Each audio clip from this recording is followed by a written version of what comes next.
ಸಮಗ್ರ ಜೀರ್ಣೋದ್ಧಾರದ ಸಾರ್ವಜನಿಕ ಸಮಾಲೋಚನಾ ಸಭೆಗೆ ಆಗಮಿಸಿದ ಎಲ್ಲ ಭಕ್ತಾದಿಗಳನ್ನು ಆತ್ಮೀಯವಾಗಿ ಸ್ವಾಗತಿಸಿಕೊಂಡು,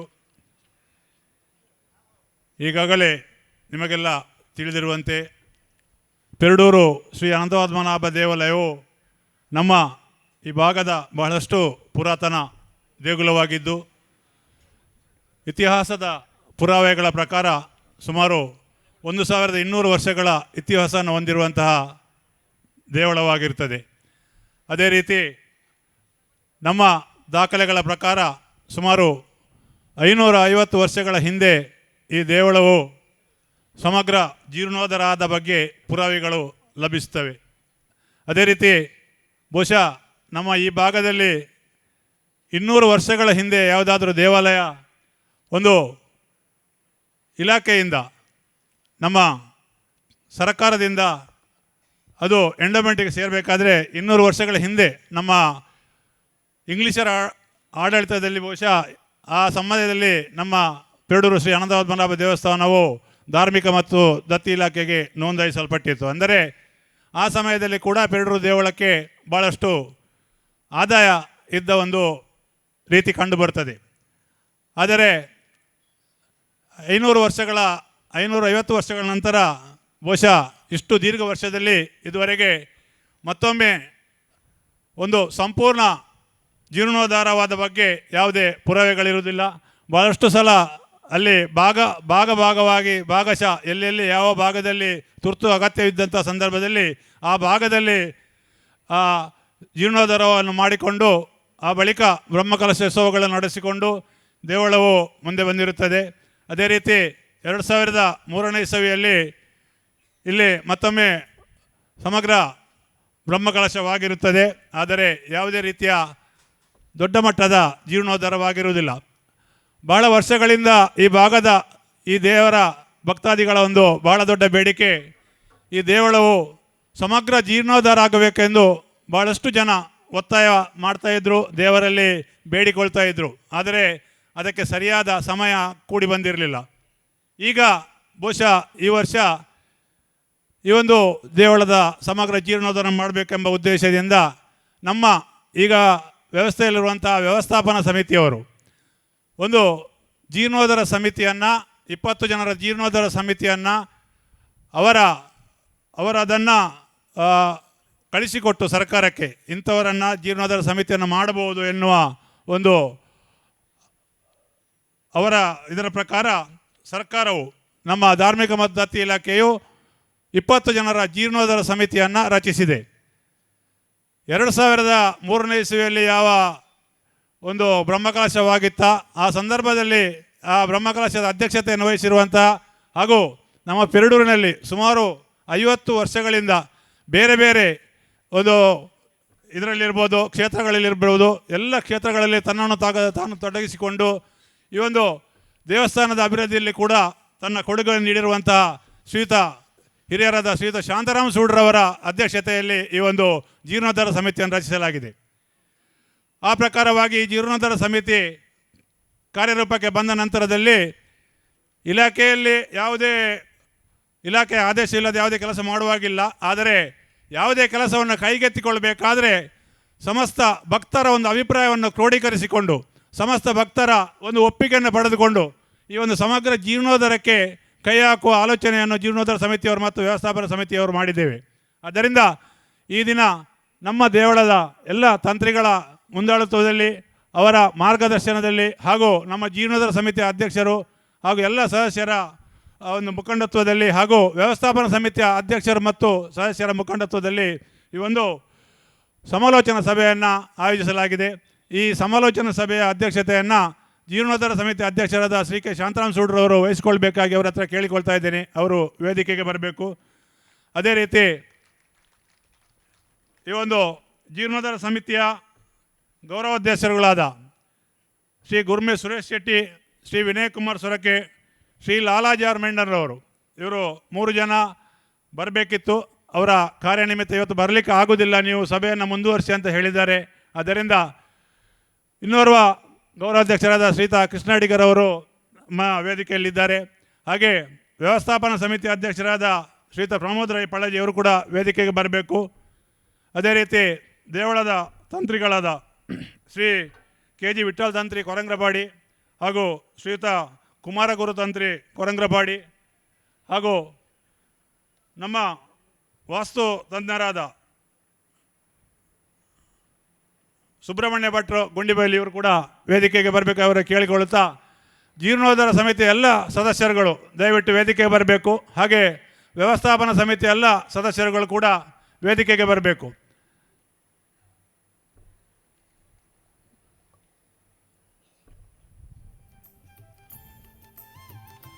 ನಮ್ಮ ದೇವಳದ ಕಾರ್ಯನಿರ್ವಹಣಾಧಿಕಾರಿ ಉಡುಪಿ ತಾಲೂಕು ತಹಸೀಲ್ದಾರರಾದ ಗುರುರಾಜ್ ಪಿ ಆರ್ ಅವರು ಕೂಡ ವೇದಿಕೆಗೆ ಬರಬೇಕಿತ್ತು. ಅವರು ಇವತ್ತು ಇಲ್ಲಿ ಹಾಜರಿರಲಿಲ್ಲ. ಆದ್ದರಿಂದ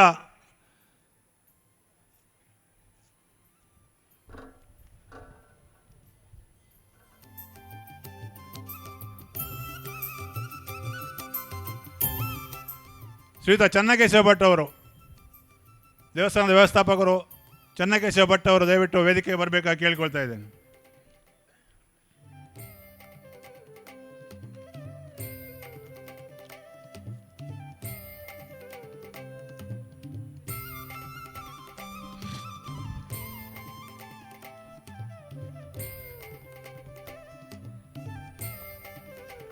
ಆಗಮಿಸಿರುವ ಎಲ್ಲ ಭಕ್ತಾದಿಗಳು ದಯವಿಟ್ಟು ಅಲ್ಲಿ ನಿಂತ್ಕೊಳ್ಬೇಡಿ. ಮುಂದುಗಡೆ ನಿಮಗಾಗಿ ಆಸನ ಖಾಲಿ ಇದೆ, ಇಲ್ಲಿ ಮುಂದೆ ಬಂದು ಕೂತ್ಕೊಳ್ಬೇಕಾಗಿ ಕೇಳ್ಕೊಳ್ತಾ ಇದ್ದೇನೆ.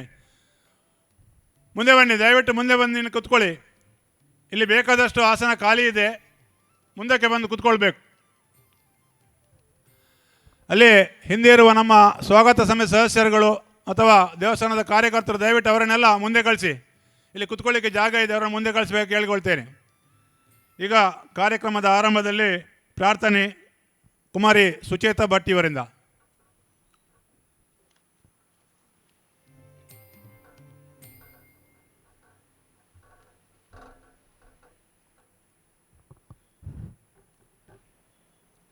ನಾರಾಯಣ ನಿನ್ನ ನಾಮದ ಸ್ಮರಣೆಯ ಸಾರಾಮೃತವು ಎನ್ನ ನಾಲಿಗೆಗೆ ಬರಲಿ.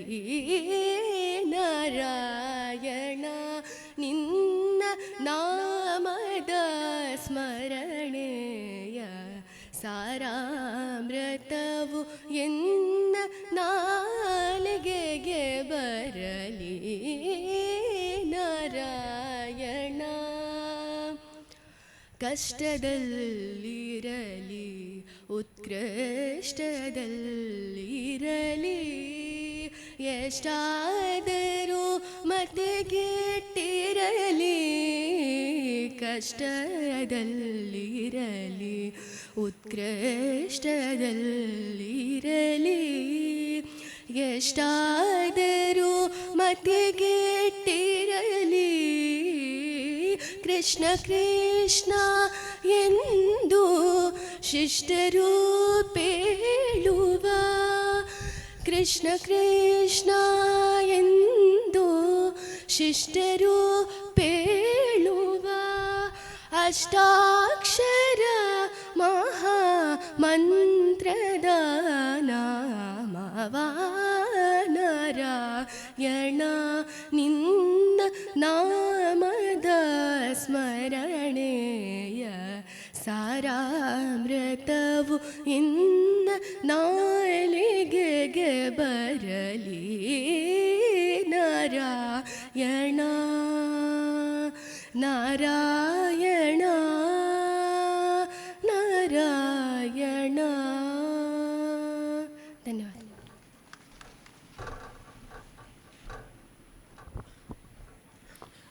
ಪ್ರಾರ್ಥನೆ ನಡೆಸಿಕೊಟ್ಟ ಕುಮಾರಿ ಸುಚೇತಾ ಭಟ್ ಅವರಿಗೆ ಅಭಿನಂದನೆಯನ್ನು ಸಲ್ಲಿಸಿಕೊಂಡು ಮುಂದಕ್ಕೆ ಆಗಮಿಸಿರುವ ಎಲ್ಲ ಅತಿಥಿ ಗಣ್ಯರನ್ನು ಎಲ್ಲ ಭಕ್ತಾದಿಗಳನ್ನು ಸ್ವಾಗತಿಸಲಿಕ್ಕಿದ್ದಾರೆ ನಮ್ಮ ವ್ಯವಸ್ಥಾಪನಾ ಸಮಿತಿಯ ಸದಸ್ಯರಲ್ಲವರಾದ ಶ್ರೀಯುತ ರಾಜ್ಕುಮಾರ್ ಶೆಟ್ಟಿ ಅವರು.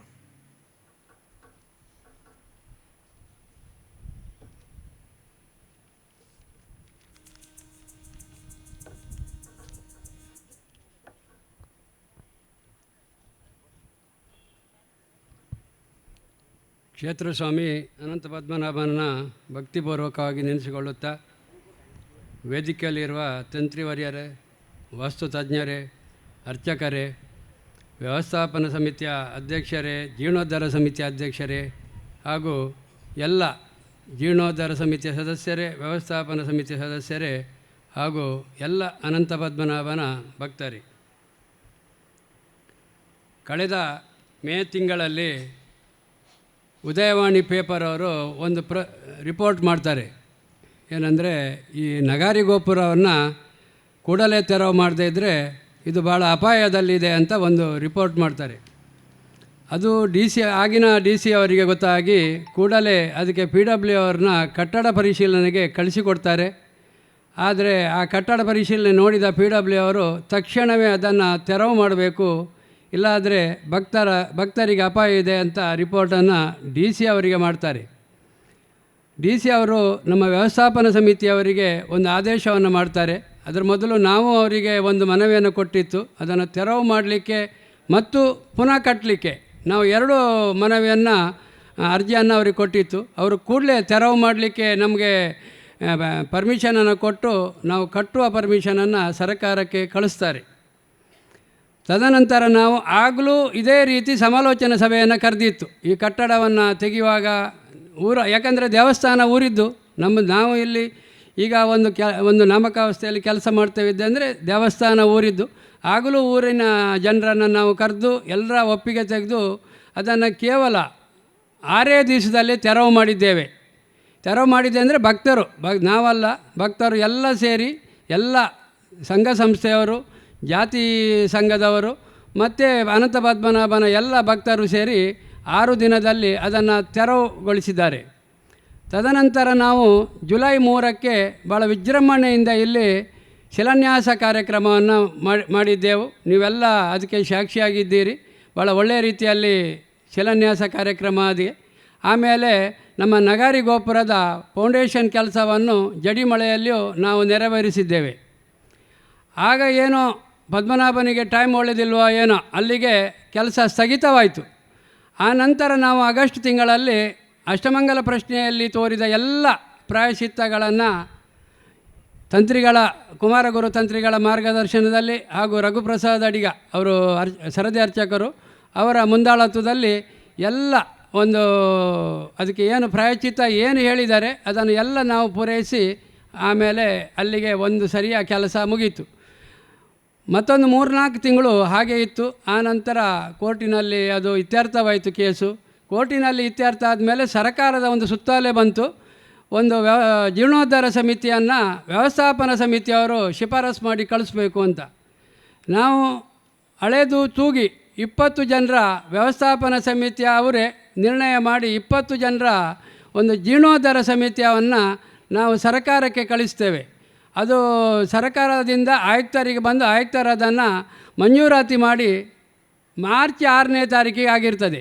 ಆದರೆ ಬೇರೆ ಇಲ್ಲಿಯ ಜಿಲ್ಲಾಡಳಿತದ ಇಲಾಖಾವಾರು ಕೆಲಸಗಳು ಅದರಲ್ಲಿ ಬಾಕಿ ಇದ್ದಿದ್ದರಿಂದ ಅದು ಎಲ್ಲ ಮುಗಿಯುವಾಗ ಏಪ್ರಿಲ್ ಆಯಿತು. ಏಪ್ರಿಲಲ್ಲಿ ನಾವು ಪ್ರಥಮ ಸಭೆ ಕರೆದಾಗ 4 ಜನ ಗೌರವಾಧ್ಯಕ್ಷರನ್ನು ಆಯ್ಕೆ ಮಾಡ್ತೇವೆ. ಶಾಸಕರಾದ ಗುರುಮುಖ ಸುರೇಶ್ ಶೆಟ್ಟಿ ಅವರು, ಹಾಗೆ ಮಾಜಿ ಶಾಸಕರು ಸಚಿವರಾದ ವಿನಯ್ ಕುಮಾರ್ ಸೊರಕೆ ಅವರು, ಮತ್ತು ಲಾಲಾಜಿ ಮೆಂಡನ್ ಅವರು, ಹಾಗೆ ಸಾವಿರಾರು ವರ್ಷದಿಂದ ಇಲ್ಲಿ ಪುರಾತನ ಕಾಲದಿಂದಲೂ ಪೂಜೆ ಮಾಡ್ತಾ ಇರುವ ಅಡಿಗ ಫ್ಯಾಮಿಲಿಯ ಹಿರಿಯರಾದ ಕೃಷ್ಣ ಅಡಿಗರನ್ನು ನಾವಿಲ್ಲಿ ಗೌರವಾಧ್ಯಕ್ಷರಾಗಿ ಆಯ್ಕೆ ಮಾಡಿಕೊಂಡಿರ್ತೇವೆ. ಇನ್ನೂ ಇರುವುದು ನಾವು ಇದನ್ನು ಸಮಗ್ರ ಜೀರ್ಣೋದ್ಧಾರ ಮಾಡುವಾಗ ಊರಿನವರ ಕೇಳೋದು ನಮ್ಮ ಒಂದು ಕರ್ತವ್ಯ. ನಿಮ್ಮನ್ನೆಲ್ಲ ಅಭಿಪ್ರಾಯ, ಅದರಲ್ಲಿ ಏನಾದರೆ ಸಲಹೆ ಸೂಚನೆಗಳು ಎಲ್ಲ ಇದ್ದರೆ ಅದನ್ನು ನಿಮ್ಮ ಮುಂದೆ ಇಟ್ಟು ನಾವು ಅದನ್ನು ಪರ್ಮಿಷನ್ ಕೇಳಿ ಅದನ್ನು ಕಟ್ಟುವುದು. ನಾನು ಈಗಾಗಲೇ ಹೇಳಿದಾಗೆ ಇದು ನಮ್ಮ ಎಲ್ಲರ ನಾವು ಹೇಗೆ ಹಾಗೆ ನಿಮ್ಮದು. ನಾವೀಗ ಏನೋ ಜೀರ್ಣೋದ್ಧಾರ ಸಮಿತಿಯಲ್ಲಿ ಮತ್ತು ವ್ಯವಸ್ಥಾಪನಾ ಸಮಿತಿಯಲ್ಲಿ ಇದ್ದರೂ ಎಲ್ಲರೂ ಇಲ್ಲಿಯ ಜೀರ್ಣೋದ್ಧಾರ ಸಮಿತಿ ಸದಸ್ಯರೇ. ನಿಮ್ಮ ಹತ್ರ ಏನೋ ಸಲಹೆ ಸೂಚನೆ ಇದ್ದರೂ ಇವತ್ತಿನ ದಿನದಲ್ಲಿ ಕೊಡ್ಬೋದು, ಏನಾದರೂ ಡೌಟ್ಸ್ ಇದ್ದರೆ ಇಲ್ಲಿ ಕೇಳ್ಬೋದು ಅಂತ ಹೇಳಿ ನಾವು ಈ ಸಭೆಯನ್ನು ಈ ದಿನ ಭಾಳ ಬ್ಯುಸಿ ದಿನ, ಎಲ್ರಿಗೂ ಗೊತ್ತಿದೆ ಮದುವೆಗಳು. ಆದರೂ ತಂತ್ರಿಗಳು ಇವತ್ತು ಒಳ್ಳೆಯ ದಿನ ಅಂತ ನಮಗೆ ಸೂಚನೆ ಕೊಟ್ಟಿದ್ದರಿಂದ ನಾವು ಈ ದಿನಕ್ಕೆ ಈ ಕಾರ್ಯಕ್ರಮನ ಇಟ್ಟಿದ್ದೇವೆ. ಹಾಗೆ ಇವತ್ತಿನ ಈ ಸಮಗ್ರ ಜೀರ್ಣೋದ್ಧಾರ ಮಾಡುವ ಸಮಾಲೋಚನಾ ಸಭೆಯಲ್ಲಿ ಭಾಗವಹಿಸಿದಿ ನಮ್ಮ ಈ ವೇದಿಕೆ ಮೇಲೆ ಇರುವ ಹಿರಿಯರಾದ ವಿಠಲ್ ತಂತ್ರಿಗಳನ್ನು ಆತ್ಮೀಯವಾಗಿ ಈ ಸಭೆಗೆ ಸ್ವಾಗತಿಸ್ತೇನೆ. ಹಾಗೆ ನಮ್ಮೊಂದಿಗೆ ಮಾರ್ಗದರ್ಶಕರು ಒಂದು ರೀತಿಯಲ್ಲಿ ನಮ್ಮ ವ್ಯವಸ್ಥಾಪನಾ ಸಮಿತಿ ಅಷ್ಟೇ.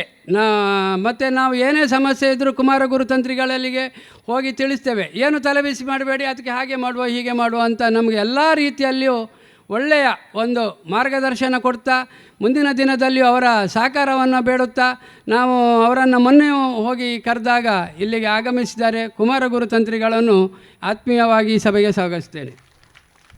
ಇನ್ನು ವಾಸ್ತುತಜ್ಞರು ಯಾವುದೇ ಫಲಾಪೇಕ್ಷೆ ಇಲ್ಲದ ಈ ದೇವಸ್ಥಾನಕ್ಕೆ ಭಾಳಷ್ಟು ಬಂದಿದ್ದಾರೆ. ಅವರಿಗೆ ಯಾವುದೇ ಹಣದ ನನಗೆ ಬೇರೆ ಕಡೆಯದು ಗೊತ್ತಿಲ್ಲ, ಈ ದೇವಸ್ಥಾನದಲ್ಲಿ ಯಾವುದೇ ಫಲಾಪೇಕ್ಷೆ ಇಲ್ಲದೆ ನಾವಿಲ್ಲಿ ಕರೆದಾಗ ಭಾಳ ಬ್ಯುಸಿ. ನಿಮ್ಮ ಸುಬ್ರಹ್ಮಣ್ಯ ಭಟ್ರವರ ಬಗ್ಗೆ ನಿಮಗೆ ಗೊತ್ತಿರ್ಬೋದು. ಅವರು ಕರ್ನಾಟಕಾದ್ಯಂತ ಬಿಟ್ಟು ಹೊರಗೆ ರಾಜ್ಯದಲ್ಲಿಯೂ ಈಗ ಅವರ ವಾಸ್ತುಗೆ ಕರ್ಕೊಂಡು ಹೋಗ್ತಾರೆ. ಸಣ್ಣ ನಾಗಬನದ ಹಿಡಿದು ಕೋಟ್ಯಾಂತರ ರೂಪಾಯಿ ಖರ್ಚು ಮಾಡೋ ದೇವಸ್ಥಾನಕ್ಕೂ ಇಲ್ಲಿ ವಾಸ್ತುತಜ್ಞರಾಗಿ ಇರೋದು ಸುಬ್ರಹ್ಮಣ್ಯ ಭಟ್ರವರು. ಇವತ್ತು ಅವರು ಬೆಳಿಗ್ಗೆ ಬಾಂಬೆಯಿಂದ ಬಂದಿದ್ದಷ್ಟೇ, ಸಾಯಂಕಾಲ ನಾವು ಸಭೆ ಇಟ್ಟಿದ್ದೇವೆ. ಈ ಸಭೆಗೆ ಪ್ರತಿ ಸಾರಿಯೂ ನಾವು ಕಳೆದ ವರ್ಷವೂ ಸಮಾಲೋಚನೆ ಸಭೆಗೆ ಶಿಲಾನ್ಯಾಸಕ್ಕೆ ಎಲ್ಲದಕ್ಕೂ ಅವರನ್ನು ಕರೆದಿದ್ದೇವೆ. ಪ್ರತಿ ಸಭೆಗೆ ತಪ್ಪದೆ ಭಾಗವಹಿಸಿದ್ದಾರೆ. ಇನ್ನೂ ನಮಗೆ ಭಾಳ ಅಗತ್ಯವಿರೋದು ಸುಬ್ರಹ್ಮಣ್ಯ ಭಟ್ರದ್ದೇ. ಯಾಕಂದರೆ ವಾಸ್ತು ಪ್ರಕಾರ ಇದು ಕಟ್ಟಲಿಕ್ಕೆ ಪ್ಲ್ಯಾನು ಎಲ್ಲ ಅವರ ಕೈಯಿಂದಲೇ ಆಗಬೇಕಾದ್ರಿಂದ ಸುಬ್ರಹ್ಮಣ್ಯ ಭಟ್ರ ಸಹಕಾರವನ್ನು ಕೋರುತ್ತಾ ಅವರನ್ನು ಈ ಸಭೆಗೆ ಆತ್ಮೀಯವಾಗಿ ಸ್ವಾಗತಿಸ್ತೇನೆ. ನಮ್ಮ ಜೀರ್ಣೋದ್ಧಾರ ಸಮಿತಿಯ ಗೌರವಾಧ್ಯಕ್ಷರು, ಅಡಿಗ ಫ್ಯಾಮಿಲಿಯ ಹಿರಿಯರು, ಅರ್ಚಕರು ಆದ ಕೃಷ್ಣ ಅಡಿಗರು ಅವರು ನಮ್ಮೊಂದಿಗಿದ್ದಾರೆ. ಅವರು ಎಲ್ಲ ರೀತಿಯ ಸಹಕಾರ ನಮಗೆ ಇನ್ನೂ ಬೇಕು ಅವರದ್ದು. ಹಾಗಾಗಿ ಅವರ ಸಹಕಾರವನ್ನು ಕೋರುತ್ತಾ ಕೃಷ್ಣ ಅಡಿಗರನ್ನು ಆತ್ಮೀಯವಾಗಿ ಸ್ವಾಗತಿಸ್ತೇನೆ. ಇನ್ನು ಸರದಿ ಅರ್ಚಕರಾದ ರಘುಪ್ರಸಾದ್ ಅಡಿಗರವರು, ಅವರ ಬಗ್ಗೆ ನಿಮಗೆಲ್ಲ ಗೊತ್ತುಂಟು. ಎಲ್ಲ ರೀತಿಯ ಸಹಕಾರವನ್ನು ಹಿಂದೆಯೂ ಕೊಟ್ಟಿದ್ದಾರೆ, ಇನ್ನೂ ಕೊಡ್ತಾರೆ. ಮತ್ತು ಅವರ ಅರ್ಚಕ ಇನ್ನು ಮೇ 14ರಿಂದ ಅರ್ಚಕ ಸರದಿ ಚೇಂಜ್ ಆಗ್ತದೆ. ಆಮೇಲೂ ರಘುಪ್ರಸಾದ್ ಅಡಿಗರವರ ಎಲ್ಲ ಸಹಕಾರವನ್ನು ನಾವು ಕೇಳುತ್ತಾ ಅವರನ್ನು ಈ ಸಭೆಗೆ ಆತ್ಮೀಯವಾಗಿ ಸ್ವಾಗತಿಸ್ತೇನೆ. ಇನ್ನು ನಮ್ಮ ಜೀರ್ಣೋದ್ಧಾರ ಸಮಿತಿ ಅಧ್ಯಕ್ಷರಾದ ಶಾಂತಾರಾಮ್ ಸೂಡ್ರವರು, ಶಾಂತಾರಾಮ್ ಸೂಡ್ರವರಿಗೆ ಈಗ 73ರ ಹರೆಯ. ಅವರು 73ರ ತರುಣ. ಆದರೆ 23ರ ತರುಣದಿಂದ ಅವರಿಗೆ ಹೆಚ್ಚು ಉತ್ಸಾಹ ಇದೆ. ನಾವು ಮೊನ್ನೆ ಎಲ್ಲ ಗುತ್ತು ಮನೆತನದವರಿಗೆ ಮಠಕ್ಕೆ ಎಲ್ಲ ಹೋಗಿದ್ದೇವೆ. ನಾವು ಕೆಲವೊಮ್ಮೆ ತಪ್ಪಿಸ್ಕೊಂಡಿದ್ದೇವೆ. ಆದರೆ ಶಾಂತಾರಾಮ್ ಸೂಡ್ರು ಎಲ್ಲ ಮಠಕ್ಕೆ ಗುತ್ತು ಮನೆತನದಕ್ಕೆ ಎಲ್ಲ ಹೋಗಿ ಬಂದವರು ಇಷ್ಟರವರೆಗೆ ಶಾಂತಾರಾಮ್ ಸೂಡ್ರು. ಈಗಲೂ ಹೇಳ್ತಾರೆ ಇಡೀ ಪೆರಡೂರು ತಿರುಗಬೇಕು ಅಂತ. ಅವರು 2003ರಲ್ಲಿ ಅಷ್ಟಬಂಧಾದಾಗ ಇಡೀ ಗ್ರಾಮ ತಿರುಗಿದ್ದಾರೆ. ಈಗಲೂ ಅವರು ಹೇಳ್ತಾರೆ ನಾವು ಇಡೀ ಪೆರಡೂರು ಮನೆಗೆ ತಿರುಗಬೇಕನ್ನುವ ಉಮೇದು ನಮ್ಮ ಶಾಂತಾರಾಮ್ ಸೂಡ್ರಿಗಿದೆ. ಅವರಿಗೆ ಆರೋಗ್ಯ ಮುಖ್ಯ, ಆರೋಗ್ಯ ಮತ್ತು ಏನಾದರೂ ಸಮಸ್ಯೆಗಳು ಬಂದರೆ ಅದನ್ನು ಎದುರಿಸುವ ಶಕ್ತಿಯನ್ನು ಅನಂತ ಪದ್ಮನಾಭ ದೇವರು ಕೊಡಲಿ ಅಂತ ನಿಮ್ಮ ಮುಖಾಂತರ ಕೇಳಿಕೊಳ್ಳುತ್ತಾ ಅವರನ್ನು ಈ ಸಭೆಗೆ ಆತ್ಮೀಯವಾಗಿ ಸ್ವಾಗತಿಸ್ತೇನೆ. ಹಾಗೆ ನಮ್ಮ ವ್ಯವಸ್ಥಾಪನಾ ಸಮಿತಿಯ ಅಧ್ಯಕ್ಷರು ಸ್ವಲ್ಪ ನಿಧಾನಿ. ಅಂದರೆ ನಾವು ಏನಾದರೂ ಮಾಡ್ಕೊಂಡು ಹೋದರೆ ನಮಗೆಲ್ಲ ಸಹಕಾರವನ್ನು ಕೆಲವೊಮ್ಮೆ ಅವರ ಹತ್ರ ಹೇಳೋದು ಮಾಡ್ತೇವೆ ನಾವು. ಅದಕ್ಕೆಲ್ಲ ಸಹಕಾರವನ್ನು ಕೊಡುತ್ತಾ ಎಲ್ಲ ರೀತಿಯ ಇಲ್ಲಿ ಜೀರ್ಣೋದ್ಧಾರ ಒಂದು ಆಗಬೇಕು ಅಂತ ಭಾಳ ಆಶೆಯಿಂದ ಇರುವವರು. ಹಾಗಾಗಿ ಅವರು ಜೀರ್ಣೋದ್ಧಾರ ಸಮಿತಿಯ ಒಟ್ಟಿಗೆ ಶಾಂತಾರಾಮ್ ಸೂಡ್ರಷ್ಟೇ ಕೆಲಸ ಮಾಡುವವರು. ಅವರನ್ನು ಈ ಸಭೆಗೆ ಆತ್ಮೀಯವಾಗಿ ಸ್ವಾಗತಿಸ್ತೇನೆ. ಇನ್ನು ನಮ್ಮ ಪ್ರಧಾನ ಕಾರ್ಯದರ್ಶಿ ಸಂತೋಷ್ ಕುಲಾಲ್ ಬಗ್ಗೆ ನಿಮಗೆಲ್ಲ ಗೊತ್ತಿರ್ಬೋದು. 33ರ ಹರೆಯದ ಪ್ರಧಾನ ಕಾರ್ಯದರ್ಶಿ, 73 ಹರೆಯದ ಅಧ್ಯಕ್ಷ. ಅದು ಒಂದು ರೀತಿಯಲ್ಲಿ ಭಾಳ ಪ್ರಾಯದಲ್ಲಿ ಭಾಳ ವ್ಯತ್ಯಾಸದಲ್ಲಿದೆ. ಹಳೆಬೇರು ಹೊಸ ಚಿಗುರು ಅಂತಂತೆ ಅವರ ಒಂದು ಕಾರ್ಯ ಅಷ್ಟು ಒಳ್ಳೆಯ ರೀತಿಯಲ್ಲಿ ನಡ್ಕೊಂಡು ಹೋಗ್ತಾ ಇದೆ. ಸಂತೋಷ್ ಕುಲಾಲ್ ಅವರು ಎಲ್ಲ ಇಲಾಖಾವಾರು ಏನು ಕೆಲಸ ಮಾಡಲಿಕ್ಕಿದೆ ನಮ್ಮಲ್ಲಿ, ಅವರು ನಮ್ಮ ವ್ಯವಸ್ಥಾಪನಾ ಸಮಿತಿಯಲ್ಲಿ ಟೆಕ್ನಿಕಲ್ ಸಹಾಯಕರಾಗಿ ನಾವು ಮೊದಲೇ ಅವರನ್ನು ಆಯ್ಕೆ ಮಾಡಿಕೊಂಡಿದ್ದೇವೆ. ಇಂಜಿನಿಯರ್ ಆದ್ದರಿಂದ ನಮಗೆ ಎಲ್ಲ ರೀತಿಯ ಸಹಕಾರ ಅವರು ಬೇಕಂತ ಮೊದಲೇ ಅವರು ಟೆಕ್ನಿಕಲ್ ಆಗಿ ನಾವು ಅವರನ್ನು ಮೊದಲೇ ನಾವು ಆಯ್ಕೆ ಮಾಡಿಕೊಂಡಿದ್ದೆವು. ಎಲ್ಲ ಕೆಲಸವನ್ನು ಉಡುಪಿ ಜಿಲ್ಲಾಡಳಿತದಿಂದ ಬರುವ ಎಲ್ಲ ಕೆಲಸವನ್ನು ನಮಗೆ ಈವರೆಗೂ ಮಾಡಿಕೊಟ್ಟವರು ಸಂತೋಷ್ ಕುಲಾಲ್ ಅವರೇ. ಹಾಗೆ ಈಗ ಪ್ರಧಾನ ಕಾರ್ಯದರ್ಶಿಯಾಗಿ ನಾವು ನಮ್ಮ ವ್ಯವಸ್ಥಾಪನಾ ಸಮಿತಿಯಿಂದ ಹಳೆದು ತೂಗಿ ಎಲ್ಲ ರೀತಿಯಲ್ಲಿಯೂ ಯಾವ ರೀತಿಯಲ್ಲಿ ಈ ದೇವಸ್ಥಾನ ಜೀರ್ಣೋದ್ಧಾರಕ್ಕೆ ಜನರು ಬೇಕನ್ನುವ ರೀತಿಯಲ್ಲಿ ಆಯ್ಕೆ ಮಾಡಿಕೊಂಡಿದ್ದೇವೆ. ಸಂತೋಷ್ ಕುಲಾಲ್ ಅವರನ್ನು ಈ ಸಭೆಗೆ ಆತ್ಮೀಯವಾಗಿ ಸ್ವಾಗತಿಸ್ತೇನೆ. ಹಾಗೆ ನಮ್ಮ ವ್ಯವಸ್ಥಾಪನಾ ಸಮಿತಿಯ ಸದಸ್ಯರಿದ್ದಾರೆ. ಹಾಗೆ ಜೀರ್ಣೋದ್ಧಾರ ಸಮಿತಿ ಸದಸ್ಯರನ್ನು ಮುಂದೆ ಓದಿ ಹೇಳಲಿಕ್ಕಿದ್ದಾರೆ. ಎಲ್ಲ ರೀತಿಯ ಇಲ್ಲಿ ಕೆಲಸ ಮಾಡಲಿಕ್ಕೆ ಮತ್ತು ಮಾಡಿಸ್ಲಿಕ್ಕೆ ಎರಡು ಸಮರ್ಥ ಇರುವ ವ್ಯವಸ್ಥಾಪನಾ ಜೀರ್ಣೋದ್ಧಾರ ಸಮಿತಿಯನ್ನು ನಾವು ವ್ಯವಸ್ಥಾಪನಾ ಸಮಿತಿಯಿಂದ ಶಿಫಾರಸು ಮಾಡಿದ್ದೇವೆ. ಹಾಗಾಗಿ ಎಲ್ರಿಗೂ ಒಂದೇ ಮಾತಿನಲ್ಲಿ ಸ್ವಾಗತವನ್ನು ಕೋರುತ್ತಾ, ಹಾಗೆ ಇಲ್ಲಿ ಗುತ್ತು ಮನೆತನದವರು ಎಲ್ಲ ಆಗಮಿಸಿದ್ದಾರೆ. ಹಾಗೆ ಅರ್ಚಕ ವರ್ಗದವರು ಆಗಮಿಸಿದ್ದಾರೆ, ಪರವೂರಿನ ಭಕ್ತರು ಆಗಮಿಸಿದ್ದಾರೆ, ನಾನಾ ದೇವಸ್ಥಾನದ ಆಡಳಿತ ಮುಕ್ತೇಶ್ವರರು ಆಗಮಿಸಿದ್ದಾರೆ, ಪತ್ರಕರ್ತರ ಮಿತ್ರರು ಆಗಮಿಸಿದ್ದಾರೆ, ಮತ್ತು ಪರವೂರಿನ ಎಲ್ಲ ಅನಂತ ಪದ್ಮನಾಭನ ಭಕ್ತರಿಗೆ ಎಲ್ರಿಗೂ ಸ್ವಾಗತವನ್ನು ತೋರುತ್ತಾ ನನ್ನ ಸ್ವಾಗತ ಭಾಷಣ ಮುಗಿಸ್ತೇನೆ.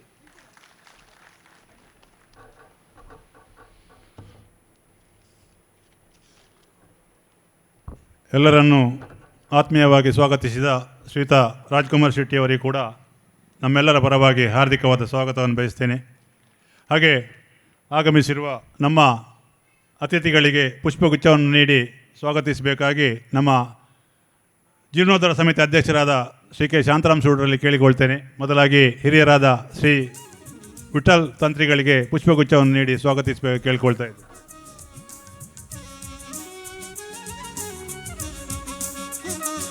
ಹಾಗೆ ಶ್ರೀಯುತ ಕುಮಾರಗುರು ತಂತ್ರಿಗಳವರಿಗೆ ಪುಷ್ಪಗುಚ್ಛವನ್ನು ನೀಡಿ ಸ್ವಾಗತಿಸಬೇಕು ಕೇಳ್ಕೊಳ್ತಾ ಇದ್ದೇನೆ. ಹಾಗೆ ವಾಸ್ತುತಜ್ಞರಾದ ಶ್ರೀಯುತ ಸುಬ್ರಹ್ಮಣ್ಯ ಭಟ್ರು ಗುಂಡಿಬೇಳಿ ಇವರಿಗೆ ಕೂಡ ಪುಷ್ಪಗುಚ್ಛವನ್ನು ನೀಡಿ ಸ್ವಾಗತಿಸಬೇಕಾಗಿ ಕೇಳಿಕೊಳ್ತಾ ಇದ್ದೇನೆ. ಅದೇ ರೀತಿ ಹಿರಿಯರಾದ ನಮ್ಮ ಸಮಿತಿಯ ಗೌರವಾಧ್ಯಕ್ಷರಾದ ಕೃಷ್ಣ ಅಡಿಗರ್ ಅವರಿಗೆ ಪುಷ್ಪಗುಚ್ಛವನ್ನು ನೀಡಿ ಸ್ವಾಗತಿಸಬೇಕು. ಹಾಗೆ ಸರತಿ ಅರ್ಚಕರಾದ ಶ್ರೀಯುತ ರಘುಪ್ರಸಾದ್ ಅಡಿಗ ಅವರಿಗೆ ಪುಷ್ಪಗುಚ್ಛವನ್ನು ನೀಡಿ ಸ್ವಾಗತಿಸಬೇಕು. ಹಾಗೆ ವ್ಯವಸ್ಥಾಪಕರಾದ ಚನ್ನಕೇಶವ ಭಟ್ ಅವರಿಗೆ ಕೂಡ ಪುಷ್ಪವನ್ನು ನೀಡಿ ಸ್ವಾಗತಿಸಬೇಕು. ಈಗ ನಮ್ಮ ನೂತನ ಜೀರ್ಣೋದ್ಧಾರ ಸಮಿತಿಯ ಸದಸ್ಯರುಗಳನ್ನು ಗುರುತಿಸುವುದು. ಅವರು ಹೆಸರು ಹೇಳಿದ ಕೂಡಲೇ ನಮ್ಮ ಅಧ್ಯಕ್ಷರ ಬಳಿ ಬಂದು ಪುಷ್ಪಗುಚ್ಛವನ್ನು ಸ್ವೀಕರಿಸಿಕೊಂಡು ಹೋಗಿ ಆಸೀನರಾಗಬೇಕು. ಎಲ್ಲ ಸದಸ್ಯರು, ಜೀರ್ಣೋದ್ಧಾರ ಸಮಿತಿ ಸದಸ್ಯರು. ಅಧ್ಯಕ್ಷರಾಗಿ ಆಯ್ಕೆಯಾಗಿರುವವರು ಶ್ರೀ ಕೆ ಶಾಂತರಾಮ ಸೂಡ್ರು. ಹಾಗೆ ಪ್ರಧಾನ ಕಾರ್ಯದರ್ಶಿ ಶ್ರೀಯುತ ಸಂತೋಷ್ ಕುಲಾಲ್ ಪಕ್ಕಾಲು ಇವರು ಅಧ್ಯಕ್ಷರಿಂದ ಪುಷ್ಪಗುಚ್ಛವನ್ನು ಸ್ವೀಕರಿಸಬೇಕು.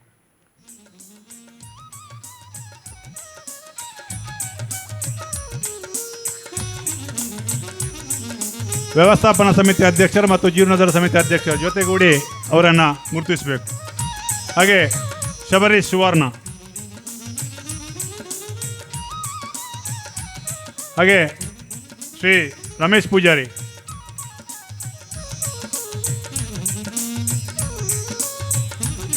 ಶ್ರೀ ಸಂತೋಷ್ ಕುಮಾರ್ ಹೆಗಡೆ,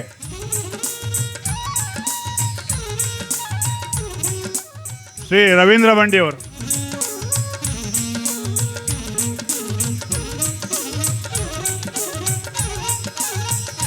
ಶ್ರೀ ಹರೀಶ್ ಶೆಟ್ಟಿ ವಾಂಟ್ಯಾಳ,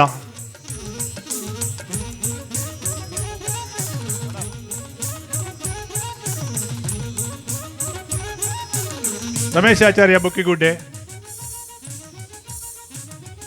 ಶ್ರೀಯುತ ವಿಶ್ವಾಸ್ ಶೆಟ್ಟಿಯವರು, ಶ್ರೀಯುತ ರಾಘವೇಂದ್ರ ನಾಯಕ್,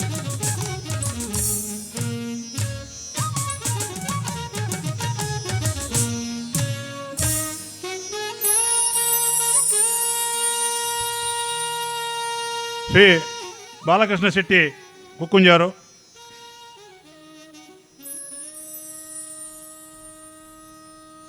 ಶ್ರೀ ನರಸಿಂಹದೇವಾಡಿಗ, ಶ್ರೀಯುತ ಶಂಕರ್ ನಾಯಕ್, ಶ್ರೀಮತಿ ಪಿ ಶುಭಲಕ್ಷ್ಮಿ ಭಂಡಾರ್ಕರ್,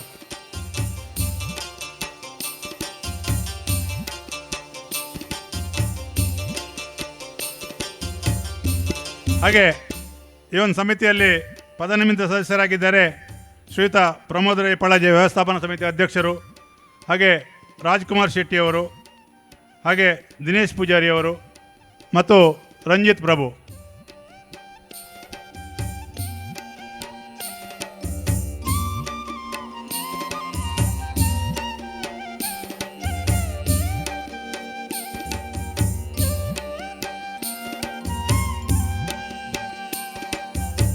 ಇನ್ನು ವ್ಯವಸ್ಥಾಪನಾ ಸಮಿತಿಯ ಉಳಿದ ಸದಸ್ಯರುಗಳಾದ ಶ್ರೀಯುತ ರಾಮದಾಸ್ ನಾಯ್ಕರವರು ಕೂಡ ಪುಷ್ಪವನ್ನು ಸ್ವೀಕರಿಸಬೇಕು.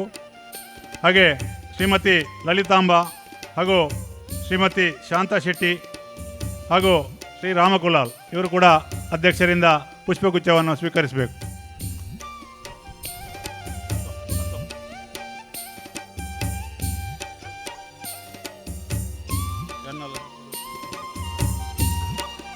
ಹಾಗೂ ಜೀರ್ಣೋದ್ಧಾರ ಸಮಿತಿಯ ಸದಸ್ಯರಾಗಿ ಆಯ್ಕೆಯಾದಂಥ ಶ್ರೀಧರ್ ಶೆಟ್ಟಿ ಅವರು ಕೂಡ ಪುಷ್ಪವನ್ನು ಸ್ವೀಕಾರ ಮಾಡಬೇಕು ಅಂತೇಳಿ ವಿನಂತಿಸಿಕೊಳ್ತಾ ಇದ್ದೀನಿ.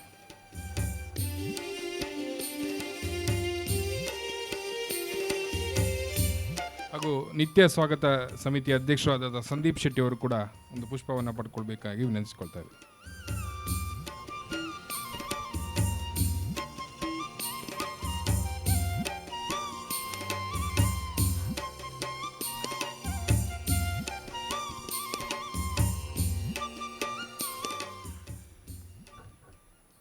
ಇನ್ನು ಮುಂದಕ್ಕೆ ನಮ್ಮ ಈ ಯೋಜನೆಗಳ ಬಗ್ಗೆ ಪ್ರಾಸ್ತಾವಿಕವಾಗಿ ನಮ್ಮ ಮುಂದೆ ಮಾತಾಡಲಿಕ್ಕಿದ್ದಾರೆ ಜೀರ್ಣೋದ್ಧಾರ ಸಮಿತಿ ಅಧ್ಯಕ್ಷರಾದ ಶ್ರೀ ಕೆ ಶಾಂತಾರಾಮ್ ಸೂಡ್ರವರು.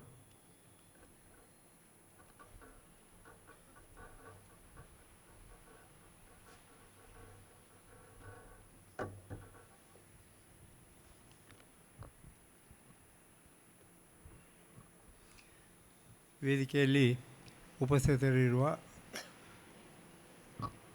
ತಂತ್ರಿವರಿಯರಾದ ಸನ್ಮಾನ್ಯ ಶ್ರೀ ವಿಠಲ್ ತಂತ್ರಿಯವರೇ, ಅದೇ ರೀತಿಯಲ್ಲಿ ಇನ್ನೋರ್ವ ತಂತ್ರಿಯವರಾದ ಕುಮಾರಗುರು ತಂತ್ರಿಗಳೇ, ವಸ್ತುತಜ್ಞರಾದ ಸುಬ್ರಹ್ಮಣ್ಯ ಭಟ್ರೆ, ನಮ್ಮ ಗೌರವಾಧ್ಯಕ್ಷರುಗಳಲ್ಲಿ ಓರ್ವರಾದ ಹಿರಿಯ ಅರ್ಚಕರಾದ ಸನ್ಮಾನ್ಯ ಶ್ರೀ ಕೃಷ್ಣ ಅಡಿಗಳವರೇ, ಅದೇ ರೀತಿ ಸರದಿ ಅರ್ಚಕರಾದ ರಘುಪ್ರಸಾದ್ ಅಡಿಗರೆ, ಈ ದೇವಸ್ಥಾನದ ಮ್ಯಾನೇಜರಾಗಿ ಕೆಲಸ ಮಾಡುತ್ತಿರುವಂತಹ ಆತ್ಮೀಯರಾದ ಚನ್ನಕೇಶವ ಅವರೇ,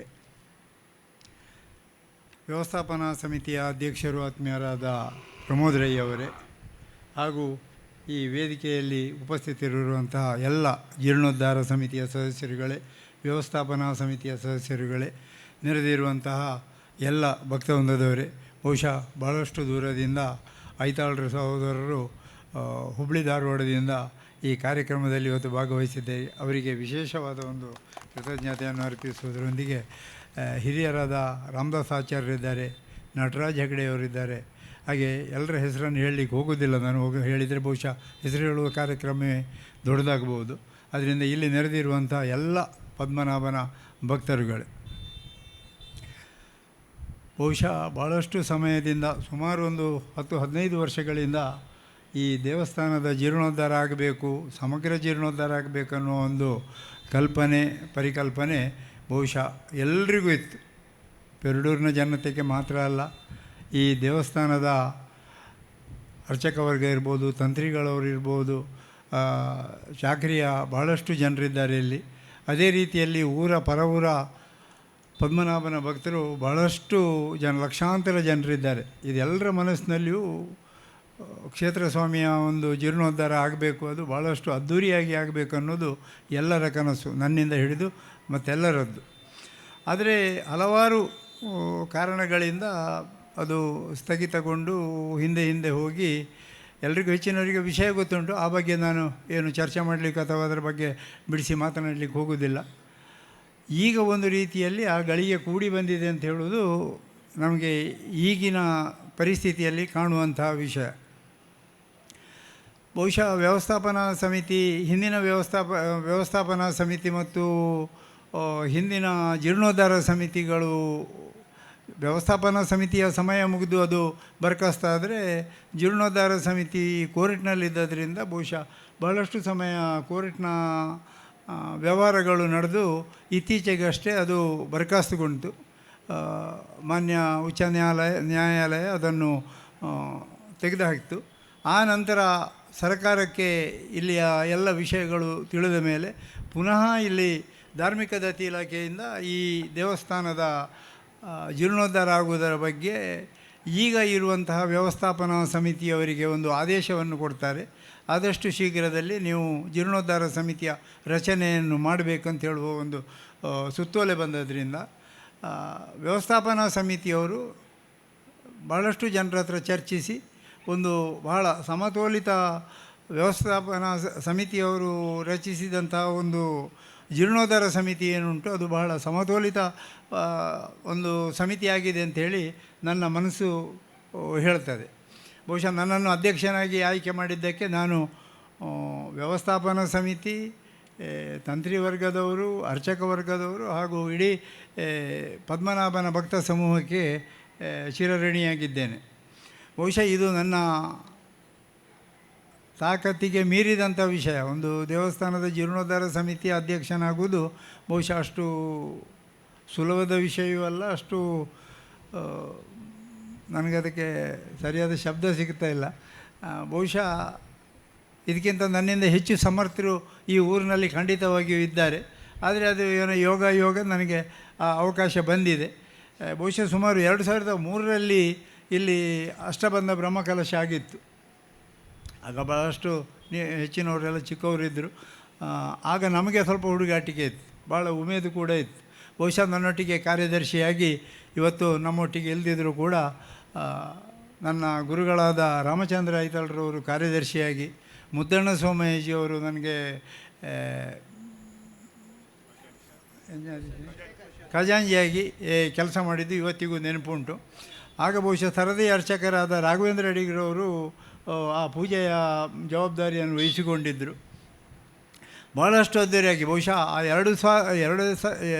2003ನೇ ಇಸ್ವಿಯಲ್ಲಿ ಆಗುವಾಗ ಬಹುಶಃ ಸಾಧಾರಣ ಸುತ್ತಮುತ್ತ ಎಲ್ಲಿಯೂ ನಡೆಯದಿದ್ದ ರೀತಿಯ ಒಂದು, ನನ್ನನ್ನು ನಾನು ಹೊಗಳ್ಕೊಳ್ಳೋದಲ್ಲ, ಅದು ಭಕ್ತ ಜನರ ಸಹಕಾರದಿಂದ ಅಷ್ಟು ಚೆಂದವಾಗಿ ಅಷ್ಟು ಒಳ್ಳೆಯ ಬಹುಶಃ ವಿಠ್ಠಲ ತಂತ್ರಿಗಳಿಗೆ ಗೊತ್ತುಂಟು. ಆಗ ವಿಠ್ಠಲ ತಂತ್ರಿ ಮತ್ತು ರಾಘವೇಂದ್ರ ತಂತ್ರಿಗಳು ಅದರ ಸಂಪೂರ್ಣ ಜವಾಬ್ದಾರಿಯನ್ನು ಮಾರ್ಗದರ್ಶನವನ್ನು ನೀಡಿದವರು ಅವರು.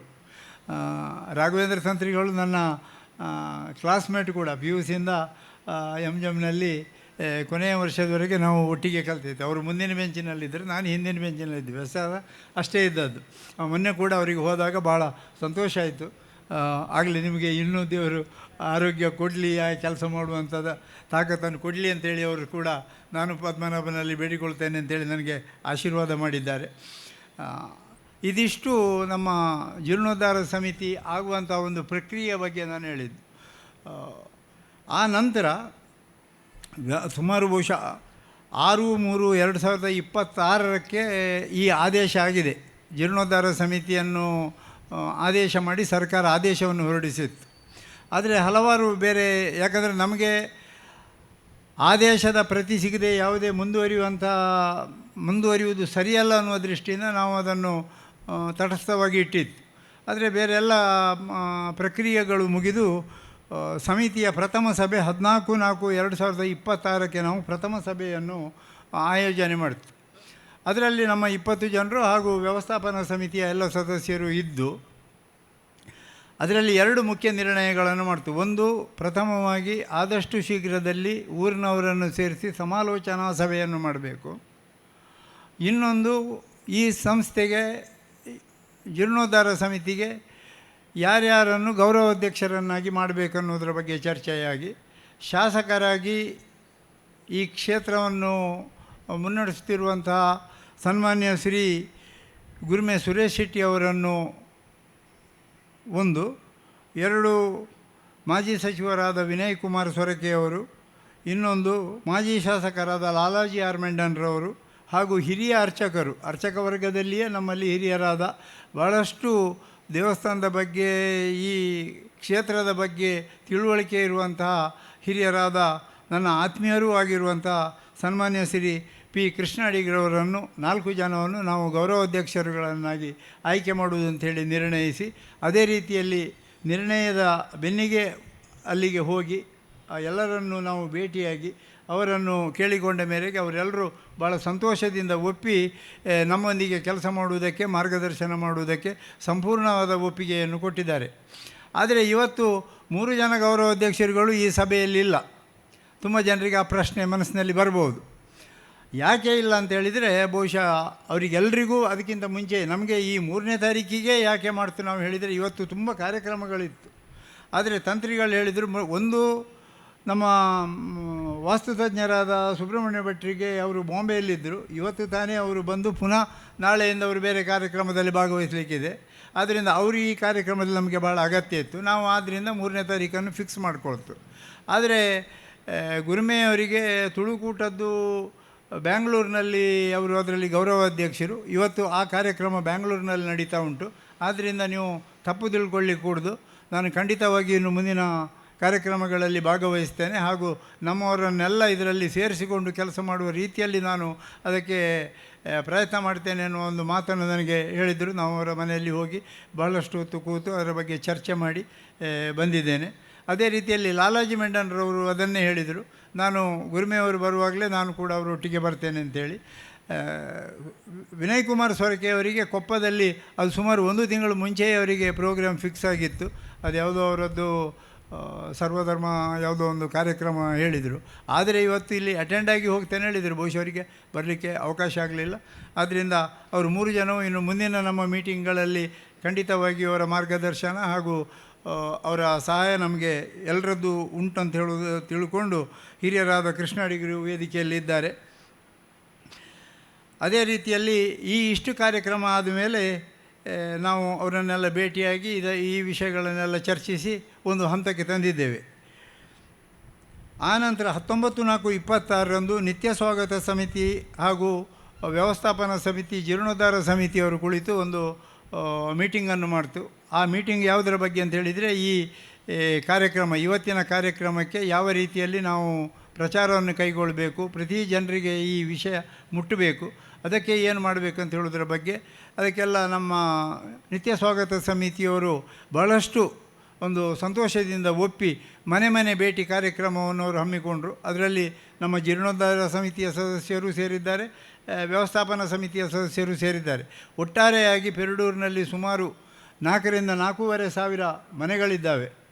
ಇಷ್ಟೂ ಮನೆಗಳಿಗೂ ಕಾರ್ಯಕರ್ತರು ಹೋಗಿ ಮನೆಯವರನ್ನು ಆಹ್ವಾನಿಸಿದ್ದಾರೆ. ಆದರೆ ಕೆಲವು ಮನೆಗಳಲ್ಲಿ ಈ ಬಹಳಷ್ಟು ಕಾರ್ಯಕ್ರಮಗಳಿರುವ ಸಮಯ ಆದ್ದರಿಂದ ಕೆಲವು ಮನೆಯಲ್ಲಿ ಯಾರೂ ಇಲ್ಲದಿದ್ದ ಸಮಯದಲ್ಲಿ ಆ ಮನೆಯಲ್ಲಿ ಬಾಗಿಲಿನಲ್ಲಿ ಸಿಕ್ಕಿಸಿಟ್ಟು ಬಂದಿದ್ದಾರೆ. ಅಂದರೆ ಕೆಲವು ನನಗೆ ಹೇಳಿದರು, ಎಂಕಲ್ನ ಇಲ್ಲಾಗ ಬೈದಿದ್ದಾರೆ, ಬರಲಿಲ್ಲಂತೆ, ಆ ಮನೆಯವರಿಗೆ ಬರಲಿಲ್ಲ ಅಂತೇಳಿ. ಆಗಿದ್ದದ್ದೇನೂ ಆಗಿಲ್ಲ. ಬಹುಶಃ ಎಲ್ಲಾದರೂ ಅದು ಗಾಳಿಗೆ ಹೋಗಿರ್ಬೋದು. ಎಲ್ಲ ಸಿಕ್ಕಿಸಿಟ್ಟದ್ದು ಗಾಳಿಯಲ್ಲಿ ಹೋದರೆ ಅದಕ್ಕೇನು ಮಾಡಲಿಕ್ಕಾಗೋದಿಲ್ಲ. ಮನೆಯಲ್ಲಿ ಯಾರೂ ಇಲ್ಲದಿದ್ದ ಸಂದರ್ಭದಲ್ಲಿ ಪುನಃ ಯಾಕಂದರೆ ಈ ಸಂದರ್ಭದಲ್ಲಿ 10 ಮನೆಗೆ ಹೋಗೋದು ಕೂಡ ಭಾಳ ಕಷ್ಟ ಉಂಟು ಈ ಸೆಕೆಯಲ್ಲಿ, ಈ ಬಿಸಿಲಿನಲ್ಲಿ. ಆದರೂ ಕೂಡ ನಮ್ಮ ಕಾರ್ಯಕರ್ತರು ಭಾಳಷ್ಟು ದೊಡ್ಡ ಒಂದು ಸಾಧನೆಯನ್ನು ಮಾಡಿದ್ದಾರೆ ಅಂತೇಳಿ ಹೇಳಿದರೆ ಅದಕ್ಕೆ ಅವರನ್ನು ವಿಶೇಷವಾಗಿ ನಾನು ನಿತ್ಯ ಸ್ವಾಗತ ಸಮಿತಿಯವರನ್ನು ಹಾಗೂ ಈ ಸಮಿತಿಯವರನ್ನು ನೆನಪಿಸಿಕೊಳ್ತೇನೆ. ಸಮಿತಿಯ ದ್ವಿತೀಯ ಸಭೆ 28/4/26ರಂದು ನಡೆಯಿತು. ಅದರಲ್ಲಿ ನಾವು ಯಾವ ರೀತಿಯಲ್ಲಿ ಈ ದಿವಸದ ಕಾರ್ಯಕ್ರಮವನ್ನು ಮಾಡಬೇಕು, ಏನೇನೆಲ್ಲ ವ್ಯವಸ್ಥೆಗಳಾಗಬೇಕು, ಈ ವಿಚಾರಗಳನ್ನು ಚರ್ಚೆ ಮಾಡಲಿಕ್ಕಾಗಿ ಒಂದು ಮೀಟಿಂಗನ್ನು ಮಾಡ್ತು. ಆ ಮೀಟಿಂಗಿನ ಪ್ರಕಾರವೇ ಇವತ್ತು ಈ ಕಾರ್ಯಕ್ರಮ ನಡೀತಾ ಉಂಟು. ಆ ನಂತರ ನಾವು ಈ ಕಾರ್ಯಕ್ರಮಕ್ಕೆ ಪ್ರಥಮವಾಗಿ ತಂತ್ರಿ ವರ್ಗದವರನ್ನು ಅವರ ಮನೆಗೆ ಹೋಗಿ ಗೌರವಿಸಿ ಅವರನ್ನು ಆಹ್ವಾನ ನೀಡುವಂಥದ್ದು. ಅದೇ ರೀತಿ 3 ಜನರಿಗೆ ನಾವು ರಾಘವೇಂದ್ರ ತಂತ್ರಿ, ಬಿಟ್ಟಲ್ ತಂತ್ರಿ ಹಾಗೂ ಕುಮಾರಗುರು ತಂತ್ರಿಗಳನ್ನು ಅವರ ಮನೆಯಲ್ಲಿ ಭೇಟಿಯಾಗಿ ಅವರನ್ನು ಈ ಸಭೆಗೆ ಆಹ್ವಾನಿಸಿದ್ದೇವೆ. ಆ ರೀತಿಯಲ್ಲಿ ಅವರು ಇವತ್ತು ನಮ್ಮೊಂದಿಗೆ ಉಪಸ್ಥಿತರಿದ್ದಾರೆ. ಸುಬ್ರಹ್ಮಣ್ಯ ಭಟ್ರು ಅವರು ಯಾವಾಗಲೂ ಸಿಗುವುದಿಲ್ಲ. ಮೊನ್ನೆ ಮನೆಗೆ ಹೋದಾಗಲೂ ಅವರು ಸಿಗಲಿಲ್ಲ. ಆದರೆ ಮನೆಗೆ ಹೋಗಿ ಆ ಗೌರವವನ್ನು ಅವರ ಮನೆಯವರ ಹತ್ರ ನೀಡಿ ಅವರನ್ನು ಆಹ್ವಾನಿಸಿ ಬಂದಿದ್ದೇವೆ. ಇವತ್ತು ಅವರು ಬಾಂಬೆಯಿಂದ ಬಂದವರು ನೇರವಾಗಿ ತಂತ್ರಿಗಳೊಟ್ಟಿಗೆ ಇಲ್ಲಿಗೆ ಆಗಮಿಸಿದ್ದಾರೆ. ಅರ್ಚಕ ವೃಂದದವರ ಎಲ್ಲ ಮನೆಗೂ ಭೇಟಿ ನೀಡಿದ್ದೇವೆ. ಬಹುಶಃ ಜೈರಾಮ್ ಅಡಿಗಳು ಒಂದು ನನಗೆ ಅವರ ಮನೆಯಲ್ಲಿ ಇರಲಿಲ್ಲ. ಅವರು ವಿಶಾಖಪಟ್ಟಣಕ್ಕೆ ಅವರ ಮಗನ ಮನೆಗೆ ತಿರುಗಾಟಕ್ಕೆ ಹೋಗಿದ್ದರು. ಮೊನ್ನೆ ಫೋನ್ನಲ್ಲಿ ಮಾತಾಡಿದ್ದೇನೆ. ನನಗೆ ಭಾಳ ಸಂತೋಷ ಆಗಿದೆ. ನಾನು ಅವರು ಕ್ಲಾಸ್ಮೇಟ್ಸ್, ಅವರು ಕೂಡ ಭಾಳ ಸಂತೋಷ ಆಗಿದೆ. ನೀವು ಕೆಲಸ ಮುಂದುವರಿಸಿ, ನಾವು ಯಾವಾಗಲೂ ನಿಮ್ಮ ದೇವಸ್ಥಾನದ ಈ ಕೆಲಸದಲ್ಲಿ ನಿಮ್ಮೊಟ್ಟಿಗಿದ್ದೇವೆ ಅಂತ ಹೇಳುವ ಮಾತನ್ನು ಕೂಡ ಹೇಳಿದ್ದಾರೆ. ಅದೇ ರೀತಿಯಲ್ಲಿ ರಘು ಅಡಿಗರು, ರಾಘವೇಂದ್ರ ಅಡಿಗರು, ಕೃಷ್ಣ ಅಡಿಗಳ ಮನೆಗೆ ಹಾಗೂ ಆ ರೀತಿಯಲ್ಲಿ ಹೋಗಿದ್ದೇವೆ, ಈ ರೀತಿಯಲ್ಲಿಯೂ ಹೋಗಿದ್ದೇವೆ. ಅವರ ಮಕ್ಕಳನ್ನು ಕೂಡ ನಾನು ಮಾತಾಡಿಸಿದ್ದೇನೆ. ಎಲ್ಲರನ್ನು ಸುಧಾಕರ್ ಅಡಿಗಳು ಅಂದರೆ ನನಗೆ ಫೋನಿಗೆ ಸಿಗಲಿಲ್ಲ. ಆದರೆ ತಮ್ಮ ರಾಯರು ಎಲ್ಲ ಜವಾಬ್ದಾರಿಯನ್ನು ವಹಿಸಿಕೊಂಡದ್ರಿಂದ ಅದರಲ್ಲಿ ಏನು ತಪ್ಪಾಗಲಿಕ್ಕಿಲ್ಲ ಅಂಥೇಳಿ ನಾನು ಎಣಿಸ್ತೇನೆ. ಅದೇ ರೀತಿಯಲ್ಲಿ ಆ ನಂತರದಲ್ಲಿ ನಾವು ಈ ದೇವಸ್ಥಾನಕ್ಕೆ ಸಂಬಂಧಪಟ್ಟು ಪೆರಡೂರಿನ ಸುತ್ತ 8 ಮಠಗಳಿದ್ದಾವೆ. ಹೆಚ್ಚಿನ ಎಲ್ಲ ಮಠಗಳು ವೇಣುಗೋಪಾಲ ಸ್ವಾಮಿ ಮಠಗಳು. ಆ ಎಲ್ಲ ಮಠಗಳಿಗೆ ಹೋಗಿ ಅಲ್ಲಿ ಅವರನ್ನು ಗೌರವಿಸಿ ಹೆಚ್ಚಿನವರು ಇವತ್ತು ಈ ಕಾರ್ಯಕ್ರಮದಲ್ಲಿ ನಮ್ಮೊಂದಿಗಿದ್ದಾರೆ. ಅವರಿಗೆಲ್ಲರನ್ನು ನಾನು ವಿಶೇಷವಾಗಿ ಈ ಸಂದರ್ಭದಲ್ಲಿ ಅಭಿನಂದಿಸ್ತೇನೆ. ಅದೇ ರೀತಿಯಲ್ಲಿ ಹಿರಿಯ ಉಪಾಧಿವಂತರಾದ ರಾಮದಾಸಾಚಾರ್ಯರು, ಪಾಪ ಅವರು ಈ ಪ್ರಾಯದಲ್ಲಿಯೂ ಈ ಬಿಸಿಲಿನಲ್ಲಿ ಬಂದು ನಮ್ಮೊಟ್ಟಿಗೆ ಕುಳಿತಿದ್ದಾರೆ. ಮೊನ್ನೆ ಕೂಡ ಹೋದಾಗ ಆ ದೇವಸ್ಥಾನದ ಹಿಸ್ಟ್ರಿಯ ಬಗ್ಗೆ ಬಹುಶಃ ಹೆಚ್ಚಿಗೆ ಗೊತ್ತಿರುವುದು ಅವರಿಗೆ. ಆ ಬಗ್ಗೆ ತುಂಬ ವಿಷಯಗಳನ್ನು ಅವರು ನಮ್ಮ ಹತ್ರ ಮಾತಾಡಿದ್ದಾರೆ. ಇವತ್ತು ನಮ್ಮೊಂದಿಗಿದ್ದಾರೆ, ತುಂಬ ಸಂತೋಷ ಆಗಿದೆ. ಅದೇ ರೀತಿಯಲ್ಲಿ ಜಯಂತ ಐತಾಳ್ರು, ನಮ್ಮ ಗುರುಗಳ ಮಗನಾದ ಜಯಂತ ಐತಾಳ್ರು, ರಾಮಚಂದ್ರ ಐತಾಳ್ರ ಮಗ, ಅವರು ಉಪಾಧಿವಂತರು. ಇವತ್ತಿಗೂ ದೇವಸ್ಥಾನದ ಏನು ಕೆಲಸ ಉಂಟು ದೇವರಿಗೆ ಜನಿವಾರ ಮಾಡಿ ಕೊಡುವಂಥದ್ದು, ಅದನ್ನು ಇವತ್ತು ಕೂಡ ಅವರು ನಡೆಸ್ಕೊಂಡು ಬರ್ತಾಯಿದ್ದಾರೆ. ಹುಡುಗಾಟಿಕೆಯಲ್ಲಿಯೂ ಕೂಡ ಅವರನ್ನು ಕೂಡ ನಾವು ಆಹ್ವಾನಿಸಿದ. ಹೆಚ್ಚಿನ ಅಂಶ ಬಂದಿರ್ಬೋದು, ನನಗೆ ಸಿಗಲಿಲ್ಲ. ಅದೇ ರೀತಿಯಲ್ಲಿ ಮುಂಚಿನ ಪಟಾಳಿಯವರಾದ ವಾಮನ್ ನೆಲ್ಲಿಯವರು, ಬಹುಶಃ ಹಿಂದಿನ ಅಷ್ಟಬಂಧ ಬ್ರಹ್ಮಕಲಶದಲ್ಲಿ ಭಾಳಷ್ಟು ಕೆಲಸ ಮಾಡಿದವರು ಅವರು. ತಂತ್ರಿಗಳಿಗೆ ಗೊತ್ತುಂಟು, ವಿಠಲ್ ತಂತ್ರಿಗಳಿಗೆ.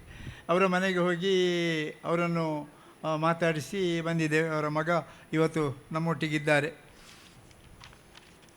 ಆ ನಂತರ ವಿವಿಧ ಸಂಘ ಸಂಸ್ಥೆಗಳಿಗೆ, ಸಂಘಟನೆಗಳಿಗೆ ಭೇಟಿ ಕೊಟ್ಟು ಆಹ್ವಾನ ನೀಡುವಂಥದ್ದನ್ನು ನಮ್ಮ ಕಾರ್ಯದರ್ಶಿ ಹಾಗೂ ಇತರರು ಮಾಡಿದ್ದಾರೆ. ಇದಿಷ್ಟು ಮನೆಗಳಿಗೆ ನಾನು ಹೋಗಿದ್ದೇನೆ, ಆದರೆ ವಿವಿಧ ಸಂಘ ಸಂಸ್ಥೆಗಳಿಗೆ ಹೋಗಲಿಕ್ಕೆ ನನಗೆ ಅವಕಾಶ ಆಗಲಿಲ್ಲ. ಅದೇ ರೀತಿಯಲ್ಲಿ ಜೀರ್ಣೋದ್ಧಾರ ಸಮಿತಿ, ವ್ಯವಸ್ಥಾಪನಾ ಸಮಿತಿ ಹಾಗೂ ನಿತ್ಯ ಸ್ವಾಗತ ಸಮಿತಿಯವರು ಎಲ್ಲ ಮನೆಗಳಿಗೆ ಭೇಟಿ ಮಾಡಿ ಜನರನ್ನು ಆಹ್ವಾನಿಸಿದ್ದಾರೆ. ಭಾಳಷ್ಟು ಜನ ಇವತ್ತು ಈ ಕಾರ್ಯಕ್ರಮಕ್ಕೆ ಸೇರಲಿಕ್ಕೆ ಬಹುಶಃ ಮುಖ್ಯ ಕಾರಣ ಅವರನ್ನು ಈ ಸಂದರ್ಭದಲ್ಲಿ ಅಭಿನಂದಿಸುತ್ತೇನೆ. ಈಗಾಗಲೇ ನಮಗೆಲ್ಲರಿಗೂ ಗೊತ್ತಿರುವ ಹಾಗೆ ನಗಾರಿ ಗೋಪುರವನ್ನು ಯಾವ ರೀತಿಯಲ್ಲಿ ಅದು ತೆರವುಗೊಳಿತು ಅನ್ನೋ ಬಗ್ಗೆ ರಾಜ್ಕುಮಾರ್ ಶೆಟ್ಟರು ಅವರ ಭಾಷಣದಲ್ಲಿ ಹೇಳಿದರು. ಆ ನಗಾರಿ ಗೋಪುರದ ಅಂದಾಜು ಪಟ್ಟಿ ಅದನ್ನು ತಯಾರಿಸಿ ಮಂಜೂರಾತಿಯ ಬಗ್ಗೆ ಆಗಲೇ ನಾವು ಕಾರ್ಯಪ್ರವೃತ್ತರಾಗಿದ್ದೇವೆ. ಆದರೆ ಆ ಅಂದಾಜು ಪಟ್ಟಿ ಈಗ ಸರ್ಕಾರದ ಮುಂದಿದೆ. ಅದನ್ನು ಬಹುಶಃ ಇನ್ನು ಯಾವ ರೀತಿಯಲ್ಲಿ ನಾವು ಮುಂದುವರಿಸಿಕೊಂಡು ಹೋಗಬೇಕು, ಅದಕ್ಕೆ ಯಾವ ರೀತಿಯಲ್ಲಿ ಟೆಂಡರ್ ಆಗಬೇಕು, ಆ ಎಲ್ಲ ಕೆಲಸಗಳು ಸುಮಾರು 7 ಕೋಟಿ ರೂಪಾಯಿ ವೆಚ್ಚದಲ್ಲಿ ಆಗುವಂತಹ ಈ ನಗಾರಿ ಗೋಪುರದ ಕೆಲಸ ಬಹುಶಃ ಆದಷ್ಟು ಶೀಘ್ರದಲ್ಲಿ ಪ್ರಾರಂಭ ಮಾಡಬೇಕು. ಅದಕ್ಕೆ ಪೂರ್ವಭಾವಿಯಾಗಿ ನಾವು ಬಹುಶಃ ನಾಳೆಯಿಂದಲೇ ಜೀರ್ಣೋದ್ಧಾರ ಸಮಿತಿಗೆ ಅಥವಾ ಜೀರ್ಣೋದ್ಧಾರ ಕಾರ್ಯಕ್ರಮಗಳಿಗೆ ಬೇಕಾಗುವ ಒಂದು ಕಚೇರಿಯನ್ನು ನಿರ್ಮಾಣ ಮಾಡಿ ಅದನ್ನು ಪ್ರಾರಂಭ ಮಾಡುವ ಕೆಲಸವನ್ನು ಈಗ ಅತಿ ಶೀಘ್ರದಲ್ಲಿ ಪ್ರಾರಂಭ ಮಾಡ್ತೇವೆ. ಬಹುಶಃ ಇದು ನಮ್ಮ ಸಮಿತಿಯ ಸದಸ್ಯರಲ್ಲಿ ಓರ್ವರಾದ ರಾಮಕುಲಾಲ್ರವರ ಜವಾಬ್ದಾರಿಯಲ್ಲಿ ಇದು ನಡೀತದೆ. ಮತ್ತು ಬಹುಶಃ ಇದು ಹೆಚ್ಚು ಅಂತ ಹೇಳಿದರೆ 15-20 ದಿವಸದಲ್ಲಿ ಆಗಬೇಕಂತೇಳಿ ನಾನು ಹೇಳಿದ್ದೇನೆ. ಅಷ್ಟು ಕಷ್ಟ ಹೇಳ್ತಾರೆ ಅವರು. ಆದರೆ 1 ತಿಂಗಳಿನೊಳಗಂತೂ ಕಚೇರಿ ಉದ್ಘಾಟನೆ ಆಗಬೇಕು. ಇದು ಕಾರ್ಯದರ್ಶಿಯವರು ಕೂಡ ನೆನಪಿಟ್ಟುಕೊಳ್ಬೇಕು. ಇನ್ನು ಮುಂದಿನ ದಿನದಲ್ಲಿ ಈ ಕಾರ್ಯಕ್ರಮವನ್ನು ನಾವು ಹೇಗೆ ಮುಂದುವರಿಸ್ತೇವೆ ಆ ಬಗ್ಗೆ ಹೇಳುವುದಿದ್ದರೆ, ನಾವು ಪ್ರಥಮವಾಗಿ ವಾರ್ಡ್ ಸಭೆಗಳನ್ನು ಮಾಡಬೇಕಂತ ಹೇಳುವ ಒಂದಿಷ್ಟು. ಈಗ ನಮ್ಮ ಪಂಚಾಯತ್ ಇದರಲ್ಲಿ ಸುಮಾರು 10 ವಾರ್ಡ್ಗಳಿದ್ದಾವೆ. ಈ 10 ವಾರ್ಡ್ಗಳಲ್ಲಿ ಒಂದೇ ದಿವಸ ಒಂದು 2-3 ವಾರ್ಡ್ಗಳನ್ನು ನಾವು ಮೀಟಿಂಗ್ಗಳನ್ನು ಇಡ್ಬೋದು ಬಹುಶಃ. ಆ ಮೀಟಿಂಗ್ನಲ್ಲಿ ಯಾವುದಾದ್ರೂ ಅಲ್ಲಿಯ ದೇವಸ್ಥಾನ ಇರ್ಬೋದು, ಭಜನಾ ಮಂದಿರ ಇರ್ಬೋದು, ಗರಡಿಗಳಿರ್ಬೋದು, ಯಾವುದೇ ಒಂದು ಸಾರ್ವಜನಿಕ ಜಾಗ ಉಂಟು, ಆ ಜಾಗಗಳಲ್ಲಿ ಒಂದು ಸಭೆಯನ್ನು ಮಾಡಿ ಅಲ್ಲಿ ಪ್ರತಿ ವಾರ್ಡ್ಗಳಲ್ಲಿ ನಾವು ವಾರ್ಡ್ ಸಮಿತಿಗಳನ್ನು ಮಾಡಬೇಕನ್ನುವ ಒಂದು ಇಚ್ಛೆ ಇದೆ. ಆ ವಾರ್ಡ್ನಲ್ಲಿ ಈಗ ಜೀರ್ಣೋದ್ಧಾರ ಸಮಿತಿ ಮುಂಚಿನ ಕಾಲದಲ್ಲಿದ್ದರೆ ನಾವು 2003ರಲ್ಲಿ ಸಮಿತಿಗಳನ್ನು ಮಾಡುವಾಗ ಸಾರ್ವಜನಿಕರು ಸೇರಿ ಸಾರ್ವಜನಿಕರಿಂದ ನಮಗೆ ಬೇಕಾಗುವಂಥ ಅಧ್ಯಕ್ಷರನ್ನು, ಸದಸ್ಯರುಗಳನ್ನು ಆಯ್ಕೆ ಮಾಡುವಂಥ ಒಂದು ಪ್ರಕ್ರಿಯೆ ಇತ್ತು. ಇವತ್ತು ಆ ಪ್ರಕ್ರಿಯೆ ಸುಮಾರು ಬದಲಾವಣೆಯಾಗಿ ವ್ಯವಸ್ಥಾಪನಾ ಸಮಿತಿಯವರು ಹೇಳಿದಂತಹ ಒಂದು ಸಮಿತಿ ನಿರ್ಮಾಣವಾಗಿದೆ. ಈ ಸಮಿತಿಯವರು ಪುನಃ ವಾರ್ಡ್ ಸಮಿತಿಗಳನ್ನು ಮಾಡಿ ಅದೇ ರೀತಿಯಲ್ಲಿ ಪ್ರತಿ ಬೇರೆ ಬೇರೆ ಗ್ರಾಮಗಳಲ್ಲಿ ಗ್ರಾಮ ಸಮಿತಿಗಳನ್ನು ಮಾಡುವುದರ ಮೂಲಕ ಪರವೂರುಗಳಲ್ಲಿ ಕೂಡ ಸಮಿತಿಗಳನ್ನು ರಚನೆ ಮಾಡಬೇಕೆನ್ನುವುದು ನಮ್ಮ ಉದ್ದೇಶವಾಗಿದೆ. ಇದು ಬಹುಶಃ ಈಗ ಉದಾಹರಣೆಗೆ ಮುಂಬೈಯಲ್ಲಿ, ಬೆಂಗಳೂರಿನಲ್ಲಿ, ಹುಬ್ಬಳ್ಳಿ, ಧಾರವಾಡ, ಪುಣೆ, ಬೆಳಗಾವಿ ಇತ್ಯಾದಿ ದೊಡ್ಡ ದೊಡ್ಡ ಊರುಗಳಲ್ಲಿ ನಮ್ಮ ಊರಿನ ಪದ್ಮನಾಭನ ಭಕ್ತರು ಎಲ್ಲೆಲ್ಲಿದ್ದಾರೆ, ಊರಿನವರೇ ಬಹಳಷ್ಟು ಜನ ವ್ಯವಹಾರಗಳಲ್ಲಿ ಬೇರೆ ಬೇರೆ ಊರುಗಳಲ್ಲಿ ಅವರ ಕೆಲಸದಲ್ಲಿ ತೊಡಗಿಕೊಂಡಿದ್ದಾರೆ. ಅಂಥವರನ್ನು ಭೇಟಿಯಾಗಿ ಅಲ್ಲಿ ನಾವು ಸಮಿತಿಗಳನ್ನು ಮಾಡಿ ಇದು ಆರ್ಥಿಕವಾಗಿ ನಾವು ಇದೆಲ್ಲ ನಮ್ಮ ಆಲೋಚನೆಗಳಿದ್ದರೆ ಬಹುಶಃ ಆರ್ಥಿಕವಾಗಿ ಸುದೃಢವಾದಾಗ ಮಾತ್ರ ಈ ಜೀರ್ಣೋದ್ಧಾರ, ಸಮಗ್ರ ಜೀರ್ಣೋದ್ಧಾರ ಅಂತ ಹೇಳೋದಾಗಲಿಕ್ಕೊಂದು ಅವಕಾಶ ಆಗ್ತದೆ. ಇದಕ್ಕೆ ಬಹುಶಃ ಪ್ರತಿಯೊಬ್ಬರು, ಪ್ರತಿ ಮನೆಯವರು, ನಮ್ಮ ಮಕ್ಕಳು ಎಲ್ಲೆಲ್ಲಿದ್ದಾರೆ, ನಮ್ಮ ಸಂಬಂಧಿಕರೆಲ್ಲಿದ್ದಾರೆ ಅದನ್ನು ನೀವು ತಿಳಿಸಿದರೆ ಬಹುಶಃ ನಾವು ಅವರನ್ನು ಒಗ್ಗೂಡಿಸಲಿಕ್ಕೆ ಸುಲಭವಾಗ್ತದೆ. ಈಗಾಗಲೇ ಮೀಡಿಯಾ ಮೂಲಕ ಬಹಳಷ್ಟು ಕೆಲಸಗಳನ್ನು ಸಂತೋಷ್ ಕುಮಾರ್ ಅವರು ನಮ್ಮ ಪ್ರಧಾನ ಕಾರ್ಯದರ್ಶಿಯಾಗಿ ಅವರದ್ದೇ ಒಂದು ಟೀಮನ್ನು ತಯಾರು ಮಾಡಿಕೊಂಡಿದ್ದಾರೆ. ಬಹುಶಃ ನೀವು ವಾಟ್ಸಪ್ನಲ್ಲಿ, ಯೂಟ್ಯೂಬ್ನಲ್ಲಿ, ಫೇಸ್ಬುಕ್ನಲ್ಲಿ, ಇನ್ಸ್ಟಾಗ್ರಾಮ್ನಲ್ಲಿ ಬೇಕಾದಷ್ಟು ಪ್ರಚಾರಗಳನ್ನು ಈಗಾಗಲೇ ಪ್ರಾರಂಭಿಸಿದ್ದೇವೆ. ಅದಕ್ಕೆ ಬೇಕಾಗುವಂಥ ಇನ್ನೂ ಹಲವಾರು ಕಾರ್ಯಕ್ರಮಗಳನ್ನು ಅವರು ಹಮ್ಮಿಕೊಂಡಿದ್ದಾರೆ. ಹಾಗೆ ನಾವು ಪರವೂರುಗಳಲ್ಲಿ ಮಾಡುವಂಥ ಈ ಸಮಿತಿಗಳಿಗೆ ಇದರಿಂದ ಬಹುಶಃ ಬಹಳಷ್ಟು ಹೆಚ್ಚು ಪ್ರಯೋಜನ ಆಗ್ಬೋದು. ಇದಕ್ಕೆ ನಿಮ್ಮೆಲ್ಲರ ಸಹಕಾರ ಅಂತೂ ಖಂಡಿತವಾಗಿಯೂ ಬೇಕು. ಇದರೊಂದಿಗೆ ಈಗ ನಮ್ಮಲ್ಲಿ ಭಾಳಷ್ಟು ಸಮುದಾಯಗಳ ಒಂದು ಸಂಘಟನೆಗಳಿವೆ. ಅದು ಬಂಟ್ರು ಇರ್ಬೋದು, ಬಿಲ್ಲವರು ಇರ್ಬೋದು, ಕುಲಾಲರು ಇರ್ಬೋದು, ವಿಶ್ವಕರ್ಮದವರು ಇರ್ಬೋದು, ಅಥವಾ ಇನ್ನು ರಾಜಾಪುರಿ ಅವರು ಇರ್ಬೋದು, GSB ಅವರು ಇರ್ಬೋದು. ಇಂಥ ಸಂಸ್ಥೆಗಳವರೊಟ್ಟಿಗೆ ನಾವು ಒಂದು ಸಂಬಂಧವನ್ನು ಬೆಳೆಸಿಕೊಂಡು ಅವರಿಗೆ ಸಂಬಂಧಪಟ್ಟವರು ಎಲ್ಲೆಲ್ಲಿದ್ದಾರೆ ಅದನ್ನು ತಿಳಿಯುವಂಥ ಒಂದು ಕೆಲಸವನ್ನು ಮಾಡಿ ಅವರ ಮೂಲಕ ನಾವು ಪರವೂರುಗಳಲ್ಲಿರುವಂತಹ ನಮ್ಮ ದೇವರ ಭಕ್ತರುಗಳು ಯಾರಿದ್ದಾರೆ ಅವರನ್ನು ಸಂಘಟಿಸುವಂಥ ಕೆಲಸ ಮಾಡಲಿಕ್ಕೆ ಹೆಚ್ಚಿನ ಒಂದು ಅವಕಾಶ ಆಗ್ತದೆ ಅಂತ ಹೇಳುವುದು ನಮ್ಮ ದೃಷ್ಟಿಯಲ್ಲಿ ಉಂಟು. ಅದಕ್ಕೆ ಇನ್ನು ಮುಂದಿನ ದಿನಗಳಲ್ಲಿ ಆ ವಿಷಯದಲ್ಲಿ ನಾವು ಹೆಚ್ಚಿನ ಪ್ರಯತ್ನವನ್ನು ಮಾಡಲಿಕ್ಕೆ ಬಯಸ್ತೇವೆ. ಇದರೊಂದಿಗೆ ಬಹುಶಃ ಬಹಳಷ್ಟು ಒಂದಕ್ಕೊಂದು ಹೊಂದಾಣಿಕೆಯಾಗಿ ಇಂಟರ್ಲಿಂಕಿಂಗ್, ಅದು ದೇವಸ್ಥಾನ ಮತ್ತು ಹೆದ್ದಾರಿ. ಬಹುಶಃ ಇವತ್ತು ನ್ಯಾಷನಲ್ ಹೈವೇ ದೇವಸ್ಥಾನದ ಪಕ್ಕದಲ್ಲೇ ಹಾದು ಹೋಗ್ತಾ ಉಂಟು. ಬಹುಶಃ ಅದು ಈಗಾಗಲೇ ಸ್ಯಾಂಕ್ಷನ್ ಕೂಡ ಆಗಿದೆ. ಆದರೆ ಆ ರಸ್ತೆ ಅದೇ ಜಾಗದಲ್ಲಿ ಹೋದರೆ ಬಹುಶಃ ದೇವಸ್ಥಾನಕ್ಕೆ ಏನೆಲ್ಲ ಸಮಸ್ಯೆ ಆಗ್ಬೋದು, ಬಹುಶಃ ಅದನ್ನು ತಂತ್ರಿಗಳು ನಮ್ಮಿಂದ ಚೆನ್ನಾಗಿ ಹೇಳ್ತಾರೆ. ವಾಸ್ತುವಿಗಾಗಲಿ ಬೇರೆ ಬೇರೆ, ಈಗ ನಾಗಬನ ಹೋಗ್ತದೆ ಹೇಳ್ತಾರೆ, ಬೇರೆ ಅಲ್ಲಿ ಬೊಬ್ಬರಿಯನದ್ದು, ಪಂಜುರ್ಲಿದ್ದು, ಇಂಥ ಚಿಕ್ಕಪುಟ್ಟ ಇದು ಹೋಗ್ತದೆ, ಕೆರೆಗೆ ಡ್ಯಾಮೇಜ್ ಆಗ್ತದೆ.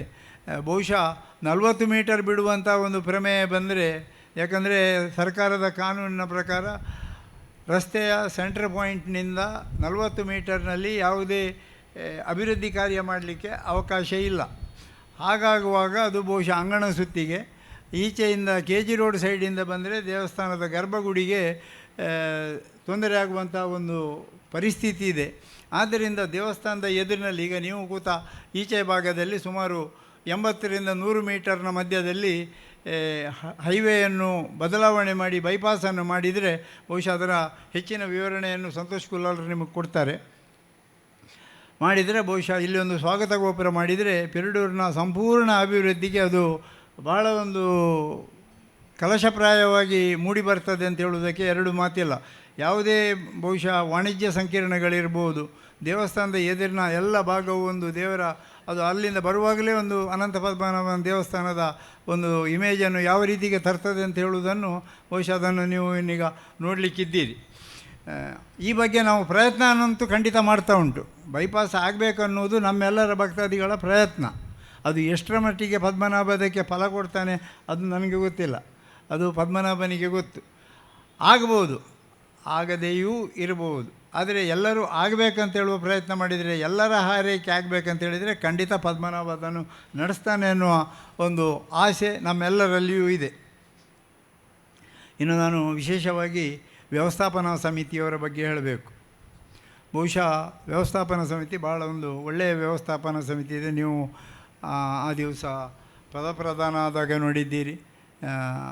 ಬೇರೆ ಬೇರೆ ದೇವಸ್ಥಾನದ ಪೂಜಾ ಕೈಂಕರ್ಯಗಳು, ಯಾಕಂದರೆ ಅಷ್ಟಮಂಗಲ ಪ್ರಶ್ನೆಯಲ್ಲಿ ತೋರಿದಂತಹ ಯಾವೆಲ್ಲ ಕಾರ್ಯಕ್ರಮಗಳನ್ನು ಮಾಡಲಿಕ್ಕೆ ಅವಕಾಶ ಇತ್ತು ಅದನ್ನು ಮಾಡುವಂಥ ಒಂದು ಯೋಗ ಈ ವ್ಯವಸ್ಥಾಪನಾ ಸಮಿತಿಗೆ ಬಂದು, ಅದು ತಂತ್ರಿಗಳವರ ಮಾರ್ಗದರ್ಶನದಲ್ಲಿ ಭಾಳಷ್ಟು ವಿದ್ಯುಕ್ತವಾಗಿ, ಅದು ನೋಡಿದವರಿಗೆಲ್ಲರಿಗೂ ಗೊತ್ತುಂಟು ಯಾವ ರೀತಿಯಲ್ಲಿ ಆಗಿದೆ ಅಂತ.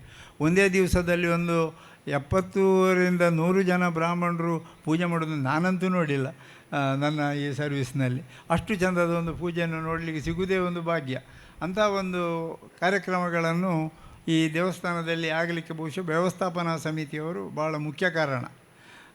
ಅದಕ್ಕೆ ಸುಮಾರು ನನ್ನ ಮನಸ್ಸಿಗೆ ಒಂದು 15 ಲಕ್ಷದವರೆಗೆ ಅಲ್ಲ, ಒಂದು 15 ಲಕ್ಷದವರೆಗೆ ಖರ್ಚಾಗಿರ್ಬೋದು.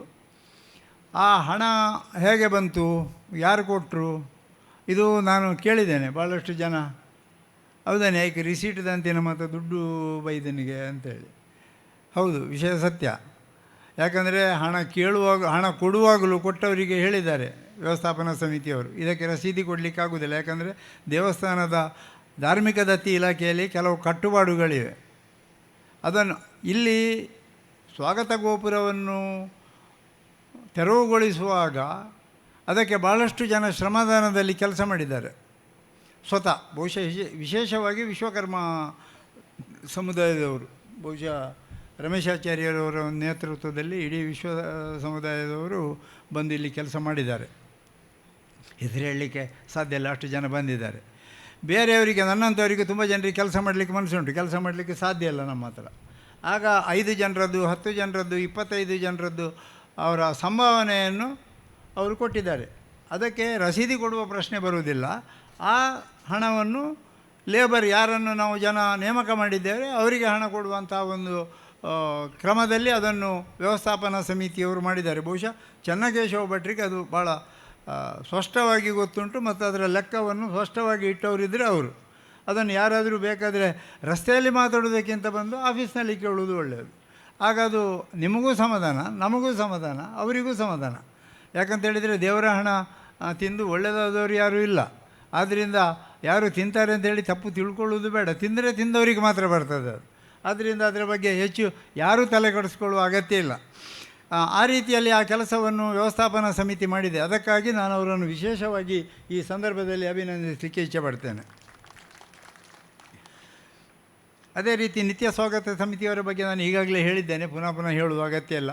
ನಿತ್ಯ ಸ್ವಾಗತ ಸಮಿತಿ ದಿವಸ ದೇವಸ್ಥಾನಕ್ಕೆ ಬರುವ ಭಕ್ತಾದಿಗಳಿಗೆ ಮಾರ್ಗದರ್ಶನ ಮಾಡುವುದು, ಅನ್ನಪ್ರಸಾದ ವಿತರಣೆಯಲ್ಲಿ ಅವರ ಕೆಲಸ, ಬಹುಶಃ ರಾಮದಾಸ್ ನಾಯ್ಕರ ನೇತೃತ್ವ ಉಂಟು ಅದಕ್ಕೆ. ಎಲ್ಲ ಪ್ರತಿಯೊಂದು ದಿವಸವೂ ಒಂದು 3 ಜನ 4 ಜನ ಬಂದು ಆ ಕೆಲಸವನ್ನು ಮಾಡ್ತಾರೆ.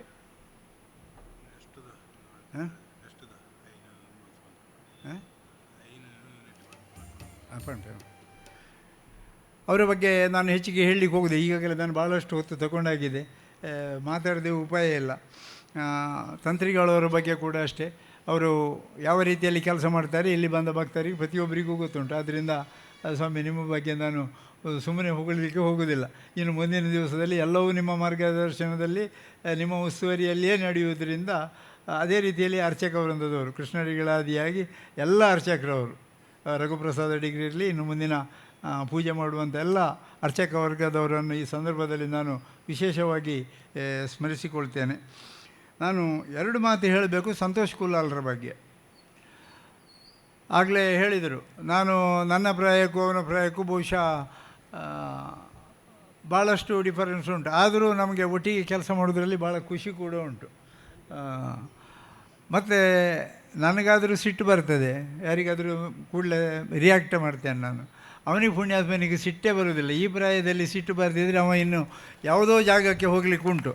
ಅಂದರೆ ಮನುಷ್ಯ ಯಾರು ಸಮಾಧಾನಿ ಇದ್ದಾನೆ, ನಾನು ಯಾವಾಗಲೂ ಹೇಳಲಿಕ್ಕೆ ಉಂಟು ಅವನಿಗೆ, ನೀನು ರಿಯಲ್ ಪೊಲಿಟಿಷಿಯನ್ ಮಾರೆ, ನಿನಗೆ ಸಿಟ್ಟೇ ಬರುವುದಿಲ್ಲ ನೀನು. ಆದ್ದರಿಂದ ಇವತ್ತಲ್ಲ ನಾಳೆ ಬಹುಶಃ MLA ಆಗ್ತೀನಿ ಅಂತೇಳಿ. ಆ ಒಂದೇ ವಿಷಯದಲ್ಲಿ ಅಲ್ಲ, ಅವನ ಸ್ವಂತ ವ್ಯವಹಾರದಲ್ಲಿರ್ಬೋದು, ದೇವಸ್ಥಾನದ ವಿಷಯದಲ್ಲಿರ್ಬೋದು, ಬಹುಶಃ ಅವನಿಗೆ ಇರುವಂಥ ಇಂಟ್ರೆಸ್ಟ್ ನಮ್ಗೆ ಯಾರಿಗೂ ಇಲ್ಲ. ಆ ದೇವಸ್ಥಾನದ ಹಿಸ್ಟ್ರಿ, ಆ ಪ್ರತಿಯೊಂದನ್ನು ತೆಗೆಯುವುದು, ಅದರ ಬಗ್ಗೆ ಕೂಲಂಕಷವಾಗಿ ಚರ್ಚೆ ಮಾಡುವುದು, ಅದಕ್ಕೆ ಬೇಕಾಗುವಂಥವರನ್ನು ಕರೆಸಿ ಇಲ್ಲಿ, ಯಾಕಂದರೆ ಇದು ತುಳು ಶೈಲಿಯಲ್ಲಿರುವಂತಹ ದೇವಸ್ಥಾನ, ಇದು ನಮ್ಮೆಲ್ಲರ ಆಸೆ ಕೂಡ. ತುಳು ಶೈಲಿಯಲ್ಲಿಯೇ ಇದು ಉಳಿಬೇಕು. ಬಹುಶಃ ಇದಕ್ಕೆ ಮರ ಮಾಡುವಂಥದ್ದು ಭಾಳ ಕಷ್ಟ ಉಂಟು. ಯಾಕಂದರೆ 42 ಕಂಬಗಳಿತ್ತು. ಈಗ ನಾವು ಕಿತ್ತ ನಗಾರಿ ಗೋಪುರದಲ್ಲಿ 42 ಕಂಬಗಳಿದ್ದು. ಆ 42 ಕಂಬಕ್ಕೆ ಬಹುಶಃ 42 ಹೆಬ್ಬಲಸಿನ ಮರಗಳು ಬೇಕಾದಿತ್ತು. ಬಹುಶಃ ಅರುಣಾಚಲ ಗಿಡರು ಇದ್ದಾರೆ, ಎಲ್ಲ ಕೂತಿದ್ದಾರೆ, ಮರಗಳಿಗೆ ಗುರು ಅವರು.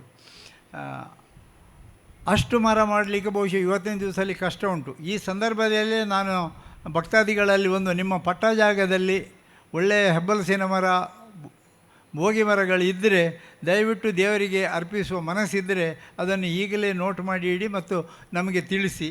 ಅದಕ್ಕೆ ಬೇಕಾಗುವಂಥ ಎಲ್ಲ ಪ್ರಕ್ರಿಯೆಗಳನ್ನು ಮುಗಿಸಿಕೊಂಡು ಆ ಮರಗಳನ್ನು ದೇವಸ್ಥಾನಕ್ಕೆ ತರುವಂಥ ಒಂದು ಕೆಲಸವನ್ನು ಬಹುಶಃ ಪ್ರಮೋದ್ ರೈ ಅವರ ನೇತೃತ್ವದಲ್ಲಿ ಅದು ನಡೀತದೆ. ಯಾಕಂದರೆ ಮರಕ್ಕೆ ಅವರು ಮಿಲ್ಲನ್ನು ನಡೆಸ್ತಾ ಇದ್ದಾರೆ ಮತ್ತು ಮರದ ಬಗ್ಗೆ ಭಾಳಷ್ಟು ಡಿಪಾರ್ಟ್ಮೆಂಟ್ನೊಟ್ಟಿಗೂ ಕೂಡ ಅವರಿಗೆ ಒಳ್ಳೆಯ ಒಂದು ಟಚ್ ಉಂಟು.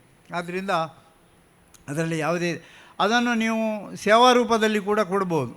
ಯಾಕಂದರೆ ಇವತ್ತು ಹೆಬ್ಬಲ್ಸಿನ ಮರ ಒಂದು 10,000 ಇರ್ಬೋದು, 20,000 ಇರ್ಬೋದು, 50,000 ಇರ್ಬೋದು. ಅದು ನಿಮ್ಮ ಡೊನೇಷನ್ ಆಗಿ ಬರ್ತದೆ. ಇದ್ದರೆ ಖಂಡಿತವಾಗಿ ದೇವರಿಗೆ ಅಂತೇಳಿ ಇಟ್ಟದಿದ್ದರೆ ಅಥವಾ ನಿಮ್ಮ ಮನಸ್ಸಿನಲ್ಲಿ ಆ ಸಂಕಲ್ಪ ಮಾಡಿದರೆ ಅದನ್ನು ನೀವು ತಿಳಿಸಿದರೆ ನಾವು ಖಂಡಿತವಾಗಿಯೂ, ನೀವು ಹೇಳದಿದ್ದರೂ ನಿಮ್ಮ ಹತ್ರ ಉಂಟಂತ ಗೊತ್ತಾದರೆ ನಾವು ಬರ್ತೇವೆ ನಿಮ್ಮ ಹತ್ರ, ಅದರಲ್ಲಿಯೂ ನಾವು ಹಿಂದೆ ಬೀಳುವುದಿಲ್ಲ. ಆದ್ದರಿಂದ ಈ ಸಂದರ್ಭದಲ್ಲಿ ನಾನು ಎಲ್ಲರ ಹತ್ರ ಒಂದು ರಿಕ್ವೆಸ್ಟ್ ಮಾಡುವುದೇನಂತ ಹೇಳಿದರೆ, ನಿಮ್ಮಲ್ಲಿ ಒಳ್ಳೆಯ ಮರಗಳಿದ್ದರೆ ಅದು ಸಾಗುವಾನಿಯೂ ಇರ್ಬೋದು, ಬೇಕಾಗ್ತದೆ ದೇವಸ್ಥಾನಕ್ಕೆ, ಅಂಥದ್ದನ್ನಿದ್ದರೆ ನೀವು ತಿಳಿಸಿ. ಅದರಲ್ಲಿಯೂ ಆದಷ್ಟು ಅದು ಯಾವುದೇ ತೊಂದರೆಗಳಾಗದ ರೀತಿಯಲ್ಲಿ ತರುವಂತಹ ವ್ಯವಸ್ಥೆಗಳನ್ನು ನಮ್ಮ ಸಮಿತಿ ಮಾಡ್ತದೆ. ಅದೇ ರೀತಿಯಲ್ಲಿ ಇನ್ನೊಂದು ನಾನು ಚೆನ್ನಕೇಶ್ ಅವರ ಬಗ್ಗೆ ಹೇಳಬೇಕು. ಸಂತೋಷ್ ಕುಲಾಲ್ರ ಬಗ್ಗೆ ಹೇಳಿದಾಗೆ ಚೆನ್ನಕೇಶ್ ಅವರು ಬಹುಶಃ ಅವರು ದಿವಸದ 24 ಗಂಟೆ ಕೆಲಸ ಮಾಡಿದರೆ ಮತ್ತು ಕೆಲಸ ಮಾಡ್ತಾರೆ. ಅಂಥ ಒಬ್ಬ ಸರ್ಕಾರಿ ನೌಕರ ಇವತ್ತು ಸಿಗೋದು ಭಾಳ ಕಷ್ಟ. ಅದು ಬಹುಶಃ ಈ ಜೀರ್ಣೋದ್ಧಾರ ಸಮಯಕ್ಕೆ ಅವರು ಈ ಜಾಗದಲ್ಲಿ ಇರುವುದು ಅದು ಪದ್ಮನಾಭನ ಇಚ್ಛೆ ಆಗಿರಬೇಕು. ಅದು ನಮಗೆಲ್ಲರಿಗೂ ಭಾಳ ದೊಡ್ಡ ಒಂದು ಹೊರೆಯನ್ನು ಕಡಿಮೆ ಮಾಡಿದೆ. ಖಂಡಿತವಾಗಿಯೂ ಅವರು ನಮ್ಮೆಲ್ಲರಿಗೂ ಬೇಕಾಗುವಂಥ ಮಾರ್ಗದರ್ಶನವನ್ನು ನೀಡ್ತಾರೆ. ಬಹುಶಃ ನಮಗೆ ಇಲ್ಲಿಯ ಇ.ಒ ತಹಶೀಲ್ದಾರರವರನ್ನು, ಉಡುಪಿ ತಹಶೀಲ್ದಾರರನ್ನು ಹಾಕಿದ್ದಾರೆ, ಭಾಳ ಒಳ್ಳೆಯವರು. ಆದರೆ ಅವರಿಗೆ ಇಲ್ಲಿಗೆ ಬರಲಿಕ್ಕೆ ಟೈಮ್ ಸಿಗೋದಿಲ್ಲ. ಅವರ ಎಲ್ಲ ಕೆಲಸವನ್ನು ಮಾಡಬೇಕು ಚೆನ್ನಕೇಶ್ ಅವರೇ. ಅವರಿಗೆ ದಸ್ಕತ್ ಹಾಕಲಿಕ್ಕೂ ಅಲ್ಲಿಗೆ ಹೊತ್ಕೊಂಡು ಹೋಗಬೇಕು, ಹಿಡ್ಕೊಂಡು ಬರಬೇಕು, ಎಲ್ಲ ಸಮಸ್ಯೆ ತುಂಬ ಉಂಟು. ಆದರೆ ಅದನ್ನೆಲ್ಲ ಬ್ಯಾಲೆನ್ಸ್ ಮಾಡಿ ಅದು ಏನು ವಿಷಯವೇ ಅಲ್ಲ ಅನ್ನುವ ರೀತಿಯಲ್ಲಿ ಅವರು ಆ ಕೆಲಸ ಮಾಡ್ತಾರೆ. ಆದ್ದರಿಂದ ಇಡೀ ಸಭೆಯವರು ಚೆನ್ನಕೇಶ್ ಅವರಿಗೆ ಒಂದು ವಿಶೇಷವಾದ ಚಪ್ಪಾಳೆ ಕೊಡಬೇಕಂತೇಳಿ ಕೇಳಿಕೊಳ್ತೇನೆ. ಇನ್ನು ಜೀರ್ಣೋದ್ಧಾರದ ಬಗ್ಗೆ 2 ಮಾತನಾಡಿ ನನ್ನ ಮಾತನ್ನು ನಾನು ಮುಗಿಸಲಿಕ್ಕೆ ಪ್ರಯತ್ನ ಮಾಡ್ತೇನೆ. ಇದರಲ್ಲಿ ನಾವು 5 ವಿಭಾಗಗಳಾಗಿ ಮಾಡಿದ್ದೇವೆ. ದೇವಸ್ಥಾನದ ಸಮಗ್ರ ಜೀರ್ಣೋದ್ಧಾರದಲ್ಲಿ 5 ವಿಭಾಗಗಳನ್ನಾಗಿ ಮಾಡಿ, ಅದರಲ್ಲಿ ಪ್ರಥಮ ವಿಭಾಗದಲ್ಲಿ ಗರ್ಭಗುಡಿ, ತೀರ್ಥಮಂಟಪ, ಸುತ್ತುಪೌಳಿ ಹಾಗೂ ಅಂಗಣ. ಇದು ಇಷ್ಟಕ್ಕೆ ಸುಮಾರು 12 ಕೋಟಿ ವೆಚ್ಚ ಬರ್ತದೆ. ಇದು ಒಳಗಿನ ಭಾಗ ಆಯಿತು. ಈಗ ನಾವು ತೆಗೆದದ್ದು ಹೊರಗಿನ ಭಾಗ. ಆದ್ದರಿಂದ 2ನೇ ಭಾಗದಲ್ಲಿ ನಗಾರಿ ಗೋಪುರ ಬರ್ತದೆ. ಇದು ಸುಮಾರು 7 ಕೋಟಿ ಖರ್ಚಿನ ಒಂದು ವ್ಯವಸ್ಥೆ. 3ನೇ ವಿಭಾಗ ದೇವಸ್ಥಾನದ 3 ಬದಿ ಬರ್ತದೆ. ಅದು ಸುಮಾರು 8 ಕೋಟಿ ಖರ್ಚಿನ ವಿಷಯ. ಅದೇ ರೀತಿಯಲ್ಲಿ ವಿಭಾಗ 4 ಕೆರೆ ಮತ್ತು ಕೆರೆಯ 3 ಸುತ್ತು. ಇದಕ್ಕೆ ಸುಮಾರು 10 ಕೋಟಿ ಖರ್ಚು ಬರ್ಬೋದು ಅಂತೇಳಿ ಒಂದು ಅಂದಾಜು ಪಟ್ಟಿ ತಯಾರು ಮಾಡಿದ್ದೇವೆ. ವಿಭಾಗ 5 ವಾಣಿಜ್ಯ ಸಂಕೀರ್ಣ, ರಾಜಬೀದಿಗಳು, ರಾಜಗೋಪುರ 10 ಕೋಟಿ. ಎಲ್ಲ ಒಟ್ಟಿಗೆ ಸುಮಾರು 47 ಕೋಟಿಯ ಒಂದು ಬಜೆಟ್ ಈಗಾಗಲೇ ನಾವು ಅಂದಾಜು ಮಾಡಿದ್ದೇವೆ. ಬಹುಶಃ ಈಗದ ರೇಟ್ನಲ್ಲಿ ಪುನಃ ಇದು ಸುಮಾರು ಹೆಚ್ಚಿಗೆ ಆಗ್ಬೋದು. ಅದು ವಾಸ್ತುವಿನವರು ಹೇಳ್ತಾರೆ ಇದು ಎಷ್ಟಾಗ್ತದೆ ಅಂತೇಳಿ. ಸುಮಾರು 50-55 ಕೋಟಿವರೆಗೆ ಹೋಗ್ಬೋದು ಬಹುಶಃ ಈಗದ ರೇಟ್ನಲ್ಲಿ. ಇದಿಷ್ಟು. ಇದರ ಬಗ್ಗೆ ಇನ್ನು ಹೆಚ್ಚಿನ ವಿಷಯಗಳನ್ನು ಬಹುಶಃ ಸಂತೋಷ್ ಕುಲಾಲ್ರು ಅದನ್ನು ಇದರ ಮೂಲಕ ಅವರು ತಿಳಿಸ್ತಾರೆ. ಇಷ್ಟನ್ನು ಹೇಳಿ ಇಡೀ ಊರಿನ ಸಮಸ್ತ ಭಕ್ತಾದಿಗಳು ಈ ಕೈಂಕರ್ಯದಲ್ಲಿ, ಇದು ಕೇವಲ ಜೀರ್ಣೋದ್ಧಾರ ಸಮಿತಿ ಶಾಂತರಾಮ್ ಸುಟ್ರ ಅಥವಾ ಜೀರ್ಣೋದ್ಧಾರ ಸಮಿತಿಯವರು ಮಾಡುವುದಲ್ಲ, ಅಥವಾ ಪ್ರಮೋದ್ ರೈ ಮತ್ತು ವ್ಯವಸ್ಥಾಪನಾ ಸಮಿತಿಯವರು ಮಾಡುವುದಲ್ಲ, ಅರ್ಚಕ ವೃಂದದವರು ತಂತ್ರಿಗಳು ಮಾಡುವುದು ಅಲ್ಲ. ಇಡೀ ಊರಿನ ಪರ ಊರಿನ ಎಲ್ಲ ಭಕ್ತರು ಸೇರಿ ಮಾಡಿದರೆ ಮಾತ್ರ ಈ ಜೀರ್ಣೋದ್ಧಾರ ಆಗಲಿಕ್ಕೆ ಸಾಧ್ಯ ಉಂಟು. ಇದು ನಾನು ಮಾಡ್ತೇನೆ ಅನ್ನುವ ಅಹಂ ನಮ್ಮಲ್ಲಿ ಯಾರಲ್ಲಿಯೂ ಇಲ್ಲ. ನಾವೆಲ್ಲ ಸೇರಿದರೆ ಖಂಡಿತವಾಗಿಯೂ ಸಮಗ್ರ ಜೀರ್ಣೋದ್ಧಾರ ಆಗ್ತದೆ. ಬಹುಶಃ ಕಂಪೇರ್ ಮಾಡಿದರೆ ಈ ಸಮಿತಿಯಲ್ಲಿ ಮೊನ್ನೆ ಯಾರೋ ಹೇಳೋದು ಕೂಡ ಕೇಳಿದೆ, 10 ಮಾರೆ 10 ರೂಪಾಯಿ ದಾಂತಿನಕ್ಲೇನು ಪೂರ ಒಂದು ಸಮಿತಿ ಮಲ್ಸ ಇಟ್ಟು ಎಂಚ ಮಲ್ಪೇರಿಗೆ ಅಂತೇಳಿ. ನಿಜವಾಗಿ ಹೌದು, 10 ರೂಪಾಯಿ ಇಲ್ಲದಿದ್ದವರದ್ದೇ ಸಮಿತಿ ಇರುವುದು. ಆದರೆ 10 ಕೋಟಿ ಒಟ್ಟು ಮಾಡುವ ಯೋಗ್ಯತೆ ಇದ್ದವರಿದ್ದಾರೆ ಅದರಲ್ಲಿ. ಆದ್ದರಿಂದ ಅವರೆಲ್ಲ ಸೇರಿ ಅವರೊಟ್ಟಿಗೆ ನೀವು ಸೇರಿ ಮಾಡಿದರೆ ಮಾತ್ರ ಪದ್ಮನಾಭನ ಜೀರ್ಣೋದ್ಧಾರ ಆಗ್ತದೆ. ಅದು ಪದ್ಮನಾಭನ ಮನಸ್ಸಿಗೆ ಬರಬೇಕು, ಪದ್ಮನಾಭ ಮಾಡಿಸಿಕೊಳ್ಬೇಕು, ನಾವು ಅವನ ಕೆಲಸ ಮಾಡಬೇಕು. ಇದು ಮಾಡುವಂಥ ಆರೋಗ್ಯ ಎಲ್ಲವನ್ನು ನಮಗೆ ಕೊಡಬೇಕು, ಐಶ್ವರ್ಯವನ್ನು ಕೂಡ ಕೊಡಬೇಕು. ಅವನಿಗೆ ಕೊಡಬೇಕಾದ್ರೆ ಅವನು ಕೊಡಬೇಕು. ಅದನ್ನು ಬಹುಶಃ ತಂತ್ರಿಗಳು ಮತ್ತು ಉಳಿದವರು ಹೇಳ್ತಾರೆ. ಇಷ್ಟು ಹೇಳಿ ನನ್ನನ್ನು ಈ ಅಧ್ಯಕ್ಷನಾಗಿ ಮಾಡಿ ಈ ಕೆಲಸ ನನ್ನ ಮುಖಾಂತರ ನಿಮ್ಮೆಲ್ಲರ ಕೆಲಸ ಆಗುವ ಹಾಗೆ ಕ್ಷೇತ್ರ ಸ್ವಾಮಿಯಾದ ಪದ್ಮನಾಭ ನಡೆಸಿಕೊಳ್ಳಿ ಅಂತೇಳಿ ಹೇಳಿ ನಿಮ್ಮೆಲ್ಲರ ಆಶೀರ್ವಾದವನ್ನು ಕೋರಿ ನನ್ನ ಮಾತನ್ನು ಮುಗಿಸ್ತೇನೆ.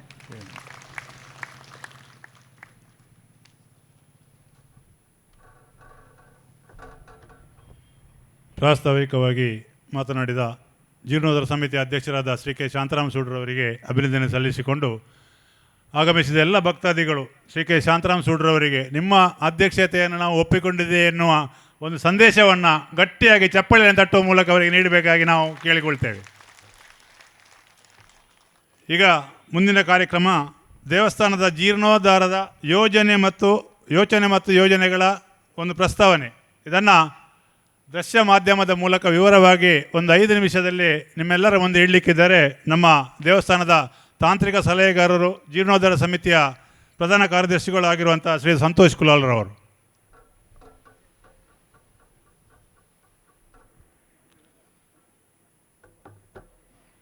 ವೇದಿಕೆ ಮೇಲೆ ಉಪಸ್ಥಿತಿರುವಂಥ ಜೀರ್ಣೋದ್ಧಾರ ಸಮಿತಿಯ ಅಧ್ಯಕ್ಷರಾದಂಥ ಶಾಂತರಾಮ್ ಸೂಡ್ರೆ ಹಾಗೂ ಎಲ್ಲ ತಂತ್ರಿ ವರ್ಗದ ಗಣ್ಯ ವ್ಯಕ್ತಿಗಳೇ ಹಾಗೂ ವಾಸ್ತು ತಜ್ಞರಾದಂಥ ಶ್ರೀಯುತ ವಿದ್ವಾನ್ ಸುಬ್ರಹ್ಮಣ್ಯ ತಂತ್ರಿ ಅವರೇ ಹಾಗೂ ವೇದಿಕೆ ಮೇಲೆ ಇರತಕ್ಕಂಥ ಎಲ್ಲ ಸನ್ಮಾನ್ಯ ಜೀರ್ಣೋದ್ಧಾರ ಸಮಿತಿಯ ಸದಸ್ಯರೇ, ವ್ಯವಸ್ಥಾಪನಾ ಸದಸ್ಯರೇ ಹಾಗೂ ವೇದಿಕೆಯ ಮುಂಭಾಗದಲ್ಲಿರ್ತಕ್ಕಂಥ ಎಲ್ಲ ಅನಂತ ಪದ್ಮನಾಭನ ಭಕ್ತರೇ, ನಾನು ಕೇವಲ 6ರಿಂದ 7 ನಿಮಿಷ ತಗೊಳ್ತೇನೆ.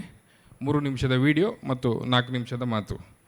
ಬಹುಶಃ ಶ್ರೀ ಅನಂತ ಪದ್ಮನಾಭ ದೇವಸ್ಥಾನ ಅಂದರೆ ಇತಿಹಾಸವನ್ನು ಬಹಳಷ್ಟು ಆಳವಾಗಿ ಹೊಂದಿರತಕ್ಕಂಥ ದೇವಸ್ಥಾನ. ನಾವು ಅದನ್ನು ಸಂಕ್ಷಿಪ್ತವಾಗಿ ಹೇಳಲಿಕ್ಕೆ ಇಚ್ಛಿಸ್ತೇನೆ. ಅಳುಪರ ಆಳ್ವಿಕೆಯ ಸುಮಾರು 9-10ನೇ ಶತಮಾನದಲ್ಲಿ ಆರಂಭವಾದಂಥ ಈ ದೇವಸ್ಥಾನ ಅದ ನಂತರ 1456ರ ಬಾರ್ಕೂರಿನ ರಾಜ ಬಂಗಾರಶನ ಶಿಲಾಸನದ ಪ್ರಕಾರ, ಆನಂತರ ವಿಶೇಷವಾಗಿ 1519ರಲ್ಲಿ ವಿಜಯನಗರ ಸಾಮ್ರಾಜ್ಯದ ಶ್ರೀಕೃಷ್ಣ ದೇವರಾಯನ ಆಡಳಿತ ಇದ್ದಂಥ ಕಾಲದಲ್ಲಿ ಬಾರ್ಕೂರಿನ ವಿಜಯಪ್ಪ ಒಡೆಯರ್ ಎಂಬ ಅರಸ ಅವರ ಕೃಷ್ಣದೇವರಾಯನ ಶ್ರೇಯ ಅಭಿವೃದ್ಧಿಗೆ, ಶತ್ರುಪೀಡಿ ನಿವಾರಣೆಗೋಸ್ಕರ ಇಲ್ಲಿ ಶಿಲಾಮಯ, ಸುತ್ತುಪೌಳಿ ಮತ್ತು ತೀರ್ಥಮಂಟಪ ನಿರ್ಮಾಣ ಆಗ್ತದೆ. ಆನಂತರ ಇದಕ್ಕೆ ಸೂರಪ್ಪ ಅನ್ನುವ ಅಧಿಕಾರಿಯನ್ನು ನೇಮಕ ಮಾಡಿ ಈ ದೇವಸ್ಥಾನದ ಪಾರುಪತ್ಯ ಮುಂದುವರಿಕೆಗೋಸ್ಕರ ಇಲ್ಲಿ ಅಧಿಕಾರಿಯನ್ನು ನೇಮಕ ಮಾಡ್ತಾರೆ. ಆನಂತರ ವಿಜಯನಗರ ಸಾಮ್ರಾಜ್ಯ ಪತನ ಆದ ನಂತರ ನಮಗೆ ಕೆಳದಿ ಮಹಾರಾಜರ ಕಾಲ, ಆನಂತರ ಕೂಡ ಕೆಲವು ಭಾಗಗಳು ಕೂಡ ಅಭಿವೃದ್ಧಿಯನ್ನು ಹೊಂದಿದೆ. ಆನಂತರ 1799ರ ನಂತರ ಇದು ದಕ್ಷಿಣ ಕನ್ನಡ ಜಿಲ್ಲೆ ಮದ್ರಾಸ್ ಪ್ರಾಂತ್ಯಕ್ಕೆ ಬ್ರಿಟಿಷರ ಆಳ್ವಿಕೆ ಬಂದಂಥ ಸಂದರ್ಭದಲ್ಲಿ 1849ರ ಒಬ್ಬ ಬ್ರಿಟಿಷ್ ಅಧಿಕಾರಿ ರಾಬರ್ಟ್ ಹ್ಯಾರಿ ಇಂಗ್ಲಿಷ್ ಅನ್ನುವ ಒಬ್ಬ ಅಧಿಕಾರಿಯ ಪುಸ್ತಕದಲ್ಲಿ ನಮೂದಿತರಂತೆ 1849ರಲ್ಲಿ ಈ ದೇವಸ್ಥಾನಕ್ಕೆ ವಾರ್ಷಿಕ 1,004 ರೂಪಾಯಿ ತಸ್ತೀಕು ಮತ್ತು 5,000 ಪಗೋಡಗಳಷ್ಟು ಮೌಲ್ಯದ ಆಸ್ತಿಯನ್ನು ಹೊಂದಿರತಕ್ಕಂಥ ಬಾರ್ಕೂರಿನ ಅತ್ಯಂತ ಶ್ರೀಮಂತ, ಅಂದರೆ ಬಾರ್ಕೂರು ಪ್ರಾಂತ್ಯದ ಅತ್ಯಂತ ಶ್ರೀಮಂತ ದೇವಸ್ಥಾನ ಆಗಿತ್ತು ಅನ್ನೋದ್ರ ಬಗ್ಗೆ ಅವನ ಪುಸ್ತಕದಲ್ಲಿ ಇದೆ. ಆನಂತರ 1848ರಲ್ಲಿ ಬಹುಶಃ ನಮಗೆ ನಗಾರಿ ಗೋಪುರ ಮತ್ತು 4 ಗೋಪುರಗಳ ನಿರ್ಮಾಣ ಆಗಿದೆ ಅನ್ನೋದ್ರ ಬಗ್ಗೆ ನಾವು ಈ ನಗಾರಿ ಗೋಪುರವನ್ನು ತೆರವು ಮಾಡುವಂಥ ಸಂದರ್ಭದಲ್ಲಿ ಹೆಬ್ಬಾಗಿಲಿನ ಮೇಲ್ಗಡೆಯ ಒಂದು ಭಾಗದಲ್ಲಿ 2 ಈಸ್ಟ್ ಇಂಡಿಯಾ ಕಂಪನಿಯ ಒಂದು ಸಿಲ್ವರ್ ಕಾಯಿನ್ ಮತ್ತು ಒಂದು ಇನ್ನಷ್ಟು ಎಲೆಗಳು ಮತ್ತು ಕಲ್ಲುಗಳು ಲಭ್ಯವಾಗಿತ್ತು. ಆ ಒಂದು ಪ್ರಕಾರ ಅಲ್ಲಿ ಇಸ್ವಿಯನ್ನು ಹಾಕಿದ್ದು 1848. ಆನಂತರ ನಮಗೆ ಇಲ್ಲಿ ಇರತಕ್ಕಂಥ ದಾಖಲೆಯನ್ನು ನಾವು ಹುಡುಕ್ತಾ ಹೋದಾಗ ಅತ್ಯಂತ ಹಳೆಯ ದಾಖಲೆ 1865ರ ಇಲ್ಲಿಯ ಸರ್ವೆ ಸ್ಕೆಚ್ ಇರ್ಬೋದು ಮತ್ತು ಬೇರೆ ಬೇರೆ ರೀತಿಯ ದಾಖಲೆಯನ್ನು ಹೊಂದಿರತಕ್ಕಂಥದ್ದು. ಹಾಗಾಗಿ ಆ ಸಂದರ್ಭದಲ್ಲಿ ಕ್ಯಾಶ್ ಬುಕ್ ಕೂಡ ಇದೆ, ಯಾವ ಸಂದರ್ಭದಲ್ಲಿ ಪೇಮೆಂಟ್ಗಳಾಗಿದೆ ಆ ಎಲ್ಲ ಬುಕ್ ಕೂಡ ದೇವಸ್ಥಾನದಲ್ಲಿದೆ. ಅದರಲ್ಲಿ ಯಾವುದೇ ಕೂಡ ಇಲ್ಲಿ ನಗಾರಿ ಗೋಪುರದ ಉಲ್ಲೇಖ ಇರಲಿಲ್ಲ. ಆದರೆ ಆ ಹಿಂದಿನ 1848ರಲ್ಲಿ ನಗಾರಿ ಗೋಪುರ ನಿರ್ಮಾಣ ಆಗಿರಬಹುದು ಅನ್ನೋ ಬಗ್ಗೆ ದೃಢವಾದ ನಂಬಿಕೆ ಇದೆ. ಆನಂತರ 1897ರಲ್ಲಿ ಉಗ್ರಾಣ ನಿರ್ಮಾಣ ಆಗ್ತದೆ ಮತ್ತು 1900 ಆಸುಪಾಸಿನಲ್ಲಿ ನಮ್ಮದು ಗೀತಾ ಮಂದಿರ ಮತ್ತು ಕಲ್ಯಾಣ ಮಂಟಪ ನಿರ್ಮಾಣ ಆಗಿದ್ದು ಮತ್ತು ಅದರ ಏನು ಬರೆದಿರುವಂಥ ನಾಮಫಲಕ ಕೂಡ ಇಲ್ಲಿ ಈಗಲೂ ಕೂಡ ಲಭ್ಯ ಇದೆ. ಆನಂತರ ನಮಗೆ ಬಹಳ ವಿಶೇಷವಾಗಿ ಕಾಣುವಂಥದ್ದು ಈ ದೇವಸ್ಥಾನ ಕಳೆದ 200 ವರ್ಷಗಳ ಹಿಂದೆಯೇ ನಮ್ಮ ಧಾರ್ಮಿಕ ದತ್ತಿ ಇಲಾಖೆಗೆ ಒಳಪಟ್ಟಿದೆ. ಅಂದರೆ ಇಲ್ಲಿ ಆದಾಯ ಇರುವುದರಿಂದ ಇದು ಬ್ರಿಟಿಷ್ ಕಾಲದವರು ಇದನ್ನು ಧಾರ್ಮಿಕ ದತ್ತಿ ಇಲಾಖೆಗೆ ಆಗಲೇ ಸೇರ್ಪಡೆಗೊಂಡಿದ್ದಾರೆ. ಆನಂತರ ನಾವು ಗಮನಿಸ್ತಾ ಆದರೆ ಬಹಳ ಇಲ್ಲಿ ಪ್ರಮುಖ ಅಂಶ ತುಳುನಾಡ ಶೈಲಿಯನ್ನು ಹೊಂದಿರತಕ್ಕಂಥ ಎಲ್ಲ ವಾಸ್ತುಶಿಲ್ಪಗಳು. ಯಾಕೆಂದರೆ ನಮಗೆ ಸುಬ್ರಹ್ಮಣ್ಯ ಭಟ್ರು ಮೊದಲೇ ಹೇಳಿದ್ದಾರೆ, ಅವರು ಇದು ಸಾಮಾನ್ಯ ದೇವಸ್ಥಾನ ಇಲ್ಲ, ಇದು ತುಳುನಾಡನ್ನು ಬಿಂಬಿಸುವ ಒಂದು ಶೈಲಿ ಮತ್ತು ವಾಸ್ತುಶಿಲ್ಪವನ್ನು ಹೊಂದಿರತಕ್ಕಂಥ ದೇವಸ್ಥಾನ.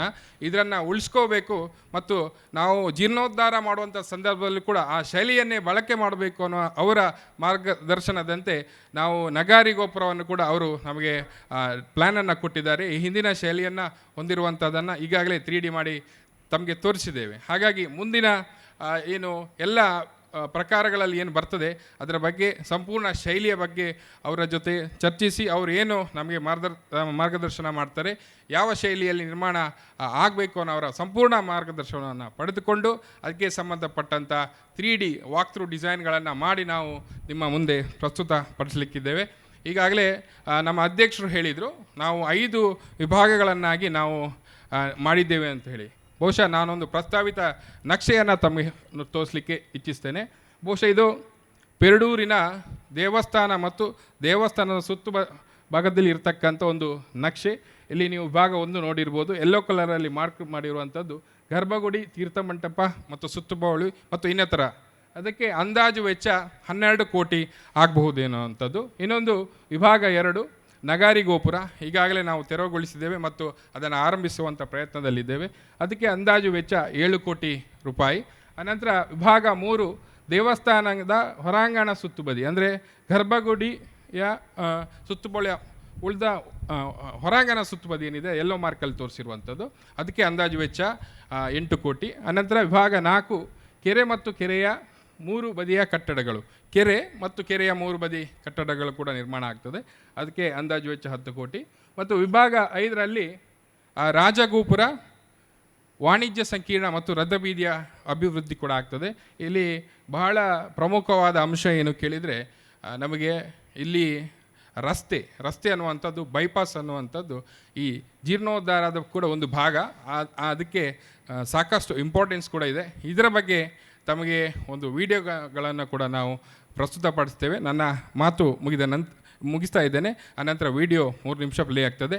ಈ ಒಂದು ಯೋಜನೆಯನ್ನು ಪ್ರಸ್ತಾವನೆ ಮಾಡಲಿಕ್ಕೆ ಅವಕಾಶವನ್ನು ಮಾಡಿಕೊಟ್ಟ ಮತ್ತು ನನ್ನನ್ನು ನಂಬಿ ಪ್ರಧಾನ ಕಾರ್ಯದರ್ಶಿಯನ್ನು ಆಯ್ಕೆ ಮಾಡಿದಂಥ ಶ್ರೀಯುತ ಶಾಂತರಾಮ್ ಸೂಟ್ರಿಗೆ ನಾನು ವಿಶೇಷವಾಗಿ ಅಭಿನಂದನೆಗಳನ್ನು ಈ ಸಂದರ್ಭದಲ್ಲಿ ಸಲ್ಲಿಸ್ತಾ, ವಿಶೇಷವಾಗಿ ನಮ್ಮ ವಾಸ್ತು ತಜ್ಞರಾದಂಥ ಶ್ರೀಯುತ ಗುಂಡಿಬೈಲು ವಿದ್ವಾನ್ ಸುಬ್ರಹ್ಮಣ್ಯ ಭಟ್ರವರ ಎಲ್ಲ ರೀತಿಯ ಸಲಹೆ ಸೂಚನೆಗಳನ್ನು ಮತ್ತು ಅವರು ಯಾವ ರೀತಿಯಲ್ಲಿ ನಮಗೆ ಪ್ಲ್ಯಾನನ್ನು ಕೊಡ್ತಾರೆ ಅದರೊಂದಿಗೆ ದೀರ್ಘವಾಗಿ ಚರ್ಚಿಸಿ ಅವರಂತೆ ಅದನ್ನು ನಾವು ನಿಮ್ಮ ಮುಂದೆ ಪ್ರಸ್ತುತಪಡಿಸಲಿಕ್ಕಿದ್ದೇವೆ.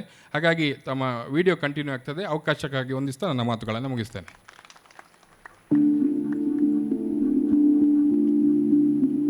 ರಸ್ತೆಗಳು ಮನುಷ್ಯ ಸಂಬಂಧಗಳನ್ನು ಬೆಸೆಯುವ ಮತ್ತು ವ್ಯಾವಹಾರಿಕವಾಗಿ ಊರನ್ನು ಪರವೂರಿನ ಜೊತೆಗೆ ಸೇರಿಸುವ ಅಗತ್ಯ ಮೂಲಭೂತ ಸೌಕರ್ಯ ಎಂಬುದರಲ್ಲಿ 2 ಮಾತಿಲ್ಲ. ರಾಷ್ಟ್ರೀಯ ಹೆದ್ದಾರಿಯೊಂದು ನಮ್ಮ ಊರನ್ನು ಹಾದು ಹೋಗುತ್ತದೆ ಎಂಬುದು ಹೆಮ್ಮೆಯೂ ಹೌದು. ಆದರೆ ಅವು ನಮ್ಮ ಅಸ್ಮಿತೆ, ಸಾವಿರಾರು ವರ್ಷಗಳ ನಂಬಿಕೆಗೆ ಘಾಸಿ ಮಾಡುತ್ತೆ ಎನ್ನುವಾಗ ಎಚ್ಚೆತ್ತುಕೊಳ್ಳದಿದ್ದರೆ ಮುಂದಿನ ಪೀಳಿಗೆಗೆ ಉಳಿಸುವುದಾದರೂ ಏನು? ಪೆರಡೂರು ಶ್ರೀ ಅನಂತ ಪದ್ಮನಾಭ ದೇವಸ್ಥಾನ ಜೀರ್ಣೋದ್ಧಾರ ಆಗಬೇಕು ಎಂಬುದು 16 ವರ್ಷಗಳ ಕನಸು. ಆದರೆ ಭಕ್ತರ ಈ ಕನಸಿಗೆ 100 ಕಂಟಕಗಳು. ಸಮಗ್ರ ಜೀರ್ಣೋದ್ಧಾರದ ಕನಸಿಗೆ 2 ವರ್ಷಗಳಿಂದ ರಾಷ್ಟ್ರೀಯ ಹೆದ್ದಾರಿಯು ಜಟಿಲ ಸಮಸ್ಯೆಯಾಗಿ ಕಾಡತೊಡಗಿದೆ. ದೇಗುಲದ ಹಿಂಭಾಗದ ರಸ್ತೆಯು ರಾಷ್ಟ್ರೀಯ ಹೆದ್ದಾರಿಯ ನೆಪದಲ್ಲಿ ಹಿಗ್ಗಲು ರೆಡಿಯಾಗಿದೆ. ಇದೇ ರಸ್ತೆಯನ್ನು ಅಗಲಿಸಬೇಕೋ ಅಥವಾ ದೇವಸ್ಥಾನದ ವಠಾರವನ್ನು ಬಿಟ್ಟು ಹೊಸ ಬೈಪಾಸ್ ರಸ್ತೆ ನಿರ್ಮಾಣ ಮಾಡಬೇಕೋ ಎಂಬ ಪ್ರಶ್ನೆಗೆ 2 ವರ್ಷಗಳಿಂದ ಉತ್ತರ ಸಿಕ್ಕಿಲ್ಲ. ಇದೇನು ಸಾಮಾನ್ಯ ದೇಗುಲವೇ? ದೇಗುಲ ನಿರ್ಮಾಣವಾದ ಕಾಲ ಊಹಿಸಲಾಗದಷ್ಟು ಪುರಾತನ. 9-10ನೇ ಶತಮಾನದ ಆಳುಪರ ಕಾಲದ್ದು ಎಂಬ ಐತಿಹ್ಯ.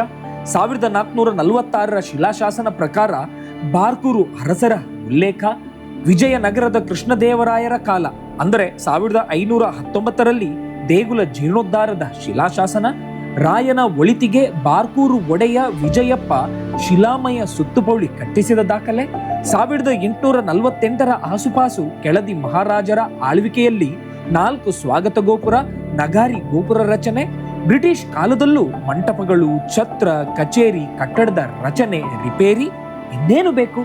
1849ರಲ್ಲೇ 5,000 ಪಗೋಡ ಆಸ್ತಿ ಇದ್ದ, 1,000 ರೂಪಾಯಿ ತಸ್ತಿಕ್ ಬರುತ್ತಿದ್ದ, 100 ವರ್ಷ ಹಿಂದೆ ತಾಮ್ರ ಹೊದಿಕೆಯಾದ ಶ್ರೀಮಂತ ದೇಗುಲ. ಈ ಪರಂಪರೆ ಉಳಿಸಿಕೊಳ್ಳಲು ನಾವು ಏನಾದರೂ ಮಾಡೋದು ಬೇಡವೇ? ದೇಗುಲದ ಪಕ್ಕದಲ್ಲೇ ರಾಷ್ಟ್ರೀಯ ಹೆದ್ದಾರಿ ಅಗಲೀಕರಣವಾದರೆ ಅನಾಹುತ ಖಂಡಿತ. ವಾಸ್ತು ಪರಿಧಿಗೆ ಹಾನಿಯಾಗುತ್ತೆ. ರಥಬೀದಿ ಇದ್ದ ಜಾಗದಲ್ಲೆಲ್ಲ ರಸ್ತೆ ಬಂದು ಬಿಡುತ್ತೆ. ವರ್ಷಕ್ಕೆ 16 ಬಾರಿ ರಥ ಸುತ್ತು ಬರುವ ಬೀದಿಯೇ ಇಲ್ಲವಾಗುತ್ತದೆ. ಸಾವಿರಾರು ವರ್ಷಗಳಿಂದ ಪಾಲಿಸಿಕೊಂಡು ಬಂದ ಧಾರ್ಮಿಕ ವಿಧಿವಿಧಾನಗಳಿಗೆ ಧಕ್ಕೆಯಾಗುತ್ತದೆ. ರೋಡ್ ಮಾರ್ಜಿನ್ 40 ಮೀಟರ್ ಆದಾಗಲಂತೂ ಗರ್ಭಗುಡಿ, ಪುಷ್ಕರಣಿ, ಅನ್ನಛತ್ರ, ಗೀತಾ ಮಂದಿರ ಎಲ್ಲವೂ ರಸ್ತೆಯ ಪರಿಧಿಯೊಳಗೆ ಬಂದು ಬಿಡುತ್ತದೆ. ನಾಗಬನವು ರಸ್ತೆಗೆ ಹೋಗುತ್ತದೆ. ಹೆದ್ದಾರಿ NHAIಗೆ ಉನ್ನತೀಕರಣಗೊಂಡರೆ ಸರ್ವಿಸ್ ರಸ್ತೆಗಳು ಬಂದು ನಾವು ಊಹಿಸಲೇ ಆಗದ ರೀತಿಯಲ್ಲಿ ಪೆರಡೂರು ದೇವಸ್ಥಾನದ ವೈಭವವನ್ನ ನಾವು ಕಳೆದುಕೊಳ್ಳಲಿದ್ದೇವೆ. ಕಾನೂನು ಪ್ರಕಾರ ದೇಗುಲ ಅಭಿವೃದ್ಧಿ, ಜೀರ್ಣೋದ್ಧಾರವೂ ಅಸಾಧ್ಯವಾಗಿ ಬಿಡುತ್ತದೆ. ಸಂಕ್ರಮಣ ಸಂದರ್ಭ ಈಗಾಗಲೇ ಜನದಟ್ಟಣೆ ನಿಯಂತ್ರಿಸಲು ಶ್ರಮವಾಗುತ್ತದೆ. ಮುಂದೆ ಜಾಗದ ಕೊರತೆಯಿಂದ ಸಮಸ್ಯೆ 10 ಪಟ್ಟು ಹೆಚ್ಚುತ್ತದೆ. ಇವೆಲ್ಲವಕ್ಕೂ ಬೈಪಾಸ್ ಪರಿಹಾರವಾಗಿ ತೋರುತ್ತದೆ. ಹೊಸ ಹೆದ್ದಾರಿ ಬೈಪಾಸ್ನ ಉದ್ದ 460 ಮೀಟರ್. ಆದರೆ ಹಳೆಯ ರಸ್ತೆಯ ಯೋಜನೆ 500 ಮೀಟರ್ಗಿಂತಲೂ ಹೆಚ್ಚು. ರಸ್ತೆ ನಿರ್ಮಾಣ ವೆಚ್ಚವೂ ಜಾಸ್ತಿ. ಬೈಪಾಸ್ ರಸ್ತೆಗೆ ಅಗತ್ಯವಿರುವ 80% ಜಮೀನು ದೇಗುಲದ್ದೇ. ದೇವಸ್ಥಾನದ್ದೇ 3 ಹಳೆಯ ಕಟ್ಟಡಗಳ ತೆರವು ಮಾಡಬೇಕಷ್ಟೆ. ಹಳೆಯ ರಸ್ತೆ ಅಗಲವಾದರೆ 9 ಕೋಟಿ ಪರಿಹಾರ. ಆದರೆ ಹೊಸ ಬೈಪಾಸ್ ರಸ್ತೆ ನಿರ್ಮಾಣವಾದರೆ ಕೇವಲ 3.5 ಕೋಟಿ ಪರಿಹಾರ ಸಾಕು. ವಿಚಾರ ಸ್ಪಷ್ಟ ಮತ್ತು ಸರಳವಾಗಿದೆ. ಗೊಂದಲವೇ ಬೇಕಾಗಿಲ್ಲ. ರಾಜ ಮಹಾರಾಜರ ಕೊಡುಗೆ 1000 ವರ್ಷ ಉಳಿದಿದೆ. ಮುಂದಿನ 1000 ವರ್ಷ ಇದನ್ನು ಉಳಿಸುವುದು ನಮ್ಮ ಜವಾಬ್ದಾರಿಯಲ್ಲವೇ?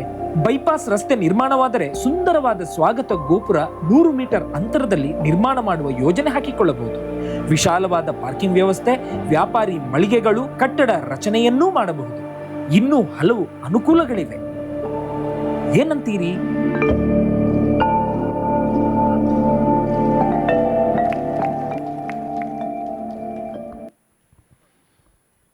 ದೇವಸ್ಥಾನದ ಪ್ರಸ್ತಾವಿತ ನಕಾಶೆಗಳನ್ನು ಮತ್ತು ಈ ಒಂದು ಹೆದ್ದಾರಿಯನ್ನು ಯಾವ ರೀತಿಯಲ್ಲಿ ದೇವಸ್ಥಾನಕ್ಕೆ ತೊಂದರೆ ಬಾರದಾಗಿ ನಿರ್ಮಿಸಬಹುದು ಎನ್ನುವ ಒಳ್ಳೆಯ ಚಿತ್ರಣದೊಂದಿಗೆ ಇಲ್ಲಿ ಪ್ರದರ್ಶಿಸಿದ್ದಾರೆ ಶ್ರೀಯುತ ಸಂತೋಷ್ ಕುಲಾಲ್ರವರು. ಅವರಿಗೆ ಅಭಿನಂದನೆ ಸಲ್ಲಿಸುತ್ತಾ, ಈ ಏನೋ ವಿಡಿಯೋವನ್ನು ಈಗ ತೋರಿಸಿದ್ದಾರೆ, ಯಾವ ರೀತಿಯ ಎಲ್ಲ ಸ್ಕೆಚ್ಚನ್ನು ಮಾಡಿದ್ದಾರೆ, ಅದನ್ನು ಕೇವಲ ನಿಮಗೆ ಮಾತ್ರ ತೋರಿಸ್ತಾ ಇಲ್ಲ, ಈಗಾಗಲೇ ಸಂಬಂಧಪಟ್ಟ ಇಲಾಖೆಗಳಿಗೆ, ಸಂಬಂಧಪಟ್ಟ ಮಂತ್ರಿಗಳಿಗೆ ಎಲ್ಲ ಈಗಾಗಲೇ ಕಳಿಸಿ ಆ ಬಗ್ಗೆ ಈಗಾಗಲೇ ಬಹಳಷ್ಟು ಪ್ರಯತ್ನವನ್ನು ನಾವು ಮಾಡ್ತಾ ಇದ್ದೇವೆ. ಸಂತೋಷ್ ಕುಲಾಲ್ರು, ಶಾಂತರಾಮ್ ಸೂಡ್ರು ಎಲ್ಲರೂ ಒಟ್ಟಾಗಿ ಅದರ ಬಗ್ಗೆ ಭಾಳಷ್ಟು ಪ್ರಯತ್ನವನ್ನು ಮಾಡಿದ್ದಾರೆ. ಇದಕ್ಕೆಲ್ಲ ಇನ್ನು ಮುಂದಕ್ಕೆ ಕೂಡ ನಿಮ್ಮೆಲ್ಲರ ಸಹಕಾರವನ್ನು ಬಯಸುತ್ತಾ ಇನ್ನು ಮುಂದಕ್ಕೆ ತಂತ್ರಿಗಳು ಈ ಒಂದು ಸಭೆಯನ್ನು ಉದ್ದೇಶಿಸಿ ಮಾತಾಡಬೇಕಾಗಿ ಕೇಳ್ಕೊಳ್ತಾ ಇದ್ದೇನೆ. ಮೊದಲಾಗಿ ಶ್ರೀಯುತ ವಿಠಲ್ ತಂತ್ರಿಗಳು ಮಾತಾಡಬೇಕಾಗಿ ಕೇಳ್ಕೊಳ್ತಾ ಇದ್ದೇನೆ.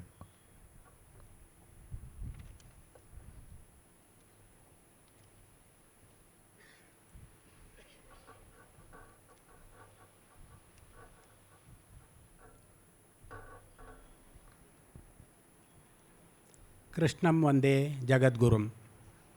ಕ್ಷೇತ್ರಸ್ವಾಮಿ ಶ್ರೀ ಲಕ್ಷ್ಮೀ ಅನಂತಪದ್ಮನಾಭ ಸ್ವಾಮಿಯ ಚರಣಾರವಿಂದಗಳಲ್ಲಿ ನಮಸ್ಕರಿಸುತ್ತಾ, ವೇದಿಕೆಯಲ್ಲಿರುವ ಎಲ್ಲ ಮಹನೀಯರೇ, ಎಲ್ಲರಿಗೂ ವಂದನೆಗಳು. ಅದೇ ರೀತಿ ಸಭೆಗೆ ಬಂದಂತಹ ಸಭಿಕರಿಗೆ ಎಲ್ಲ ವಂದನೆಗಳು.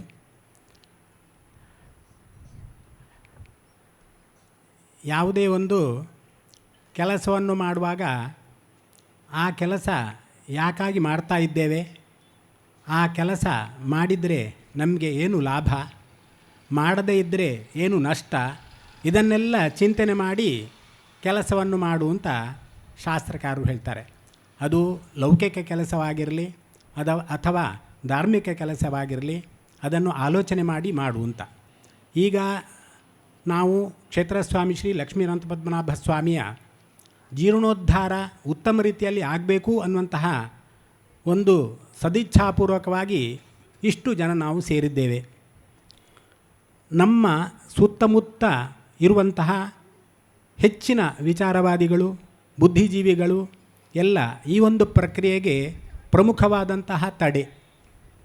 ಯಾಕೆ ಅಂತ ಹೇಳಿದರೆ, ಹೆಚ್ಚು ಕಡಿಮೆ 10 ವರ್ಷದಿಂದ 30 ವರ್ಷದ ಯುವಕರ ತಲೆಯೊಳಗೆ ಈ ದೇವಸ್ಥಾನದ ಜೀರ್ಣೋದ್ಧಾರದ ಬಗ್ಗೆ ಅಥವಾ ಹಿಂದೂ ಧಾರ್ಮಿಕ ವಿಧಿವಿಧಾನಗಳ ಬಗ್ಗೆ ವಿರೋಧವಾಗಿ ಅವರ ತಲೆಯೊಳಗೆ ತುಂಬಿಸುವಂತಹ ಪ್ರಕ್ರಿಯೆ ನಾವು ಪ್ರತಿ ದಿವಸ ಆಗಲೂ ಕೂಡ ಪೇಪರ್ನಲ್ಲಿ ಆಗಲಿ, ವಾಟ್ಸಪ್ನಲ್ಲಿ ಆಗಲಿ, ಫೇಸ್ಬುಕ್ನಲ್ಲಾಗಲಿ ನಾವು ನೋಡ್ತಾ ಇದ್ದೇವೆ. ಆದರೆ ಈ ದೇವಸ್ಥಾನಗಳು ಯಾಕೆ ಬೇಕು ಅಥವಾ ದೇವರ ಅನುಗ್ರಹ ಯಾಕೆ ಬೇಕು ಅನ್ನುವಂತಹ ಚಿಂತನೆ ಮಾಡಿದಾಗ ಮನುಷ್ಯನಿಗೆ ಏನಾಗಬೇಕು ಅಂತ ಯಾರ ಹತ್ರ ಕೇಳಿದರೂ ಕೂಡ ಮೊದಲು ಹೇಳುವುದು ನನಗೆ ದುಡ್ಡು ಬೇಕು ಅಂತ. ದುಡ್ಡು ಯಾಕೆ ಬೇಕು ಅಂತ ಹೇಳಿದರೆ ಯಾಕೆ ಬೇಡ ಅಂತ ಕೇಳ್ತೇವೆ. ಎಲ್ಲ ಸುಖವನ್ನು ಅನುಭವಿಸಲಿಕ್ಕೆ ದುಡ್ಡು ಬೇಕು ಅಂತ. ಆದರೆ ದುಡ್ಡಿನಿಂದಲೇ ಎಲ್ಲವೂ ಸಿಗ್ತದಾ ಅಂತ ಕೇಳಿದರೆ ಖಂಡಿತ ಸಿಗುವುದಿಲ್ಲ. 1973ನೇ ಇಸ್ವಿಯಲ್ಲಿ ವರ್ಲ್ಡ್ ಫೇಮಸ್ ಇಕಾನಮಿಸ್ಟ್ ಒಂದು ವಿಷಯ ಹೇಳ್ತಾನೆ. ರಿಚರ್ಡ್ ಈಸ್ಟರ್ ಅಂತ ಅವನ ಹೆಸರು. ನೀವು ಗೂಗಲ್ನಲ್ಲಿ ಬೇಕಿದ್ರೆ ನೋಡ್ಕೊಳ್ಬೋದು. ಈಸ್ಟರ್ಲಿ ಪ್ಯಾರಾಡಾಕ್ಸ್ ಅಂತ ಅವ ಹೇಳುವಂಥದ್ದು. ಏನು ಹೇಳುವುದು ಅಂತ ಹೇಳಿದರೆ, increasing of wealth should not be equal to increasing of happiness ಅಂತ. ಹಣ ಆದಷ್ಟು ಅಷ್ಟೇ ರೀತಿಯಲ್ಲಿ ಅಷ್ಟೇ ವೇಗದಲ್ಲಿ ನಮ್ಮ ಸಂತೋಷವೂ ಅಭಿವೃದ್ಧಿ ಆಗ್ತದೆ ಅನ್ನುವಂಥದ್ದೇನಿಲ್ಲ ಅಂತ ಆತ ಹೇಳುವಂಥದ್ದು. ಅವನೇ ಹೇಳಬೇಕಾಗಿಲ್ಲ, ನಮಗೂ ಗೊತ್ತಾಗ್ತದೆ. ಆ ಒಂದು ಸಂತೋಷ ನಮಗೆ ಸಿಗಬೇಕಾದ್ರೆ ನಮ್ಮ ಋಷಿಮುನಿಗಳು ಕಂಡುಕೊಂಡಂತಹ ಮಾರ್ಗವೇ ಈ ದೇವಸ್ಥಾನ, ಈ ದೇವರ ಪೂಜೆ ಪುನಸ್ಕಾರ, ದೇವರ ಅನುಗ್ರಹ ಅಂತ. ಯಾಕೆ ಅಂತ ಹೇಳಿದರೆ, ನಮಗೆ ಮನುಷ್ಯನಿಗೆ ಮುಖ್ಯವಾಗಿ ಬೇಕಾಗಿರುವಂಥದ್ದು ಆರೋಗ್ಯ. ಆರೋಗ್ಯದ ಲಕ್ಷಣವನ್ನು ಶಾಸ್ತ್ರಕಾರರು ಹೇಳ್ತಾರೆ. ಸಮದೋಷ ಸಮಾಗ್ನಿಶ್ಚ ಸಮಧಾತು ಮಲಕ್ರಿಯ ಪ್ರಸನ್ನ ಆತ್ಮ ಇಂದ್ರಿಯ ಮನಃ ಸ್ವಸ್ಥ ಇತ್ಯಭಿಧೀಯತೆ. ಒಬ್ಬ ಮನುಷ್ಯ ಆರೋಗ್ಯವಂತನಾಗಿರಬೇಕಾದ್ರೆ ಅವನಿಗೆ, ಎಲ್ರಿಗೂ ಗೊತ್ತಿದೆ ನಮಗೆ, ತಿಂದದ್ದೆಲ್ಲ ಜೀರ್ಣ ಆಗಬೇಕು, ರಾತ್ರಿ ಮಲ್ಕೊಳ್ಳುವಾಗ ಒಳ್ಳೆಯ ರೀತಿಯಲ್ಲಿ ನಿದ್ದೆ ಬರಬೇಕು, ಇದೆಲ್ಲ ಸರಿ. ಆನಂತರ ಮನಸ್ಸಿನ ಪ್ರಸನ್ನತೆ, ಪ್ರಸನ್ನ ಆತ್ಮ, ಪ್ರಸನ್ನ ಇಂದ್ರಿಯ, ಪ್ರಸನ್ನ ಮನಃ. ಮನಸ್ಸು ಪ್ರಸನ್ನತೆಯಲ್ಲಿರಬೇಕು, ಬುದ್ಧಿ ಪ್ರಸನ್ನತೆಯಲ್ಲಿರಬೇಕು, ಆತ್ಮ ಪ್ರಸನ್ನತೆಯಲ್ಲಿರಬೇಕು. ಇದೆಲ್ಲ ಸಿಗುವಂಥದ್ದು ಕೇವಲ ದೇವಸ್ಥಾನದಲ್ಲಿ ಮಾತ್ರ. ಯಾಕೆ ಅಂತ ಹೇಳಿದರೆ, ಶಾರೀರಿಕವಾದಂತಹ ಅನಾರೋಗ್ಯಗಳನ್ನು ಪರಿಹರಿಸಲಿಕ್ಕೆ ನಮಗೆ ಸುತ್ತಮುತ್ತ ಬೇಕಾದಷ್ಟು ಆಸ್ಪತ್ರೆಗಳಿವೆ, ಡಾಕ್ಟರ್ಸ್ಗಳೆಲ್ಲ ಇದ್ದಾರೆ. ಡಾಕ್ಟರ್ಸ್ಗಳೆಲ್ಲ ನಮಗೆ ಬೇಕಾದಷ್ಟು ನಮ್ಮ ಆರೋಗ್ಯವನ್ನು ಸರಿಪಡಿಸಲಿಕ್ಕೆ ಅವರು ಪ್ರಯತ್ನ ಮಾಡ್ತಾರೆ. ಆದರೆ ಕಾರ್ಡಿಯಾಲಜಿಸ್ಟ್ ಒಂದು ಹಾರ್ಟ್ ಆಪರೇಷನ್ ಮಾಡಬೇಕಾದ್ರೆ ಅವರ ಹಾರ್ಟ್ ಗಟ್ಟಿಯಾಗಿರಬೇಕು. ಅವರ ಹಾರ್ಟನ್ನು ಗಟ್ಟಿ ಮಾಡುವಂಥದ್ದು ಯಾರು ಅಂತ ಹೇಳಿದರೆ ವೈದ್ಯೋ ನಾರಾಯಣೋ ಹರಿಹಿ, ಲಕ್ಷ್ಮೀ ಅನಂತವರ್ಧನ ಸ್ವಾಮಿ ಡಾಕ್ಟರ್ಸಿಗೆ ಡಾಕ್ಟರ್ ಅಂತ. ಒಬ್ಬರು ಕಣ್ಣಿನ ಡಾಕ್ಟರ್, ಐ ಸ್ಪೆಷಲಿಸ್ಟ್, ಅವರು ಕಣ್ಣಿನ ಆಪರೇಷನ್ ಮಾಡಬೇಕಾದ್ರೆ ಅವರ ಕಣ್ಣನ್ನು ಸರಿಯಾಗಿ ಇರುವಂಥದ್ದು ದೇವರು ಅಂತ. ಹಾಗಾಗಿ ದೇವರ ಒಂದು ಅನುಗ್ರಹ ನಮಗೆ ಬೇಕೇ ಬೇಕು ಅಂತ. ಯಥಾ ಕಾರ್ಯೇಷು ಸಾಮಗ್ರಿ ದೃಷ್ಟ ಅದೃಷ್ಟ ಉಭಯಾತ್ಮಿಕ ತಥೋಕ್ತ ವ್ಯಾಧಿನಾಶೇಷು ಪ್ರಾಶ್ಚಿತ್ತ ಔಷಧಾತ್ಮಿಕ ಅಂತ ಒಂದು ಮಾತು ಹೇಳ್ತಾರೆ. ಯಾವತ್ತೂ ಕೂಡ ನಮಗೆ ಯಾವುದೇ ಕೆಲಸ ಆಗಲಿ ಒಂದು ದೃಷ್ಟ, ಕಣ್ಣಿಗೆ ಕಾಣುವಂಥದ್ದು, ಅದೃಷ್ಟ ಅಂತ ಹೇಳಿದರೆ ಕಣ್ಣಿಗೆ ಕಾಣದೇ ಇರುವಂಥದ್ದು ವಿಷಯಗಳಿರ್ತವೆ ಅಂತ. ಅಂದರೆ ಈಗ ನಾವು ಸಭೆಯಲ್ಲಿದ್ದೇವೆ, ಇಷ್ಟು ಜನ ಸಭೆಯಲ್ಲಿ ಉತ್ತಮ ರೀತಿಯಲ್ಲಿ ಕೂತಿದ್ದೇವೆ, ನಾವೆಲ್ಲ ಈಗ ಕಣ್ಣಿಗೆ ಕಾಣ್ತಾ ಇದ್ದೇವೆ. ಅದಕ್ಕಿಂತ ಪೂರ್ವಭಾವಿಯಾಗಿ ಈ ಸ್ಟೇಜ್ ನಿರ್ಮಾಣ ಆಗುವಂಥದ್ದಾಗಲಿ ಅಥವಾ ಲೈಟಿಂಗ್ ವ್ಯವಸ್ಥೆ ಮಾಡುವಂಥದ್ದಾಗಲಿ, ಏನೆಲ್ಲ ಯಾವ ಹೊತ್ತಿಗೆ ಏನೆಲ್ಲ ಆಗಬೇಕು ಅನ್ನುವಂತಹ ಚಿಂತನೆ ಮಾಡುವಂಥದ್ದಾಗಲಿ, ಇದರ ಹಿಂದೆ ತುಂಬ ಜನ ಇದ್ದಾರೆ. ಅದು ಅದೃಷ್ಟ, ಕಣ್ಣಿಗೆ ಕಾಣುವಂಥದ್ದಲ್ಲ. ಅದೇ ರೀತಿಯಲ್ಲಿ ನಾವು ರೋಗ ಪರಿಹಾರ ಆಗಬೇಕಾದ್ರೆ ವೈದ್ಯರ ಒಂದು ಅನುಗ್ರಹ, ವೈದ್ಯರು ಕೊಡುವಂತಹ ಟ್ರೀಟ್ಮೆಂಟ್ ಏನಿದೆ ಅದು ಬೇಕು. ಆದರೆ ಎಲ್ಲವೂ ವೈದ್ಯರಿಂದ ಆಗುವುದಿಲ್ಲ. ಅದಕ್ಕೋಸ್ಕರವಾಗಿ ಪ್ರಾಯಶ್ಚಿತ್ತ ಮಾಡ್ಕೋ ಅಂತ ಹೇಳುವಂಥದ್ದಿದೆ. ಒಂದು ಕೇರಳದಲ್ಲಿ ವಿಶೇಷವಾದಂತಹ ಒಂದು ಕತೆ ಇದೆ. ಏನು ಅಂತ ಹೇಳಿದರೆ, ಒಬ್ಬರು ಪ್ರಸಿದ್ಧ ಜ್ಯೋತಿಷಿಗಳಿದ್ದರಂತೆ. ಅವರು ಲೆಕ್ಕಾಚಾರ ಮಾಡಿದರೆ ಯಾವತ್ತೂ ಅದು ತಪ್ಪಾಗುವುದೇ ಇಲ್ಲ ಅಂತಹ ಒಂದು ಪ್ರಸಿದ್ಧ ಜ್ಯೋತಿಷಿಗಳು. ಅವರಿಗೆ ಒಂದು 25-30 ಜನ ವಿದ್ಯಾರ್ಥಿಗಳು. ಒಂದು ಸಾಯಂಕಾಲದ ಹೊತ್ತು, ರಾತ್ರಿಯ ಹೊತ್ತು, 8 ಗಂಟೆಯ ಹೊತ್ತು, 8 ಗಂಟೆಯ ಹೊತ್ತಿಗೆ ವಿದ್ಯಾರ್ಥಿಗಳಿಗೆ ಪಾಠ ಮಾಡ್ತಾ ಇದ್ದಾರೆ ಆ ಜ್ಯೋತಿಷಿಗಳು.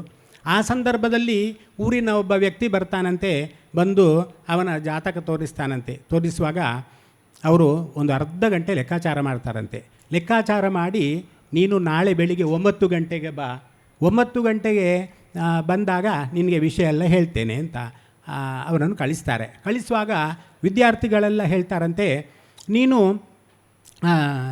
ಸ್ವಾಮಿ ಗುರುಗಳೇ, ನೀವು ಅರ್ಧ ಗಂಟೆ ಲೆಕ್ಕಾಚಾರ ಮಾಡಿ ಇವತ್ತು ಅವನಿಗೆ ವಿಷಯವನ್ನು ತಿಳಿಸದೆ ನಾಳೆ ಬೆಳಿಗ್ಗೆ 9 ಗಂಟೆಗೆ ಬಾ ಅಂತ ಹೇಳಿದರೆ ಅಲ್ವಾ ಅಂತ.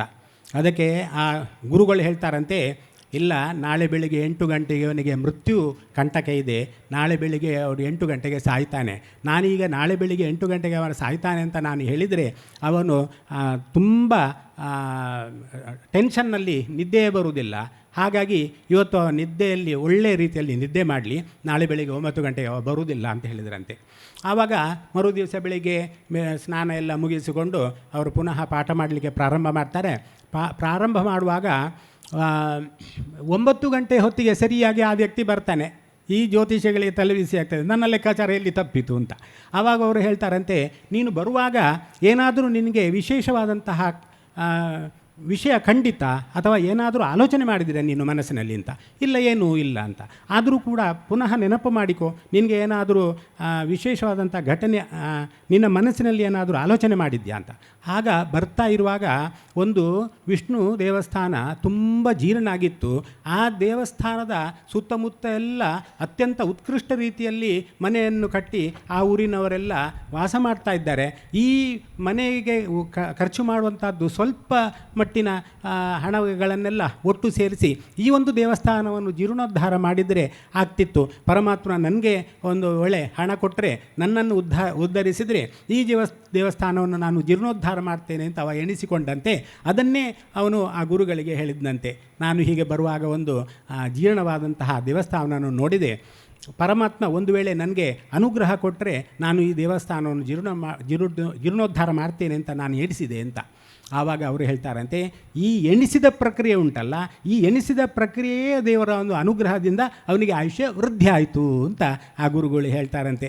ಯಾಕೆ ಇದನ್ನು ಹೇಳಬೇಕು ಅಂತ ಹೇಳ್ತೇನೆ ಅಂತ ಹೇಳಿದರೆ, ಯಾವುದೂ ತಪ್ಪಲ್ಲ, ಜ್ಯೋತಿಷಿಗಳು ಲೆಕ್ಕಾಚಾರ ಮಾಡಿದ್ದು ತಪ್ಪಲ್ಲ. ಮೃತ್ಯುವಿನಲ್ಲಿ 2 ಇದೆ, ಒಂದು ಕಾಲ ಮೃತ್ಯು ಮತ್ತೊಂದು ಅಪಮೃತ್ಯು ಅಂತ. ಅಪಮೃತ್ಯು ಪೀಡೆಗಳು 7 ವಿಧ ಪ್ರಧಾನವಾದಂತು, 7 ಅಲ್ಲದೆ ಪುನ್ನೊಂದು 108 ವಿಧ ಅಪಮೃತ್ಯು ಅಂತ ಹೇಳ್ತಾರೆ. ಯಾವತ್ತೂ ಕೂಡ ಕಾಲಮೃತ್ಯುವನ್ನು ಯಾರಿಂದಲೂ ತಪ್ಪಿಸಲಿಕ್ಕೆ ಸಾಧ್ಯ ಆಗುವುದಿಲ್ಲ. ಆದರೆ ಅಕಾಲ ಮೃತ್ಯು ಏನಿದೆ ಅದನ್ನು ಖಂಡಿತವಾಗಿಯೂ ಪರಿಹರಿಸಿಕೊಳ್ಳಬಹುದು.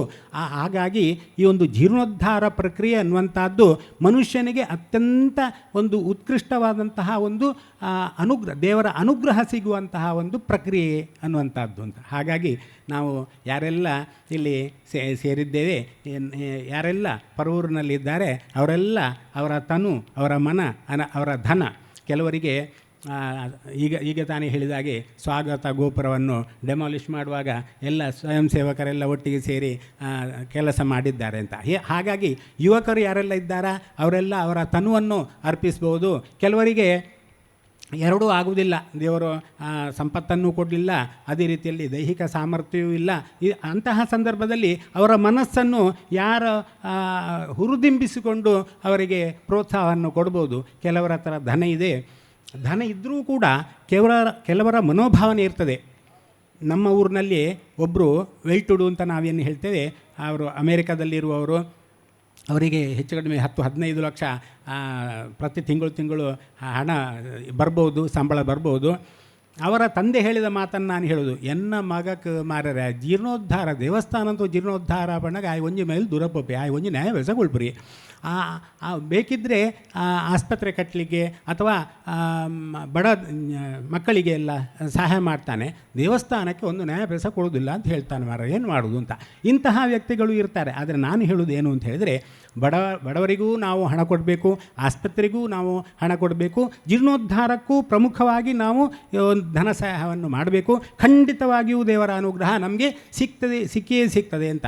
ಇವತ್ತು ಸಿಗದೇ ಇರ್ಬೋದು, ಇವತ್ತು ಸಿಗದಿದ್ದರೆ ಒಂದು 15 ದಿವಸದ ನಂತರ ಸಿಗ್ಬೋದು, ಅಥವಾ 1 ತಿಂಗಳ ನಂತರ ಸಿಗ್ಬೋದು, ಅಥವಾ 6 ತಿಂಗಳ ನಂತರ ಸಿಗ್ಬೋದು, ಅಥವಾ 3 ವರ್ಷದ ನಂತರ ಸಿಗ್ಬೋದು. ದೇವರಿಗೆ ಕೊಟ್ಟ ಹಣ ದೇವರಿಗೆ ಬೇಡ. ಯಾಕೆ ಬೇಡ ಅಂತ ಹೇಳಿದರೆ, ದೇವರು ಏನಾದರೂ ಬೇಕು ಅಂತಿದ್ದರೆ ಅವರು ಸ್ವಲ್ಪ ಕಡಿಮೆ ಅಂತಾಯಿತು. ಪೂರ್ಣಜ್ಞಾನ, ಪೂರ್ಣೈಶ್ವರ್ಯ, ಪೂರ್ಣಪ್ರಭಾ, ಪೂರ್ಣ ತೇಜ, ಪೂರ್ಣ ಶಕ್ತಿ, ಸಂಪೂರ್ಣ ಅಂತ ಹೇಳಿದರೆ ದೇವರು. ನಾವು ಏನು ದೇವರಿಗೆ ಅರ್ಪಿಸ್ತೇವೆ ಅದನ್ನು ಚಕ್ರಬಡ್ಡಿ ಸಹಿತವಾಗಿ ನಮಗೆ ವಾಪಸ್ ಕೊಡ್ತಾನೆ. ಹಾಗಾಗಿ ದೇವರ ಜೀರ್ಣೋದ್ಧಾರ ಪ್ರಕ್ರಿಯೆ ಅತೀ ಅಗತ್ಯವಾಗಿ ಆಗಲೇಬೇಕಾದಂತಹ ಕಾರ್ಯಕ್ರಮ. ಹಾಗಾಗಿ ನನಗೆ ಈ ರೀತಿ ಮಾತ್ರ ಮಾತಾಡಲಿಕ್ಕೆ ಗೊತ್ತು, ಬೇರೆ ಯಾವ ರೀತಿಯಲ್ಲಿಯೂ ಕೂಡ ನನ್ನಿಂದ ಬೇರೆ ರೀತಿಯ ಮಾತುಗಳೆಲ್ಲ ಬರುವುದಿಲ್ಲ. ಹಾಗಾಗಿ ಎಲ್ಲರೂ ಸೇರಿ ಉತ್ತಮ ರೀತಿಯಲ್ಲಿ ಜೀರ್ಣೋದ್ಧಾರ ಪ್ರಕ್ರಿಯೆಯನ್ನು ಮಾಡೋಣ ಎಂಬುದಾಗಿ ಹೇಳ್ತಾ ನನ್ನೆರಡು ಮಾತುಗಳನ್ನು ಮುಗಿಸ್ತೇನೆ. ಶ್ರೀಕೃಷ್ಣ ಅರ್ಪಣಮಸ್ತು.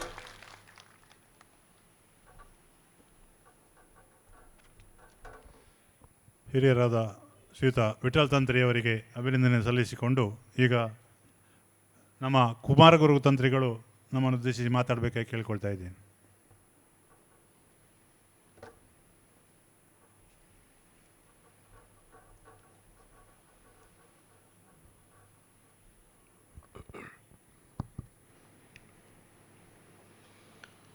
ಕೃಷ್ಣಂ ವಂದೇ ಜಗದ್ಗುರುಂ ಪಯಪುರಕೃತವಾಸಃ ಪಾತು ಮಾಂ ಪದ್ಮನಾಭಃ. ಎಲ್ಲರಿಗೂ ಕೂಡ ನಮಿಸುತ್ತಾ ಒಳ್ಳೆಯ ಸುಂದರ ಸಂಜೆಗೆ ನಾವೆಲ್ಲ ಸೇರಿದ್ದೇವೆ. ಎಲ್ಲರೂ ಕೂಡ ಒಳ್ಳೆಯ ರೀತಿಯಲ್ಲಿ ಮಾತಾಡಿದ್ದಾರೆ. ಇವತ್ತು ಇದು ಕಾರ್ಯಕ್ರಮ ಮುಗಿಸಿ ನಾನು ಹೊರಡಲಿಕ್ಕುಂಟು ತಮಿಳುನಾಡಿಗೆ. ಅದರಿಂದಾಗಿ ಆದಷ್ಟು ಬೇಗ ಮಾತು ಮುಗಿಸಬೇಕು ಅಂತ ಅನ್ನಿಸ್ತದೆ. ಕುರ್ಚಿಯೆಲ್ಲ ಖಾಲಿ ಆಗೋದರ ಮೊದಲು ನಾವು ಮಾತು ಮುಗಿಸುವುದು ಒಳ್ಳೆಯದು ಅಂತ ಅನ್ನಿಸ್ತದೆ. ಪೆರಡೂರು ಎನ್ನುವಂತಹ ಗ್ರಾಮ, ಈ ಗ್ರಾಮಕ್ಕೆ ಪೆರಡೂರು ಅಂತ ಹೆಸರು ಬರಲಿಕ್ಕೆ ಮೂಲ ಕಾರಣ ಅನಂತ ಪದ್ಮನಾಭ ದೇವರು. ಅನಂತ ಪದ್ಮನಾಭ ದೇವರಿಂದಲೇ ಈ ಗ್ರಾಮಕ್ಕೆ ಪೆರಡೂರು ಅಂತ ಹೆಸರು ಬಂದದ್ದು ನಮಗೆಲ್ಲ ಇತಿಹಾಸ ಗೊತ್ತಿದೆ. 458ನೇ ಇಸವಿಯಲ್ಲಿ ಪ್ರಾಯಶಃ ಆಗ ಎಲ್ಲ ಶಾಸನಗಳನ್ನೆಲ್ಲ ಓದಿದ ವಿಚಾರಗಳನ್ನೆಲ್ಲ ಹೇಳಿದರು. ಮೊನ್ನೆಯಷ್ಟೇ ರಾಮದಾಸಾಚಾರ್ಯರ ಮನೆಯಲ್ಲಿ ಇದ್ದಂತಹ ಹಸ್ತಪ್ರತಿ ನನಗೂ ಒಂದು ಕೊಟ್ಟಿದ್ದಾರೆ. ಅದರ ಪ್ರಕಾರ ನೋಡುವಾಗ ಸಹ್ಯಾದ್ರಿ ಖಂಡದಲ್ಲಿ 1600 ವರ್ಷದ ಹಿಂದೆ 458ನೇ ಇಸವಿಯಲ್ಲಿ ಹೇಮಲಂಬಿ ಸಂವತ್ಸರದಲ್ಲಿ ವೃಷಭ ಲಗ್ನದಲ್ಲಿ ಕುಂಭ ಮಾಸದಲ್ಲಿ ಕುಂಭರಾಶಿಯಲ್ಲಿ ರವಿ ಇರುವಾಗ ಈ ದೇವರ ಪ್ರತಿಷ್ಠಾಪನೆಯಾಗಿದೆ. ಕೃಷ್ಣ ಶರ್ಮ ಎನ್ನುವಂತಹ ವ್ಯಕ್ತಿಯಿಂದ ಶಂಕರರಾಜ ಎನ್ನತಕ್ಕಂತಹ ರಾಜ ಇರುವಂತಹ ಸಮಯದಲ್ಲಿ ಈ ದೇವರ ಪ್ರತಿಷ್ಠೆಯಾಗಿದೆ. ಶಿಷ್ಯ ಸಮುದಾಯಗಳು ದೇವರನ್ನು ಪ್ರತಿಷ್ಠಾಪನೆ ಮಾಡೋದು ಎಲ್ಲಿ ಅಂತ ಹುಡುಕ್ತಾ ಬಂದಾಗ ಎಲ್ಲಿ ಹಾಲು ಕಾಣ್ತದೆ.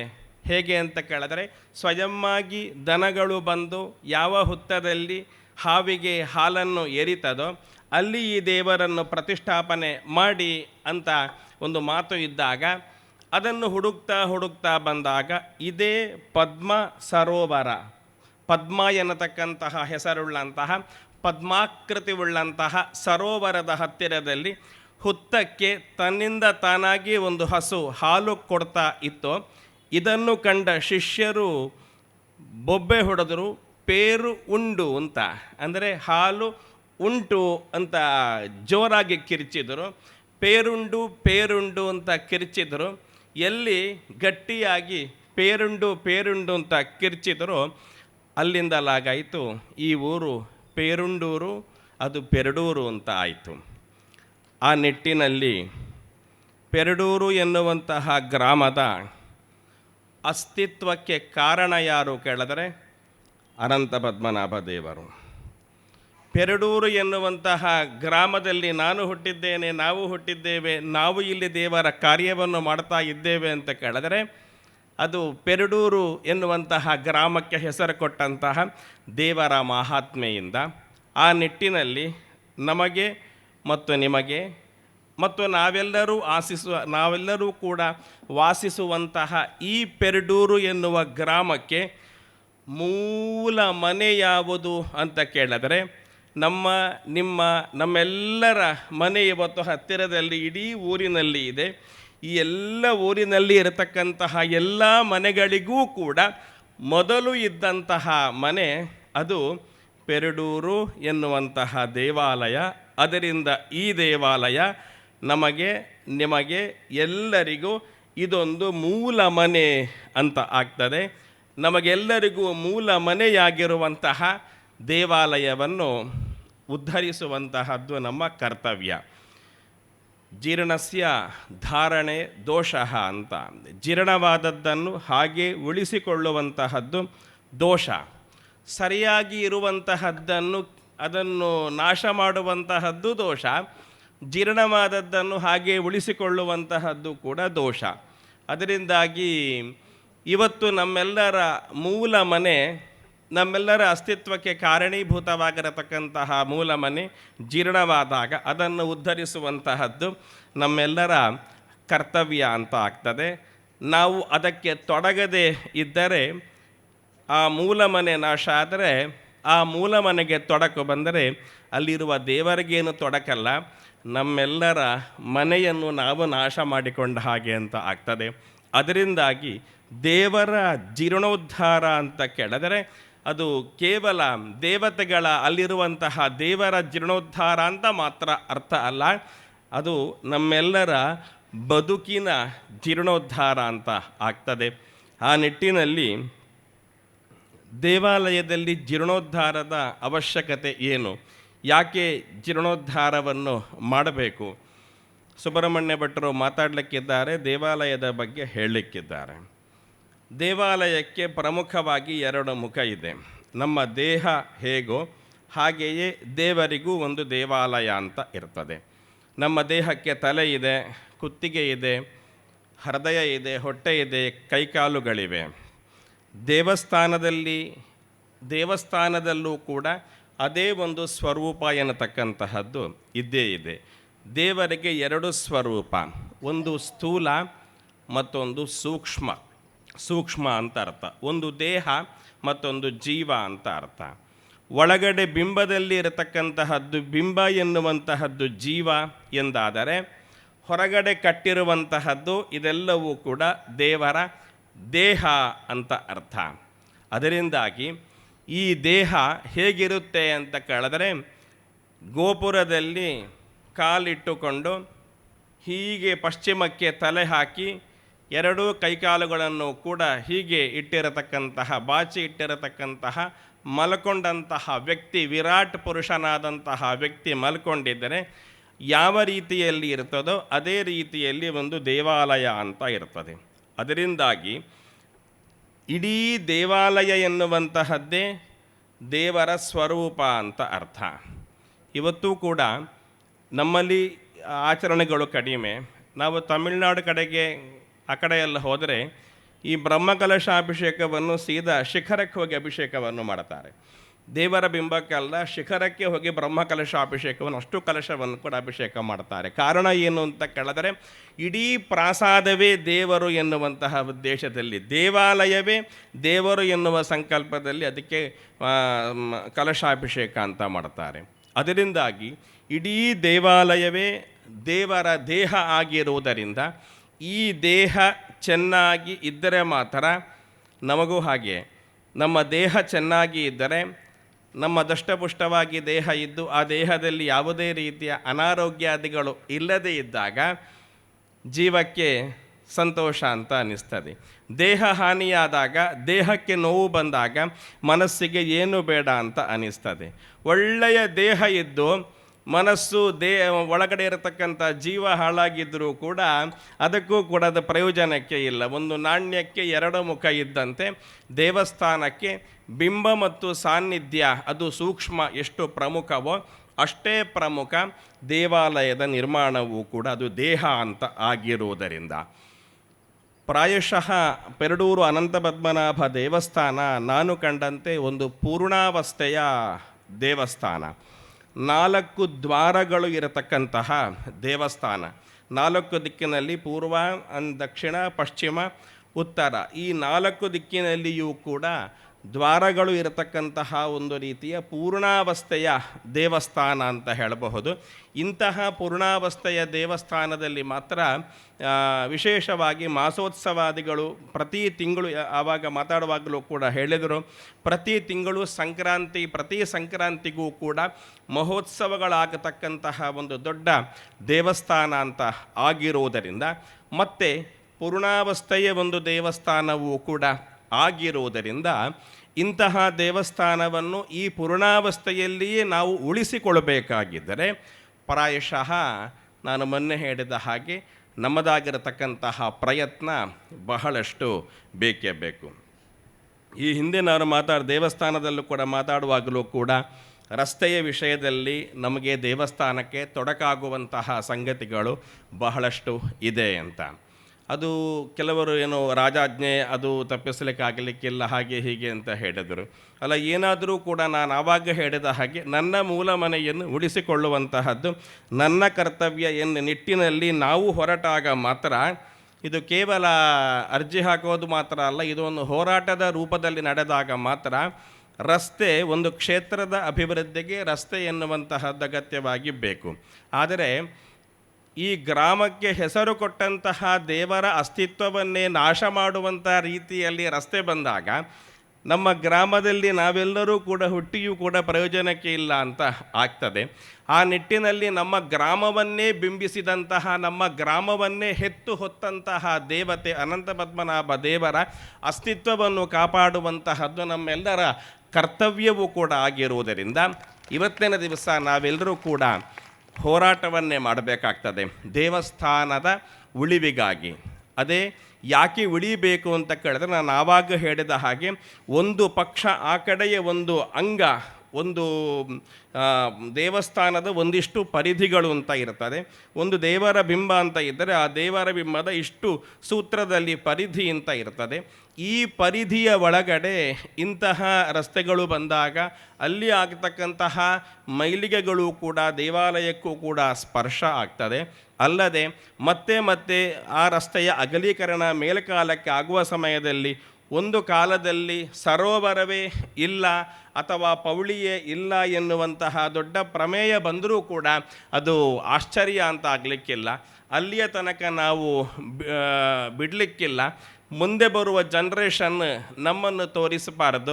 2026ನೇ ಇಸವಿಯಲ್ಲಿ ಆ ಒಂದು 10 ವರ್ಷದಲ್ಲಿ ಇದ್ದಂತಹ ಜನ್ರೇಷನ್ ಅವರು ದೇವಸ್ಥಾನದ ರಸ್ತೆ ಮಾಡುವ ಸಮಯದಲ್ಲಿ ರಸ್ತೆ ಆಗಲಿಕ್ಕೆ ಬಿಟ್ಟದ್ದೇ ಈ ಪ್ರಮಾದಕ್ಕೆ ಕಾರಣ ಅಂತ ಮುಂದಿನ ಜನಾಂಗದವರು ಹೇಳಬಾರ್ದು ಅಂತಾಗಿದ್ದರೆ ನಾವೆಲ್ಲರೂ ಕೂಡ ಇವತ್ತು ಎಚ್ಚರಗೊಳ್ಳಿಕ್ಕುಂಟು ಅಂತ. ಒಂದು ದೇವಸ್ಥಾನ ಜೀರ್ಣೋದ್ಧಾರಗೊಳ್ಳಬೇಕಾಗಿದ್ದರೆ ಅದರಲ್ಲಿ ಒಂದು ಪ್ರಮುಖವಾದಂತಹ ಅಂಶ ಇದೆ, ಒಂದು ರಹಸ್ಯ ಏನು ಅಂತ ಕೇಳಿದ್ರೆ, ಒಂದು ದೇವಸ್ಥಾನವನ್ನು ಜೀರ್ಣೋದ್ಧಾರ ಮಾಡಿದರೆ ಪುಣ್ಯ ಎಷ್ಟು ಬರುತ್ತೆ ಅಂತ ಕೇಳಿದರೆ, ಜೀರ್ಣೋದ್ಧಾರಂ ಪ್ರಕುರ್ವಾಣ ಪೂರ್ವಕರ್ತು ಫಲಂ ಹಿಯತ್ ತಸ್ಸೈವ ದ್ವಿಗುಣಂ ಪುಣ್ಯಂ ಫಲಂ ಭವತಿ ಭೂಪತೆ. ಒಂದು ಹೊಸತಾದಂತಹ ದೇವಸ್ಥಾನವನ್ನು ನಿರ್ಮಾಣ ಮಾಡಿದರೆ ಎಷ್ಟು ಪುಣ್ಯ ಬರುತ್ತೋ ಅದರ 2ರಷ್ಟು ಪುಣ್ಯ ಬರುತ್ತೆ ಜೀರ್ಣವಾದಂತಹ ದೇವಸ್ಥಾನವನ್ನು ಉದ್ಧಾರ ಮಾಡಿದರೆ. ಬಹಳಷ್ಟು ಪುಣ್ಯ ಸಂಪಾದನೆಯಾಗಬೇಕು ಅಂತ ಯಾರಿಗಾದರೂ ಇಚ್ಛೆ ಇದ್ದರೆ ಅವರು ಜೀರ್ಣವಾದಂತಹ ದೇವಸ್ಥಾನವನ್ನು ಉದ್ಧರಿಸಬೇಕು. ಹೀಗೆ ಉದ್ಧರಿಸಿದಾಗ ಆ ದೇವರು ನಮಗೆ ಪುಣ್ಯವನ್ನು ಕೊಡುವುದರ ಮುಖಾಂತರ ನಮ್ಮ ಬದುಕಿನ ಜೀರ್ಣೋದ್ಧಾರವನ್ನು ದೇವರು ಮಾಡ್ತಾರೆ ಅಂತ ಅರ್ಥ. ಒಂದು ದೇವಸ್ಥಾನ ಜೀರ್ಣೋದ್ಧಾರ ಆಗಬೇಕಾಗಿದ್ದರೆ ಯಾವಾಗ ಜೀರ್ಣೋದ್ಧಾರ ಆಗುತ್ತೆ ಅಂತ ಕೇಳಿದರೆ, ಆಗಮಗಳು ಒಂದು ರಹಸ್ಯವನ್ನು ಹೇಳ್ತದೆ. ಯಾರು ಈ ದೇವಸ್ಥಾನದಲ್ಲಿ, ಈ ಒಂದು ಪ್ರದೇಶದಲ್ಲಿ ದೇವರನ್ನು ಪ್ರತಿಷ್ಠಾಪಿಸಿ ದೇವಸ್ಥಾನವನ್ನು ಕಟ್ಟಿಸಿದ್ದಾರೋ, ದೇವಾಲಯವನ್ನು ನಿರ್ಮಾಣ ಮಾಡಿದ್ದಾರೋ ಅಂತಹ ವ್ಯಕ್ತಿಗಳು ಮತ್ತೆ ಹುಟ್ಟಿ ಬರುವ ತನಕ ದೇವರು ಕಾದು ಕೂತುಕೊಂಡು ಅದೇ ವ್ಯಕ್ತಿಗಳು ಎಲ್ಲರೂ ಒಟ್ಟಾದಾಗ ಅವರ ಕೈಯಿಂದಲೇ ದೇವರು ಜೀರ್ಣೋದ್ಧಾರವನ್ನು ಮಾಡಿಸ್ತಾರೆ ಅಂತ ಆಗಮ ರಹಸ್ಯಗಳು ಹೇಳ್ತದೆ. ಆ ನಿಟ್ಟಿನಲ್ಲಿ ನಾವೆಲ್ಲರೂ ಕೂಡ ಎದೆ ತಟ್ಟಿಕೊಂಡು ಹೆಮ್ಮೆಯಿಂದ ಹೇಳಿಕೊಳ್ಳುವಂತಹ ಕಾಲ ಪ್ರಾಯಶಃ ಬಂದೊದಗಿದೆ ಅಂತ ನನಗನ್ನಿಸ್ತದೆ. ಈ ಒಂದು ಯೋಗವನ್ನು ನಾವು ಯಾರೂ ಕೂಡ ಮಿಸ್ ಮಾಡಿಕೊಳ್ಳಬಾರದು. ಇದನ್ನು ದೇವರು ಕೊಟ್ಟಂತಹ ಒಂದು ಒಳ್ಳೆಯ ಯೋಗ ಅಂತ ಆಗ್ತದೆ. ಪ್ರಾಯಶಃ ನನಗನ್ನಿಸುತ್ತೆ ಈ ನಗಾರಿ ಗೋಪುರ ಎನ್ನುವಂತಹದ್ದನ್ನು ಕೆಡವಲೇಬೇಕು. ಅದು ಕೆಡವದೇ ಇದ್ದರೆ ಈಗ ಪ್ರಾಬ್ಲಮ್ ಆಗುತ್ತೆ, ನೀವು ಮಾಡಲೇಬೇಕು ಎನ್ನುವಂತಹ ದೊಡ್ಡ ಒಂದು ಆದೇಶ ಬಂತು. ಪ್ರಾಯಶಃ ಈ ಆದೇಶ ಬರುವುದು ಅಲ್ಲ ಅಂತಾಗಿದ್ದರೆ ನಾವು ಪ್ರಾಯಶಃ ಇವತ್ತಿನ ದಿವಸ ಈ ರೀತಿಯಲ್ಲಿ ಸೇರಲಿಕ್ಕೂ ಕೂಡ ಆಗ್ತಿರಲಿಲ್ಲ. ನಮ್ಮ ಜೀರ್ಣೋದ್ಧಾರಕ್ಕೆ ಮೂಲ ಕಾರಣ ಏನಾಯಿತು ಕೇಳಿದ್ರೆ, ನಗಾರಿ ಗೋಪುರದ ಅದನ್ನು ಕೆಡವಬೇಕು ಅಂತ ನಮಗೆ ಆದೇಶ ಬಂದದ್ದು ಏನಾಯಿತು, ಜೀರ್ಣೋದ್ಧಾರಕ್ಕೆ ಮೂಲವಾಗಿರತಕ್ಕಂತಹ ಒಂದು ಪ್ರೇರಣೆ ಮತ್ತು ಅನಿವಾರ್ಯತೆ ಎನ್ನತಕ್ಕಂತಹದ್ದು ಬಂತು. ಇದು ದೇವರ ಚಿತ್ತ ಆಗ್ತದೆ. ಗೋಪುರ ಎನ್ನುವಂತಹದ್ದು ದೇವರ ಗೋಪುರಂ ಪಾದಮೇವ ಚ, ಗೋಪುರ ಎನ್ನುವಂತಹದ್ದು ದೇವರ ಪಾದ ಅಂತ ಅರ್ಥ. ನಾವು ಗೋಪುರಕ್ಕೆ ಬಂದಾಗ ಗೋಪುರವನ್ನು ಮುಟ್ಟಿ ನಮಸ್ಕರಿಸಿ ನಾವು ಒಳಗಡೆ ಹೋಗ್ತೇವೆ. ಕಾರಣ ಏನು ಅಂತ ಕೇಳಿದ್ರೆ, ದೇವರ ಪಾದವನ್ನು ಮುಟ್ಟಿ ನಾವು ಮತ್ತೆ ಒಳಗಡೆ ಹೋಗಬೇಕು ಅಂತ ದೇವರು ಮೊದಲು ಇಲ್ಲಿ ಕಾಲ ಅಂದಾಡಿಸಿದ್ದಾರೆ. ಗೋಪುರ ನಮಗೆ ಬಿರುಕು ಬಿಟ್ಟಿತು.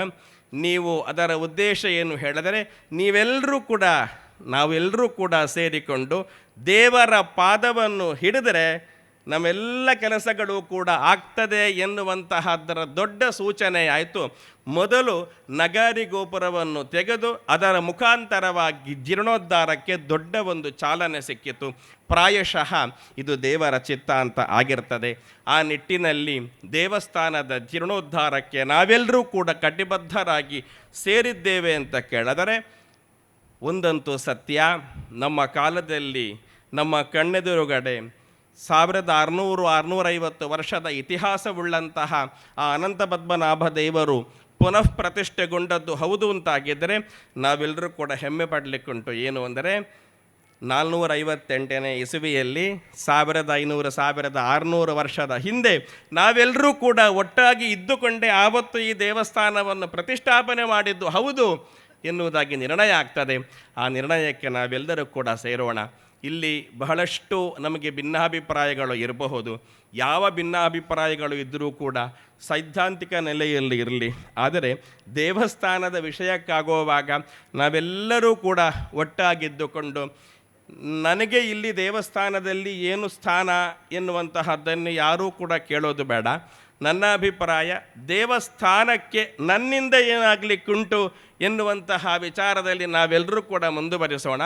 ನನ್ನಿಂದ ದೇವರು ನನಗೆ ಅನುಗ್ರಹವನ್ನು ಮಾಡಲಿಕ್ಕೋಸ್ಕರವಾಗಿಯೇ ದೇವರ ಜೀರ್ಣೋದ್ಧಾರ ಕಾಲದಲ್ಲಿ ನನ್ನನ್ನು ಹುಟ್ಟಿಸಿದ್ದಾನೆ ಎನ್ನುವಂತಹ ಜಾಗೃತಿಯಿಂದ ನಾವೆಲ್ಲರೂ ಕೂಡ ಸೇರಿಕೊಂಡು ಪದ್ಮನಾಭ ದೇವರ ಜೀರ್ಣೋದ್ಧಾರಕ್ಕೆ ಸೇರೋಣ. ಅದಕ್ಕೆ ಸಂಬಂಧಪಟ್ಟಂಥ ರೀತಿಯಲ್ಲಿ ಕಮಿಟಿಯೂ ಕೂಡ ನಿರ್ಣಯ ಆಗಿದೆ. ಎಲ್ಲರಿಗೂ ಕೂಡ ಶಕ್ತಿಯಾಗಿ ಮತ್ತು ಯುಕ್ತಿಯಾಗಿ ದೇವರೇ ಅನುಗ್ರಹಿಸಲಿ. ನಾವೆಲ್ಲರೂ ಕೂಡ ಸೇರಿಕೊಂಡು ಅನಂತ ಪದ್ಮನಾಭನ ಜೀರ್ಣೋದ್ಧಾರಗೊಂಡಂತಹ ಅನಂತ ಪದ್ಮನಾಭನನ್ನು ಕಾಣುವ ಯೋಗಕ್ಕೆ ಸಿದ್ಧರಾಗೋಣ ಅಂತ ಹೇಳ್ತಾ ನನ್ನ ಮಾತನ್ನು ಮುಗಿಸ್ತೇನೆ. ಶ್ರೀಕೃಷ್ಣ ಅರ್ಪಣಮಸ್ತು.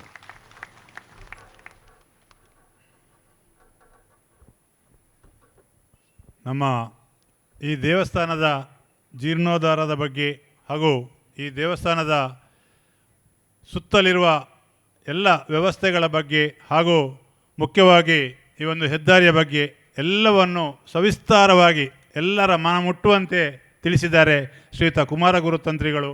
ಅವರು ಹೇಳಿದ ಎಲ್ಲ ಮಾತುಗಳನ್ನು ನಾವು ಮನದಲ್ಲಿಟ್ಟುಕೊಂಡು ಅವರ ಮಾರ್ಗದರ್ಶನದ ಮುಖಾಂತರವಾಗಿ ನಾವೆಲ್ಲ ಕಾರ್ಯಗಳನ್ನು ಮುಂದುವರಿಸ್ತೇವೆ ಎಂಬ ಮಾತನ್ನು ಅವರಿಗೆ ಹೇಳ್ತಾ ಎಲ್ಲರೂ ಗಟ್ಟಿಯಾಗಿ ಚಪ್ಪಳೆ ತಟ್ಟಿ ಅವರಿಗೆ ಒಂದು ಪ್ರಶಂಸೆಯನ್ನು ನೀಡಬೇಕು ಕೇಳಿಕೊಳ್ತಾ ಇದ್ದೇನೆ.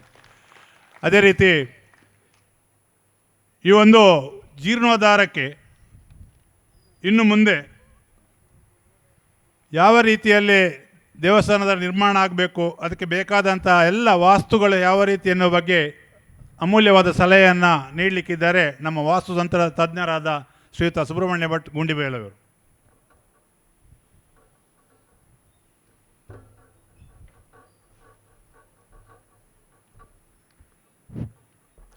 ಕ್ಷೇತ್ರ ಸ್ವಾಮಿಯಾದ ಅನಂತ ಪದ್ಮನಾಭ ದೇವರನ್ನು ಮನಸಾವಂದಿಸಿ, ಅಧ್ಯಕ್ಷರೇ, ಅದೇ ರೀತಿಯಲ್ಲಿ ವೇದಿಕೆ ಮೇಲಿರುವಂತಹ ಎಲ್ಲ ಗಣ್ಯರೇ, ಮುಂದೆ 3 ಗಂಟೆಯಿಂದ 4 ಗಂಟೆಯಿಂದ 7 ಗಂಟೆವರೆಗೆ 3 ಗಂಟೆ ಕಾಲ ಕುಳಿತುಕೊಂಡು ಪದ್ಮನಾಭ ದೇವರ ಸೇವೆಯನ್ನು ಮಾಡ್ತೇವೆ ಅಂತ ಹೇಳುವ ಎಲ್ಲರಿಗೆ ಬೆಂಬಲವಾಗಿ ಕುಳಿತಿರುವಂಥ ಎಲ್ಲ ದೇವರ ಭಕ್ತರೇ, ತಂತ್ರಿಗಳಿಗೆ ಅಷ್ಟೇ ಹೇಳಿದ ಹಾಗೆ ಇದು ದೇವರೇ ಮಾಡಿಸ್ಕೊಳ್ತಾ ಇರುವ ಕೆಲಸ. ಆದ್ದರಿಂದ ಯಾವಾಗ ದೇವರು ಅದನ್ನು ಮಾಡಬೇಕು ಅಂತ ಪ್ರೇರಣೆ ಕೊಡ್ತಾನೋ ಅವತ್ತು ನಾವು ಅದನ್ನು ಮಾಡಲಿಕ್ಕೆ ಸಿದ್ಧರಿಗಿದ್ದೇವೆ ಎನ್ನುವಂತಹ ದೃಢವಾದ ನಿಶ್ಚಯವನ್ನು ನಾವೆಲ್ಲ ತಳೆದರೆ ದೇವರು ನಮ್ಮ ಕೈಯಿಂದ ಆ ಕೆಲಸ ಮಾಡಿಸಿಕೊಂಡು ಹೋಗ್ತಾನೆ.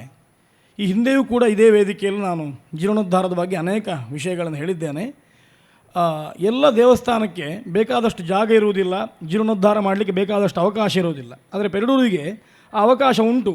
ಅದನ್ನು ದೊಡ್ಡ ದೇವಸ್ಥಾನ ಈಗಷ್ಟೇ ಸಂತೋಷ್ ಗುಲಾಲ್ ಹೇಳಿದರು, ಹಳೆಯ ಶಾಸನಗಳು ಹೇಳ್ತದೆ ಪೆರಡೂರು ದೊಡ್ಡ ದೇವಸ್ಥಾನ 1800ರಲ್ಲಿ 1000 ರೂಪಾಯಿ ವರ್ಷಕ್ಕೆ ಬರ್ತದ್ದು ಅಂತಂದರೆ ಇವತ್ತು ಕೋಟಿಗಟ್ಟಲೆ ಜಾಸ್ತಿ ಆಯಿತು. ಅವತ್ತಿನ ಚಿನ್ನದ ರೇಟನ್ನು ಇವತ್ತಿನ ಚಿನ್ನದ ರೇಟನ್ನು ನೋಡಿದರೆ ಬರ್ತಾ ಇರುವ ತಸ್ತೀಕೆ ಅನ್ನುವಂಥದ್ದು ಇವತ್ತು ಕೋಟಿಯನ್ನು ಮೀರಿ ಹೋಗ್ತದೆ. ಅಷ್ಟು ತಸ್ತೀಕೆ ವರ್ಷಕ್ಕೆ ಬರಬೇಕು ಅಂತ ಅರ್ಥ ದೇವಸ್ಥಾನಕ್ಕೆ. ಅಂದರೆ ಆ ಕಾಲಕ್ಕೆ ಅಷ್ಟು ತಸ್ತೀಕೆ ಬರ್ತಾ ಇದ್ದ ದೇವಸ್ಥಾನ ಅಂತಂದರೆ ಇವತ್ತು ಆ ದೇವಸ್ಥಾನ ಹೇಗಿರಬೇಕಿತ್ತು ಎನ್ನುವ ದೃಷ್ಟಿಯಲ್ಲಿ, ಕೇವಲ ನಿರ್ಮಾಣ ಮಾತ್ರ ಅಲ್ಲ, ಎಲ್ಲ ದೃಷ್ಟಿಯಿಂದ. ಹಾಗಾಗಿ ಅದನ್ನು ಜೀರ್ಣೋದ್ಧಾರ ಮಾಡಿ ನಾವು ಸಂಭ್ರಮ ಪಡುವ, ಊರಿಗೆ ಸಂಭ್ರಮವನ್ನು ಹಂಚುವಂತಹ ಅನಿವಾರ್ಯತೆ ಉಂಟು. ಅದು ನಮ್ಮ ಹೊಣೆಯೂ ಹೌದು. ಆದ್ದರಿಂದ ದೇವರದನ್ನು ಮಾಡಿಸಬೇಕು ಅಂತ. ಯಾಕೆ ಹೆದ್ದಾರಿಯನ್ನು ಮತ್ತೊಂದು ಕಡೆಯಿಂದ ಹಿಡ್ಕೊಂಡು ಹೋಗಬೇಕು ಅನ್ನೋದಕ್ಕೆ ತಂತ್ರಿಗಳು ಕೆಲವು ಕಾರಣ ಹೇಳಿದರು. ನಾನು ಸಾಮಾನ್ಯ ಜನಕ್ಕೆ ಅರ್ಥ ಆಗುವಾಗ ಒಂದು ಕಾರಣ ಹೇಳ್ತೇನೆ. ನಮ್ಮಲ್ಲಿ ದೇವಸ್ಥಾನದ ಪರಿಧಿಯ ಒಳಗೆ ಯಾರಾದರೂ ಸತ್ತರೆ, ಒಂದು ಮರಣ ಆದರೆ ದೇವರ ಪೂಜೆ ನಿಲ್ತದೆ. ಅದು ಆದ ಮೇಲೆ ಮತ್ತೆ ಪೂಜೆ ಮಾಡಬೇಕು ಅಂತ ನಿಯಮ ಇರುತ್ತೆ. ನಮ್ಗೆ ಗೊತ್ತಿರ್ಬೋದು, ಎಲ್ರಿಗೂ ಗೊತ್ತಿರ್ಬೋದು. ದೇವಸ್ಥಾನದ ಅಗ್ರಹಾರ ಅಥವಾ ದೇವಸ್ಥಾನದ ವಠಾರದಲ್ಲಿ ಒಂದು ಮೃತಿ ಆದರೆ ದೇವರ ಪೂಜೆ ಮಾಡಲಿಕ್ಕಿಲ್ಲ. ಆ ಸಂಸ್ಕಾರ ಆದಮೇಲೆ ಆ ಶವವನ್ನು ಅಲ್ಲಿಂದ ಹಿಡ್ಕೊಂಡು ಹೋದ ಮೇಲೆ ಮಾತ್ರ ದೇವರ ಪೂಜೆ ಮಾಡ್ಬೋದು. ಮತ್ತು ಸಂಪ್ರೋಕ್ಷಣೆ ಆಗಬೇಕು, ಪೂಜೆ ಆಗಬೇಕು. ಅಲ್ಲಿ ನಿಯಮಗಳುಂಟು. ಪೆರಡೂರು ದೇವಸ್ಥಾನಕ್ಕೂ ಆ ನಿಯಮಗಳುಂಟು, ಎಲ್ರಿಗೂ ಗೊತ್ತುಂಟು. ಅದರ ಸಣ್ಣ ಉದಾಹರಣೆ ಹೇಳ್ತೇನೆ. ಪೆರಡೂರಿನ ಹತ್ತಿರದಿಂದ ರಸ್ತೆ ಪಾಸಾಗ್ತದೆ. ಶಿವಮೊಗ್ಗದಿಂದ ಮಣಿಪಾಲಕ್ಕೆ, ಮಣಿಪಾಲದಿಂದ ಶಿವಮೊಗ್ಗಕ್ಕೆ ದಿವಸಕ್ಕೆ 50 ಆಂಬುಲೆನ್ಸ್ ಹೋಗ್ತದೆ. ಈ ದಾರಿಯಲ್ಲಿ ಹೋಗ್ತದೆ. ನಾನು ಅದನ್ನು ಇದೇ ವಿಷಯವನ್ನು ಅವತ್ತು ಒಂದು ಸತಿ ಹೇಳಿದ್ದೆ. 50 ಆಂಬುಲೆನ್ಸ್ ಹೋಗೋದು ಇದೇ ದಾರಿಯಲ್ಲಿ. ಎಲ್ಲ ಆಂಬುಲೆನ್ಸ್ನಲ್ಲಿ ಬದುಕಿದ್ದವರೇ ಹೋಗ್ತಾರೆ ಅಂತ ಗ್ಯಾರಂಟಿ ಇಲ್ಲ. ಹಾಗಾಗಿ ನಮ್ಮ ದೇವಸ್ಥಾನಕ್ಕೆ ಯಾರಾದರೂ ಪ್ರಶ್ನೆ ಮಾಡಿದರೆ ಇದಕ್ಕೆ ಏನು ಉತ್ತರ ಅಂತ ಕೇಳಿದರೆ ನಮಗೆ ಉತ್ತರ ಕೊಡಲಿಕ್ಕೆ ಆಗುವುದಿಲ್ಲ. ಆ ದೃಷ್ಟಿಯಿಂದ ಅದು ಅನಿವಾರ್ಯವಾಗಿ ಆಗಬೇಕಾಗ್ತದೆ. ರಸ್ತೆ ಅಂತ ಅಂದ ಕೂಡಲೇ ಅದಕ್ಕೆ ರಥ್ಯ ಅಂತ ಹೆಸರು, ವೀಥಿ ಅಂತ ಹೆಸರು. ಅಂದರೆ ಅದರಲ್ಲಿ ನೀರು ಹರಿತದೆ ಮಳೆಗಾಲಕ್ಕೆ. ಹಳೆಯ ಊರಿನಲ್ಲಿ ಗೊತ್ತಿರ್ತದೆ, ಕೆಲವು ತೋಡುಗಳು ಮಳೆಗಾಲಕ್ಕೆ ನೀರು ಹೋಗುವ ತೋಡುಗಳಾಗಿಯೂ ಬೇಸಿಗೆ ಕಾಲಕ್ಕೆ ರಸ್ತೆಯಾಗಿಯೂ ಉಪಯೋಗ ಆಗ್ತದೆ. ಅಂದರೆ ಅದಕ್ಕೆ ಎರಡೂ ಒಂದೇ, ಅದಕ್ಕೆ ರಥ್ಯ ಅಂತಲೇ ಹೆಸರು. ಆ ರೀತಿಯಲ್ಲಿ ಆ ವ್ಯವಸ್ಥೆ ಇರುವಂಥ ಸಾಮಾನ್ಯ ರಸ್ತೆಯೇ ನಮಗೆ ಕಶ್ಮಲಗಳಿಂದ ತುಂಬುತ್ತದೆ ಅಂತ ಆಗುವಾಗ ಒಂದು ದೇವಸ್ಥಾನವನ್ನು ಬಳಸಿಕೊಂಡು ಹೋಗುವ ರಥಬೀದಿ, ಅದು ಮಾಸೋತ್ಸವ ಆಗುವ ದೇವಸ್ಥಾನ, 12 ತಿಂಗಳು ಉತ್ಸವ ಆಗ್ತದೆ. ದೇವರ ರಥ ಹೋಗಲಿಕ್ಕೆ ಅಂತಲೇ ಮಾಡಿದಂತಹ ಬೀದಿಯನ್ನು ನಾವು ಮತ್ತೆ ನಮ್ಮ ರಥವನ್ನು ತಗೊಂಡು ಹೋಗಲಿಕ್ಕೆ ಉಪಯೋಗ ಮಾಡಿದೆವು.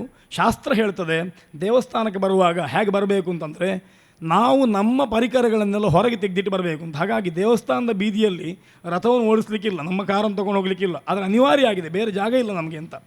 ಈ ಶಾಕುಂತಲ ನಾಟಕದಲ್ಲಿ ಕಾಳಿದಾಸ ದುಷ್ಯಂತನ ಬಾಯಿಂದ ಒಳ್ಳೆ ಮಾತು ಹೇಳಿಸ್ತಾನೆ. ದುಷ್ಯಂತ ಆಶ್ರಮಕ್ಕೆ ಪ್ರವೇಶ ಮಾಡುವಾಗ ರಥವನ್ನು ಬದಿಯಲ್ಲಿ ನಿಲ್ಲಿಸಿ, ಹೊರಗೆ ನಿಲ್ಲಿಸಿ, ತನ್ನ ಕಿರೀಟವನ್ನು ರಾಜಲಾಂಛನಗಳನ್ನು ತೆಗೆದು ಸಾರಥಿ ಹತ್ತಿರ ಕೊಟ್ಟು ವಿನೀತ ವೇಷೇನ ಪ್ರವೇಷ್ಟವ್ಯಾನಿ ಆಶ್ರಮವನಾನಿ ನಾಮ ಅಂತ ಹೇಳ್ತಾನೆ. ನಾವು ಹೋಗ್ತಾ ಇರೋದು ಋಷಿಗಳ ಆಶ್ರಮಕ್ಕೆ. ಇಲ್ಲಿ ಹೋಗುವಾಗ ನಮ್ಮ ವೈಭವಗಳನ್ನೆಲ್ಲ ಬದಿಗಿಟ್ಟು ವಿನೀತರಾಗಿ ಹೋಗಬೇಕು ಅಂತ. ಹಾಗೆ ಅನಂತ ಪದ್ಮನಾಭ ಸ್ವಾಮಿ ಎಷ್ಟು ದೊಡ್ಡವನು ನಮಗೆ ಗೊತ್ತುಂಟು. ಅವನ ರಥಬೀದಿಗೆ ಬರುವಾಗ ನಾವು ನಮ್ಮ ರಥವನ್ನು ಚಪ್ಪಲನ್ನು ದೂರದಲ್ಲಿ ಕಳಚಿಟ್ಟು ಒಳಗೆ ಬರಬೇಕಾದ ಪ್ರಮೇಯ ಉಂಟು. ಆ ಶ್ರದ್ಧೆಯನ್ನು ನಾವು ಬರಬೇಕು ಅಂತಂದರೆ ಕನಿಷ್ಠ ರಥಬೀದಿ ಸ್ವಚ್ಛ ಆಗಬೇಕು. ಅಷ್ಟೇ ಅಲ್ಲ, ದೇವಸ್ಥಾನ ಸರ್ವಾಂಗೀಣವಾಗಿ ಅದು ಒಳ್ಳೆಯದಾಗಬೇಕು. ಹಾಗಾದರೆ ಅದಾಗ್ತದೆ. ಅದು ಆಗಲಿಕ್ಕೆ ಸಾಧ್ಯ ಉಂಟ ಕೇಳಿದರೆ ಖಂಡಿತ ಆಗ್ತದೆ. ಯಾಕೆ ಅಂತಂದರೆ ತಂತ್ರಿಗಳು ಮಾತಾಡ್ತಾ ಹೇಳಿದರು ಇದಕ್ಕೆ ಪೆರಡೂರು ಅಂತ ಹೆಸರು ಬರಲಿಕ್ಕೆ ಏನು ಕಾರಣ ಅಂತ. ಹಾಲು ಎನ್ನುವಂಥ ದ್ರವ್ಯದಿಂದಲೇ ಈ ಊರಿಗೆ ಪೆರಡೂರು ಅಂತ ಬಂದದ್ದು ಅಂತ. ಆದರೆ ಹಾಲು ಅದು ಉತ್ಕೃಷ್ಟವಾಗುವುದು ಯಾವಾಗ ಅಂದರೆ ತುಪ್ಪ ಆದಾಗ. ಕೇವಲ ಹಾಲು ಅದು ಉತ್ಕೃಷ್ಟ ಹೌದು, ಆದರೆ ಹಾಲು ಮಾತ್ರ ಉತ್ಕೃಷ್ಟ ಅಲ್ಲ. ಹಾಲನ್ನು 3 ಬಾರಿ ಸಂಸ್ಕಾರ ಮಾಡಬೇಕು. ಹಾಲಿಗೆ ಹೆಪ್ಪ ಹಾಕಬೇಕು, ಮೊಸರು ಮಾಡಬೇಕು, ಬೆಣ್ಣೆ ಮಾಡಬೇಕು, ಆಮೇಲೆ ತುಪ್ಪ ಮಾಡಿದರೆ ಆಗ ಆ ತುಪ್ಪಕ್ಕೆ ವ್ಯಾಲ್ಯೂ ಜಾಸ್ತಿ. ಹಾಗೆ ಪೆರಡೂರನ್ನು 3-4 ಬಾರಿ ಸಂಸ್ಕಾರ ಮಾಡಲಿಕ್ಕೆ ಉಂಟು. ಅಂದರೆ ಅದನ್ನು ಮತ್ತೆ ಉತ್ಕೃಷ್ಟವಾಗಿ ಮಾಡಬೇಕು ಅಂತ ದೇವರ ಸಂಕಲ್ಪ ಉಂಟು. ಅದಕ್ಕೋಸ್ಕರವೇ ಹಾಲನ್ನು ಮೊದಲು ಹುಳಿ ಹಾಕಿ ಅದನ್ನು ಮೊಸರು ಮಾಡಬೇಕು, ಹೆಪ್ಪು ಮಾಡಿ ಮೊಸರು ಮಾಡಬೇಕು, ಇನ್ನೊಂದು ದೃಢ ಮಾಡಬೇಕು ಅಂತ ಅರ್ಥ. ಹಾಗಾಗಿ ಒಂದಷ್ಟು ಪರೀಕ್ಷೆಗಳೆಲ್ಲ ಬರ್ತದೆ, ಅದೆಲ್ಲ ಸಾಮಾನ್ಯ. ಆಮೇಲೆ ಅದು ಮೊಸರು ಆಗ್ತದೆ. ಮೊಸರನ್ನು ಮತ್ತೆ ಕಡಿಬೇಕು, ಪುನಃ ಮಥನ ಮಾಡಬೇಕು. ಸಮುದ್ರ ಮಥನ ಮಾಡದೆ ಅಮೃತವೂ ಸಿಗಲಿಲ್ಲ, ಹಲವು ಸಿಗಲಿಲ್ಲ. ಹಾಗೆ ಮಥನ ಆಗಬೇಕು. ಜನಗಳು ದೇವರ ಜೀರ್ಣೋದ್ಧಾರಕ್ಕೆ ನಾವು ಕಟಿಬದ್ಧರಾಗುತ್ತೇವೆ ಅಂತ ಗಟ್ಟಿ ಪ್ರತಿಜ್ಞೆ ಮಾಡುವ ಹಾಗೆ ಮಥನ ಆಗಬೇಕು. ಆಮೇಲೆ ಅದು ಬೆಣ್ಣೆ ಆಗಬೇಕು. ಬೆಣ್ಣೆ ಗಟ್ಟಿ ಆಗಬೇಕು, ಅದು ಮೆದು ಇದ್ದರೆ ಆಗೋದಿಲ್ಲ. ಗಟ್ಟಿ ಬೆಣ್ಣೆಯನ್ನು ಮತ್ತೆ ಕರಗಿಸಬೇಕು, ತುಪ್ಪ ಆಗ್ತದೆ. ಹಾಗೆ ಪೆರಡೂರು ಎನ್ನುವಂಥದ್ದು ಹಾಲಿಂದ ಆರಂಭ ಆದ ಊರು ಅಂತಾದರೆ ನಮ್ಮ ಕಾಲಕ್ಕೆ ತುಪ್ಪವನ್ನು ತೆಗೆದು ತೋರಿಸಬೇಕು, ಪೆರಡೂರನ್ನು ಮತ್ತೊಮ್ಮೆ ಜೀರ್ಣೋದ್ಧಾರ ಮಾಡಬೇಕು ಅಂತ. ಅದಕ್ಕೆ ಅದು ಪದ್ಮನಾಭ ಸ್ವಾಮಿ ಅನುಗ್ರಹ ಮಾಡ್ತಾನೆ ಅನ್ನೋದಕ್ಕೆ ಸಾಕ್ಷಿ. ನಾವೆಲ್ಲ 3 ಗಂಟೆಯಿಂದ ಎಲ್ಲರೂ ಕೂತ್ಕೊಂಡಿದ್ದೀರಿ, 4 ಗಂಟೆಯಿಂದ ಕೂತ್ಕೊಂಡಿದ್ದೀರಿ. ನಿಮ್ಮ ಬೆಂಬಲ ಎನ್ನುವಂಥದ್ದು ಜೀರ್ಣೋದ್ಧಾರ ಪೂರ್ಣವಾಗಿ ಆಗ್ತದೆ ಅನ್ನೋದಕ್ಕೆ ಸೂಚಕ ಅಂತ ಭಾವಿಸ್ತೇನೆ. ನಾವು ಎಲ್ಲೆಲ್ಲಿಯೋ ಇಲ್ಲ, ಪದ್ಮನಾಭನ ಎದುರಿನಲ್ಲೇ ಹೇಳ್ತಾ ಇದ್ದೇವೆ. ಹಾಗಾಗಿ ಯಾರಿಗೂ ಇಲ್ಲಿ ಸುಳ್ಳು ಹೇಳುವ ಧೈರ್ಯ ಇಲ್ಲ. ಪದ್ಮನಾಭ ಸ್ವಾಮಿ ನಾವು ಹೇಳಿದ್ದನ್ನು ಎಲ್ಲವನ್ನೂ ಸತ್ಯ ಅಂತ ಮಾಡಿಸಿಕೊಳ್ತಾನೆ ಅಂತ. ಇನ್ನೊಂದು ಜೀರ್ಣೋದ್ಧಾರ ಸಮಿತಿ, ವ್ಯವಸ್ಥಾಪನಾ ಸಮಿತಿ ಎಲ್ಲ ಆಗಿದೆ. ಸಮಿತಿ ಅಂತ ಆದ ಕೂಡಲೇ ಒಬ್ಬರು ಅಧ್ಯಕ್ಷರು, ಒಬ್ಬರು ಕಾರ್ಯದರ್ಶಿಗಳು, ಮತ್ತೊಂದಿಷ್ಟು ಕೆಲಸ ಮಾಡುವವರೆಲ್ಲ ಇದ್ದಾರೆ. ಹಾಗಂತ ಊರಿನವರು ಯಾರು ಕೂಡ ಸ್ಥಾನ ಇಲ್ಲ ಅಂತ, ಹೊಣೆಗಾರಿಕೆ ಇಲ್ಲ ಅಂತ ಎಣಿಸ್ಕೊಳ್ಳೋದು ಬೇಡ. ಎಲ್ರಿಗೂ ಹೊಣೆಗಾರಿಕೆ ಉಂಟು. ಇದೆಲ್ಲವೂ ಕೇವಲ ಹೆಸರಿಗೆ ಮಾತ್ರ ಇರುವಂಥ, ಕೆಲಸ ಮಾಡಲಿಕ್ಕೆ ಮಾತ್ರ ಇರುವಂಥದ್ದು. ಪ್ರಧಾನವಾಗಿ ಅಧ್ಯಕ್ಷರು ಯಾರು ಅಂತ ಕೇಳಿದ್ರೆ ಪದ್ಮನಾಭ ಸ್ವಾಮಿ ಅಧ್ಯಕ್ಷತೆಯಲ್ಲಿ ಕೆಲಸ ಮಾಡಲಿಕ್ಕೆ ಒಬ್ಬರು ಅಧ್ಯಕ್ಷರು ಬೇಕಲ್ಲ, ಮಾತಾಡಲಿಕ್ಕೆ ಬೇಕಲ್ವ. ಅದಕ್ಕೆ ಶಾಂತಾರಾಮ ಸುಡ್ರನ ಅಧ್ಯಕ್ಷರಂತ ಮಾಡಿದ್ದು. ಆ ದೃಷ್ಟಿಯಿಂದ ಪದ್ಮನಾಭ ಸ್ವಾಮಿಯ ಪೂರ್ಣ ಕೃಪಾಛತ್ರದ ಅಡಿಯಲ್ಲಿ ಈ ವ್ಯವಸ್ಥಾಪನಾ ಸಮಿತಿ, ಜೀರ್ಣೋದ್ಧಾರ ಸಮಿತಿಯ ಎಲ್ಲರೂ ಕೂಡ ಪದ್ಮನಾಭ ಸ್ವಾಮಿಯ ಭಕ್ತರಾಗಿಯೇ ಕೆಲಸ ಮಾಡ್ತಾರೆ, ಹೊರತು ಬೇರೆ ಯಾವುದೇ ರಾಗದ್ವೇಷದಿಂದ ಅಲ್ಲ. ಆ ದೃಷ್ಟಿಯಿಂದ ಎಲ್ಲ ಒಟ್ಟು ಸೇರಿ ಪೆರಡೂರು ದೇವಸ್ಥಾನವನ್ನು ಸಂಪೂರ್ಣವಾಗಿ ಜೀರ್ಣೋದ್ಧಾರ ಮಾಡುವ. ದೇವರಿಗೆ ಗೋಪುರ ಮಾತ್ರ ಮಾಡಿದರೆ ಸಾಕು ಅಂತ ಕಾಣಿಸ್ತಿಲ್ಲ ಅಂತ ಕಾಣ್ತದೆ. ಇಲ್ಲದಿದ್ದರೆ ಗೋಪುರ ಮಾಡಿಬಿಟ್ಟಿದ್ರೆ ನಾವು ಸುಮ್ಮನೆ ಕೂತ್ಕೊಳ್ತಿದ್ದೇವೆ, ದೇವಸ್ಥಾನ ಗಟ್ಟಿ ಉಂಟು ಅಂತ. ನಾನೇ ಹೇಳಿದ್ದೆ, ದೇವಸ್ಥಾನದಲ್ಲಿ ದೊಡ್ಡ ಜೀರ್ಣತೆ ಇಲ್ಲ, ಒಳಗೆಲ್ಲ ತಾಮ್ರ ಮಾತ್ರ ಹೋದಷ್ಟೇ, ಉಳಿದದ್ದೆಲ್ಲ ಗಟ್ಟಿ ಉಂಟು ಅಂತ. ಇಲ್ಲ, ದೇವರಿಗೆ ಕಾಣ್ತದೆ, ಪೂರ್ಣವಾಗಿ ಮಾಡೋದಾದರೆ ಮಾಡಿ ಅಂತ. ಅದಕ್ಕೋಸ್ಕರ ದೇವರು ಅವಕಾಶ ಕೊಟ್ಟಿದ್ದಾನೆ, ಪ್ರೇರಣೆ ಮಾಡಿದ್ದಾನೆ. ಖಂಡಿತವಾಗಿ ನಾವು ಸಮಗ್ರ ಜೀರ್ಣೋದ್ಧಾರಕ್ಕೆ ಮನಸ್ಸು ಮಾಡುವ, ದೇವರದನ್ನು ಮಾಡಿಸ್ತಾನೆ.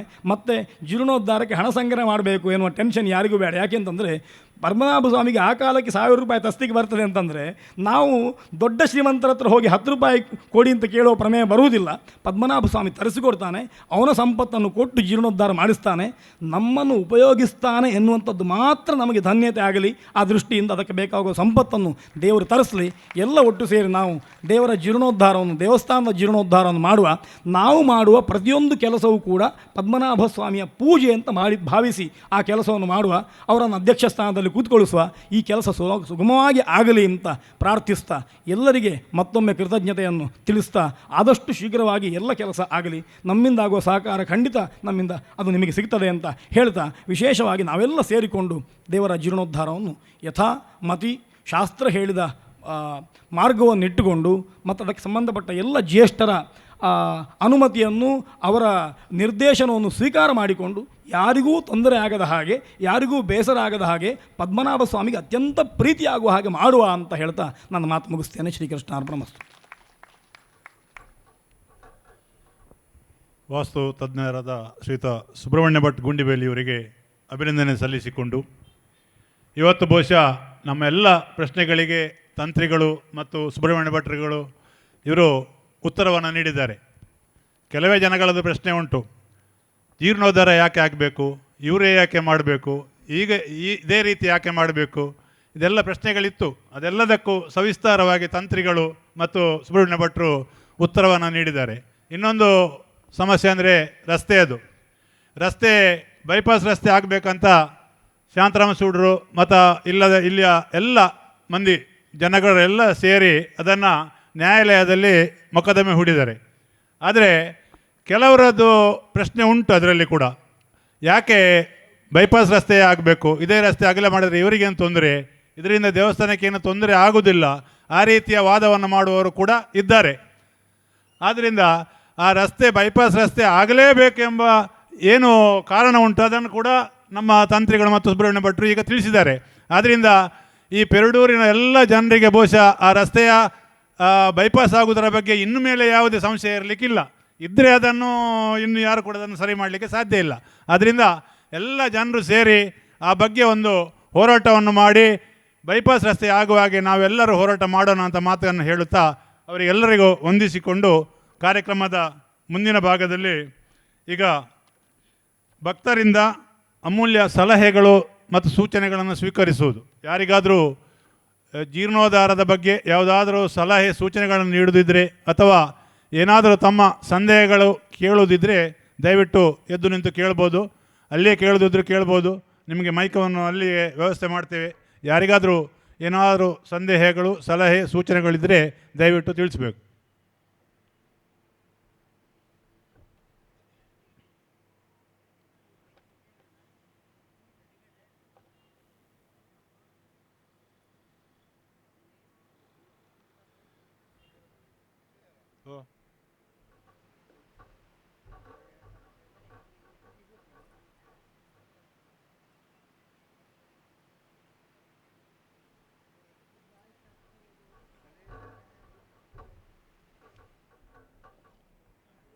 ಬಹುಶಃ ಇನ್ನು ಒಂದು 10-20 ದಿನಗಳಲ್ಲಿ ಇಲ್ಲಿ ಜೀರ್ಣೋದ್ಧಾರ ಸಮಿತಿಯ ಕಚೇರಿ ನಿರ್ಮಾಣವಾಗ್ತದೆ. ಈಗ ಯಾರಿಗಾದರೂ ಆ ಬಗ್ಗೆ ಮಾತಾಡಲಿಕ್ಕೆ ಸಂಕೋಚ ಇದ್ದರೂ ಕೂಡ ಆ ಜೀರ್ಣೋದ್ಧಾರ ಸಮಿತಿಯ ಕಚೇರಿಯಲ್ಲಿ ಬಂದು ತಮ್ಮ ಅಗತ್ಯ ಏನೋ ಸಲಹೆ ಸೂಚನೆಗಳಿವೆ ಅದನ್ನು ಬರಹದ ಮುಖಾಂತರ ಲಿಖಿತವಾಗಿ ಅಥವಾ ಓರಲ್ ಆಗಿ ಬಾಯಿ ಮಾತಿನಲ್ಲಿ ಬಂದು ಹೇಳ್ಬೋದು. ಅದನ್ನೆಲ್ಲ ನಾವು ದಾಖಲೆಯಾಗಿ ತಗೊಳ್ತೇವೆ. ಅದನ್ನು ನಮ್ಮ ಸಮಿತಿಯಲ್ಲಿ ಚರ್ಚಿಸಿ ಆ ಬಗ್ಗೆ ಎಲ್ಲ ನಮ್ಮ ಹಿರಿಯರಿಂದ ಹಾಗೂ ತಂತ್ರಿಗಳ ಅವರಿಂದ ಕೂಡ ಚರ್ಚಿಸಿ ಅದರ ಬಗ್ಗೆ ನಿರ್ಣಯವನ್ನು ಕೈಗೊಳ್ತೇವೆ. ಈಗ ಯಾರಾದರೂ ಮಾತಾಡೋದಿದ್ದರೆ ಮಾತಾಡ್ಬೋದು, ಸಲಹೆ ಸೂಚನೆ ಕೊಡ್ಬೋದು, ಇಲ್ಲ ಅಂದರೆ ಕಾರ್ಯಕ್ರಮವನ್ನು ಮುಂದುವರಿಸ್ತೇವೆ.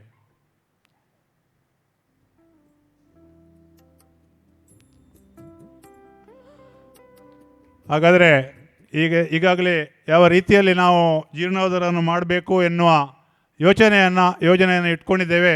ಅದಕ್ಕೆ ನಿಮ್ಮೆಲ್ಲರ ಒಂದು ಅನುಮೋದನೆ ಇದೆ ಅನ್ನೋದನ್ನು ನಾವು ದೃಢೀಕರಿಸಬೇಕು. ಅದಕ್ಕೋಸ್ಕರ ಎಲ್ಲರೂ ಒಂದು ಗಟ್ಟಿ ಚಪ್ಪಾಳೆಯನ್ನು ತಟ್ಟಿ ಈ ಒಂದು ಯೋಜನೆಯನ್ನು ಅನುಮೋದಿಸಬೇಕಾಗಿ ಕೇಳ್ಕೊಳ್ತೇನೆ. ಈ ಒಂದು ಸಾರ್ವಜನಿಕ ಸಭೆಯಲ್ಲಿ ಈ ಜೀರ್ಣೋದ್ಧಾರವನ್ನು ಯಾವ ರೀತಿ ಮಾಡಬೇಕು ಅದನ್ನು ನಿಮ್ಮ ಮುಂದೆ ಇಟ್ಟಿದ್ದೇವೆ. ಅದಕ್ಕೆ ನಿಮ್ಮೆಲ್ಲರ ಒಪ್ಪಿಗೆಯನ್ನು ಸಿಕ್ಕಿದೆ ಎನ್ನುವುದು ನಮ್ಮ ಭಾವನೆ. ಇನ್ನು ಮುಂದಕ್ಕೆ ಕಾರ್ಯಕ್ರಮವನ್ನು ಮುಂದುವರಿಸುತ್ತಾ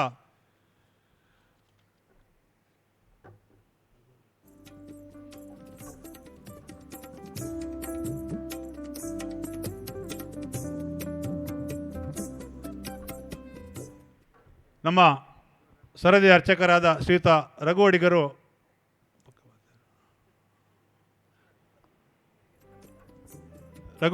ಮಾತಾಡಬೇಕಾಗಿ ಕೇಳಿಕೊಳ್ತೇನೆ.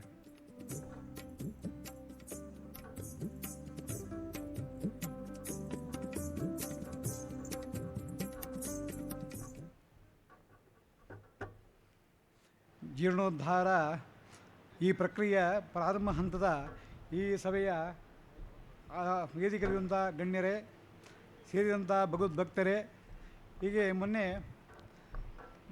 ಏಪ್ರಿಲ್ 13ನೇ ತಾರೀಕು ಸಂಕ್ರಾಂತಿ ದಿವಸ ಶಾಂತರಾಮ್ ಸುಡ್ರು ಬಂದು ಆ ಪತ್ರಿಕೆ ಬಿಡುಗಡೆ ಬಿಡಬೇಕಂತ ಹೇಳಿದರು.